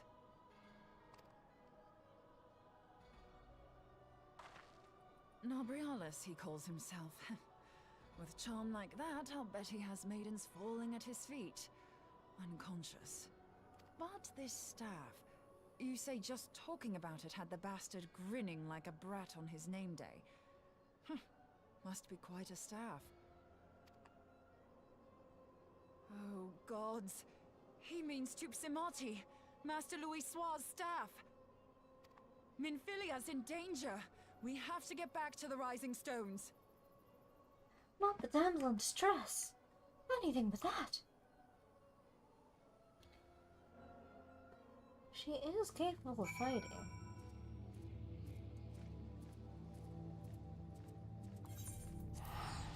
Why she doesn't is beyond me.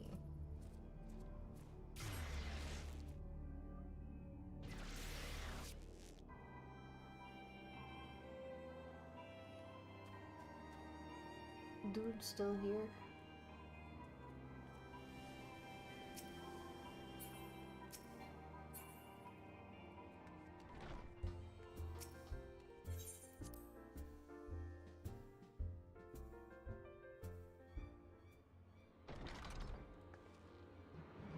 You're here.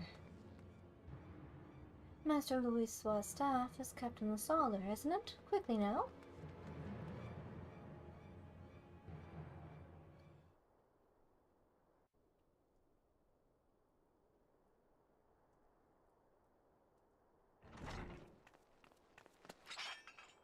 You two.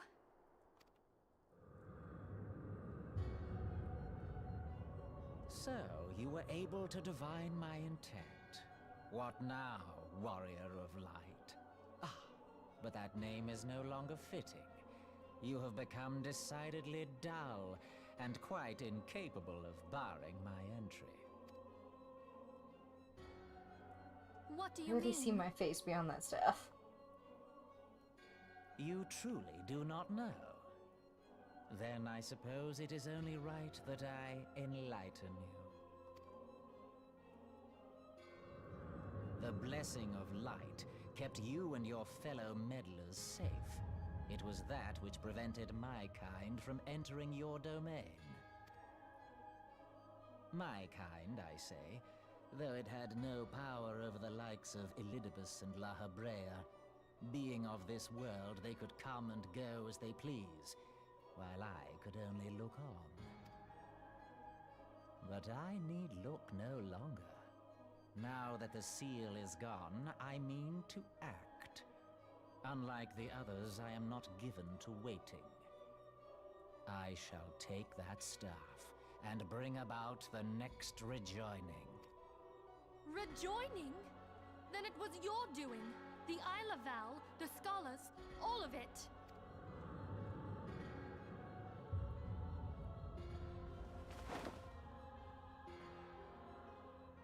You will not harm!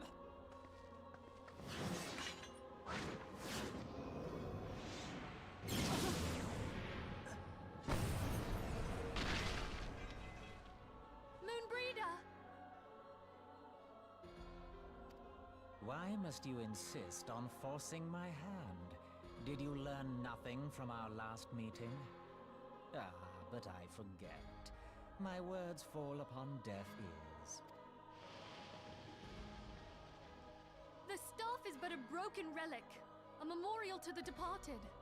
What possible use could you have for it?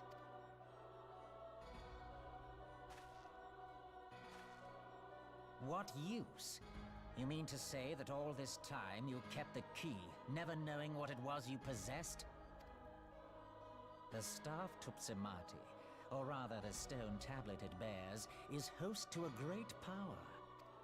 Together with the horn, it can be used to draw vast quantities of ether from its bearer's surroundings.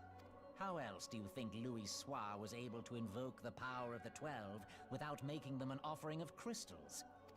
Summoning requires not only prayer, but a profusion of ether. Even a child knows that. If I did not know before, you may be certain I do now. But above all, I know that we cannot allow this staff to fall into your hands. I will die before I let you take it. Insufferable woman. I would happily end your miserable life here and now. Alas, Elidibus would never let me hear the end of it. Very well. If you will not part with the staff, I will take you too.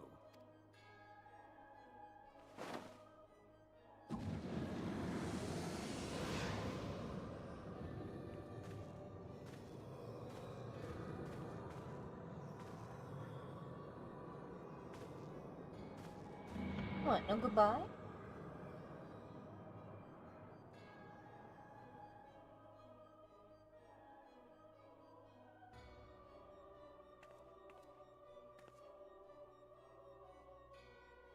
After them! Quickly! Before the rift closes!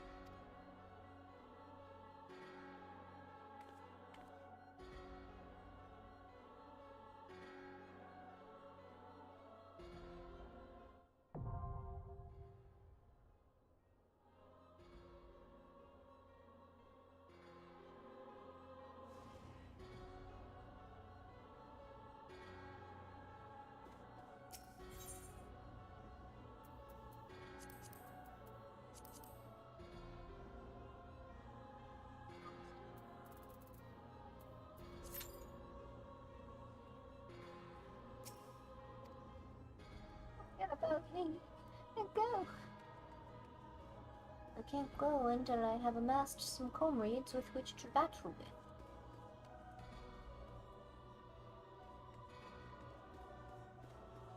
Such is the way of things, I'm afraid.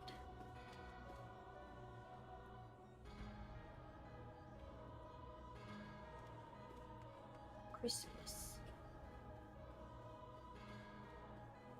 What do you hope to transform into, I wonder?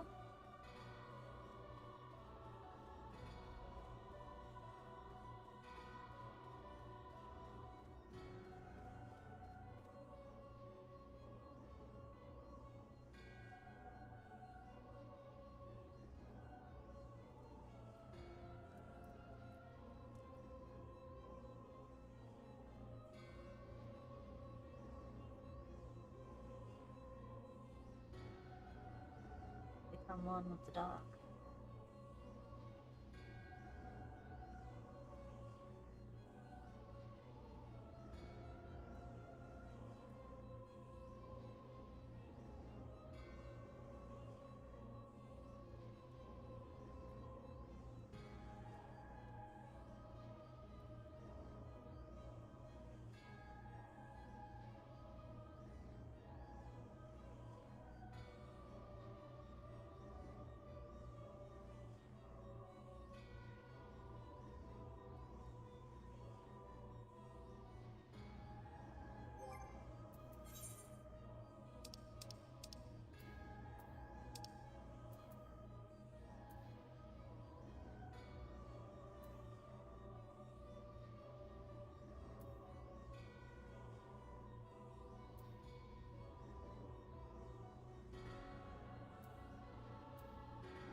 Oh, that's what that second bar is. The little one underneath. It's the desynthesis skill.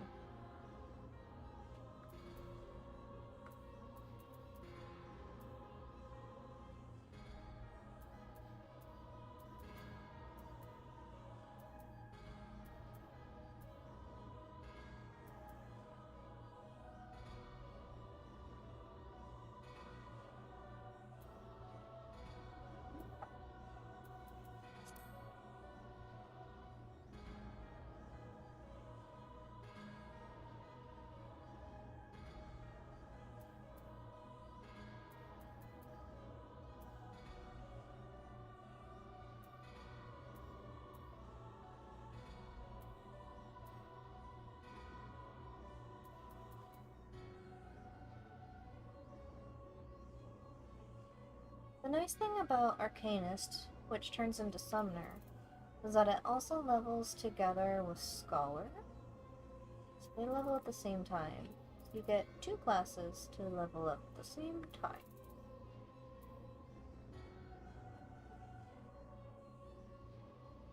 The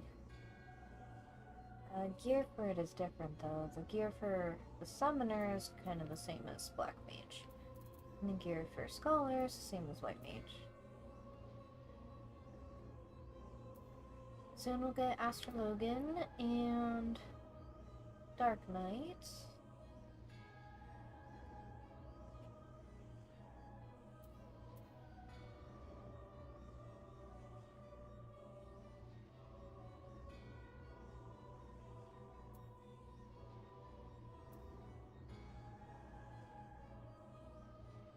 I do want to get these to level 30.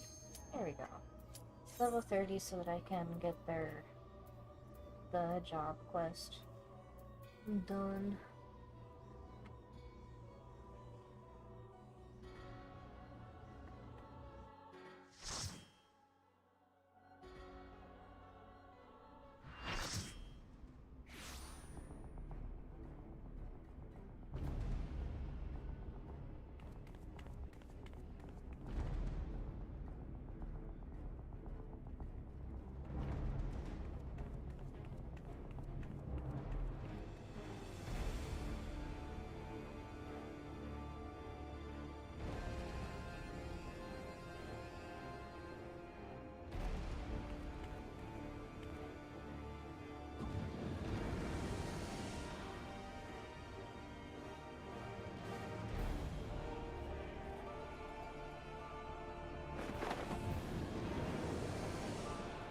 Greasy, he's creepy too.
This fight only takes so long because of this sequence.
Secret acid.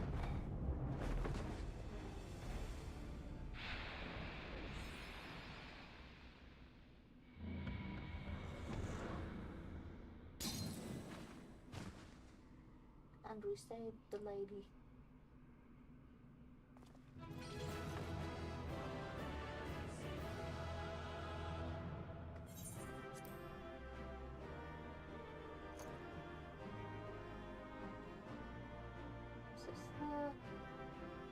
Convocation of the 12, 13? 13? 2, 4, 6, 7. 2, 4, 6, 7. So it'd be the 14? Yeah.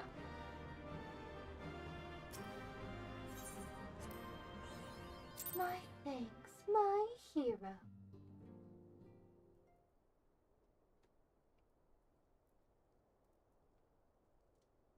You're safe. Thank the 12.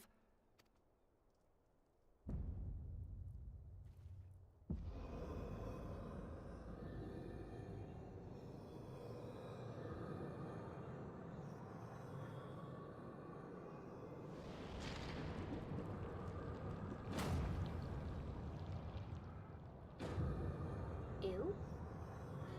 You may have bested me this day. But what of the next? What of all the days to come?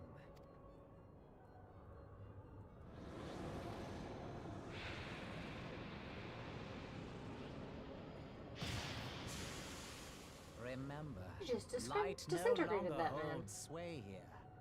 I may return whensoever I wish, again and again and again. Eventually, you will falter, and the staff will be mine.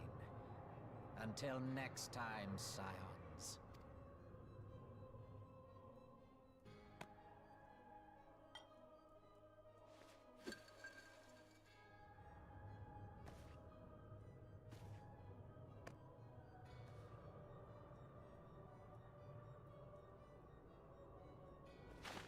There will be no next time. This is the end.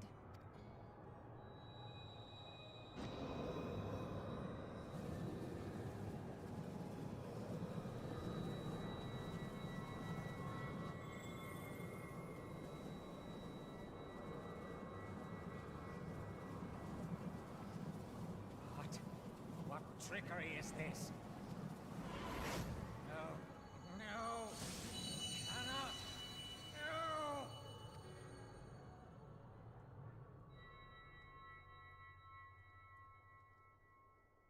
Use Tube Samati to gather ether. Quickly, before he breaks free!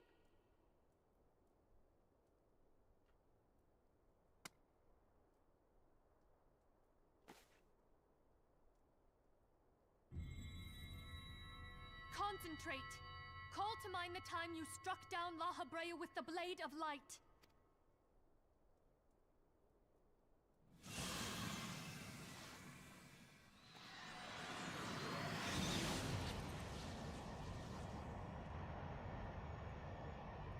Why won't it work?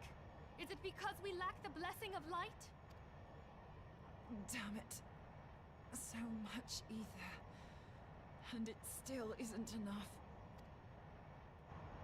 Fools! No mortal prison can contain me! I shall make you pay for your insolence! That's not good. Please, Mother Heidelin, hearken to our plea. Lend us your divine light. Why can you not hear us? Do our words no longer reach you?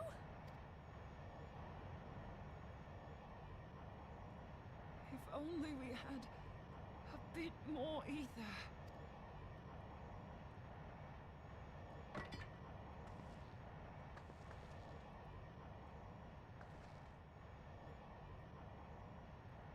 Moonbreeder, what are you doing? Master Louis, I understand now the choice you made. In death, there is life. Farewell, Urianger. You damned old coot.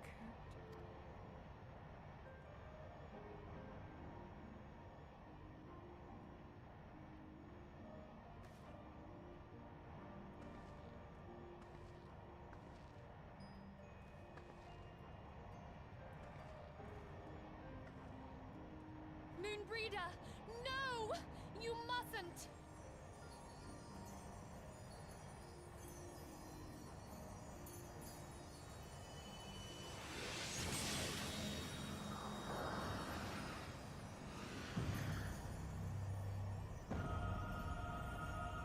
What?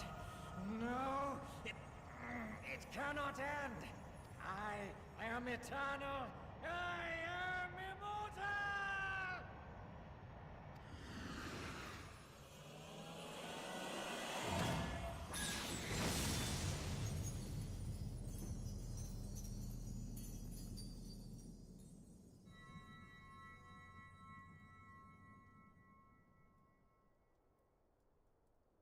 Moonbreeder. She's gone.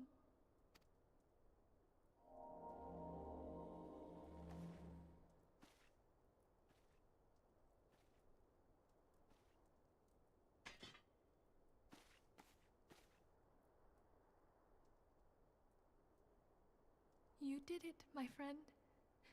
The Ascian is dead.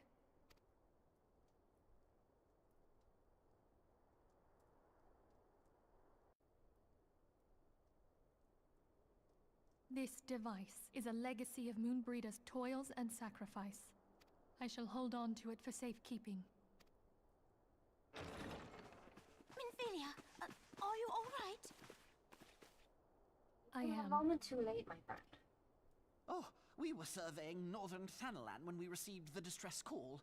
We returned as swiftly as we were able. It seems you have everything in hand, however. What happened here? Where is Moonbreeder?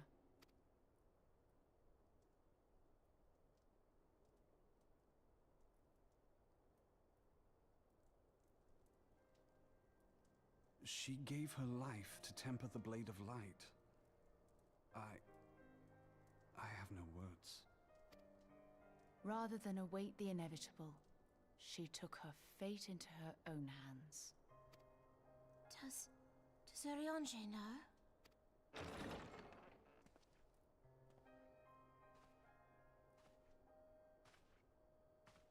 My friend, there is something I must tell you. I heard all, my lady. The moon sinketh, taking her leave of the heavens. Yet her passing heraldeth the coming of a new day. Moonbreeder hath fulfilled her destiny, hath she not?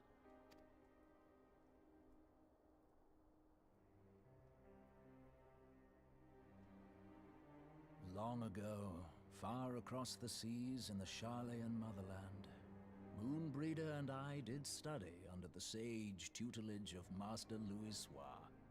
Full oft did he impress upon us that knowledge existeth to serve the greater good. This sentiment, however, was contrary to the nation's policy of neutrality, which censured intercedence in the affairs of foreign lands. In spite of vehement opposition, he founded the Circle of Knowing, and journeyed hither to the heart of Eorzea. Through his noble sacrifice was the realm spared its doom.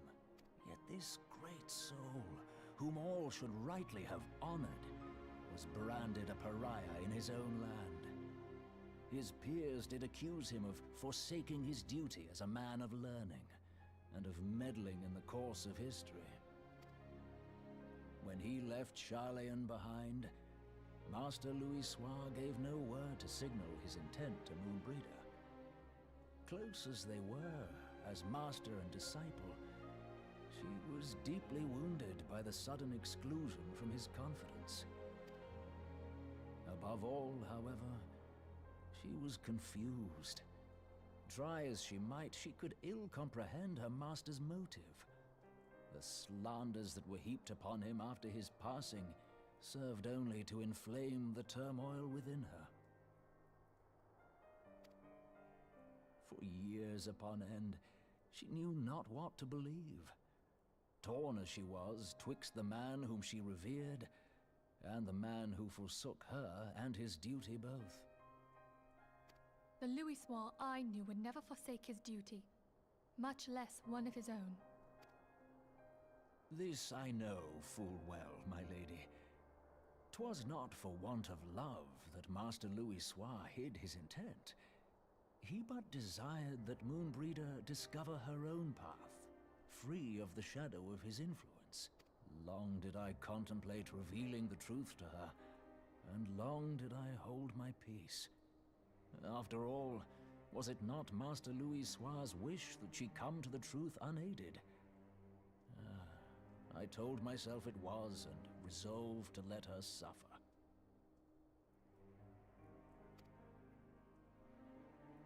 Knowingly did I deny my friend the comfort she craved. And now she hath gone to her rest, with doubt still in her heart. Speakest thou in earnest? Did Moonbreeder truly come to understand Master Louisoix's will before the end? The realization hath set her free. She may now find the peace which hath for so long eluded her. Oh, Moonbreeder, my dearest, how I shall miss thee. Moonbreeder gave her life that we might possess the means to defeat the Ascians. Her sacrifice must not be in vain. Let us continue her work on the Blade of Ether and see it to completion. My lady, I would mourn Moonbreeder in mine own way. I beg your permission to return to the Waking Sands. Of course, my friend. Take all the time you require. We shall be here should you have need of us.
separate videos and putting those out as individual videos instead of streams.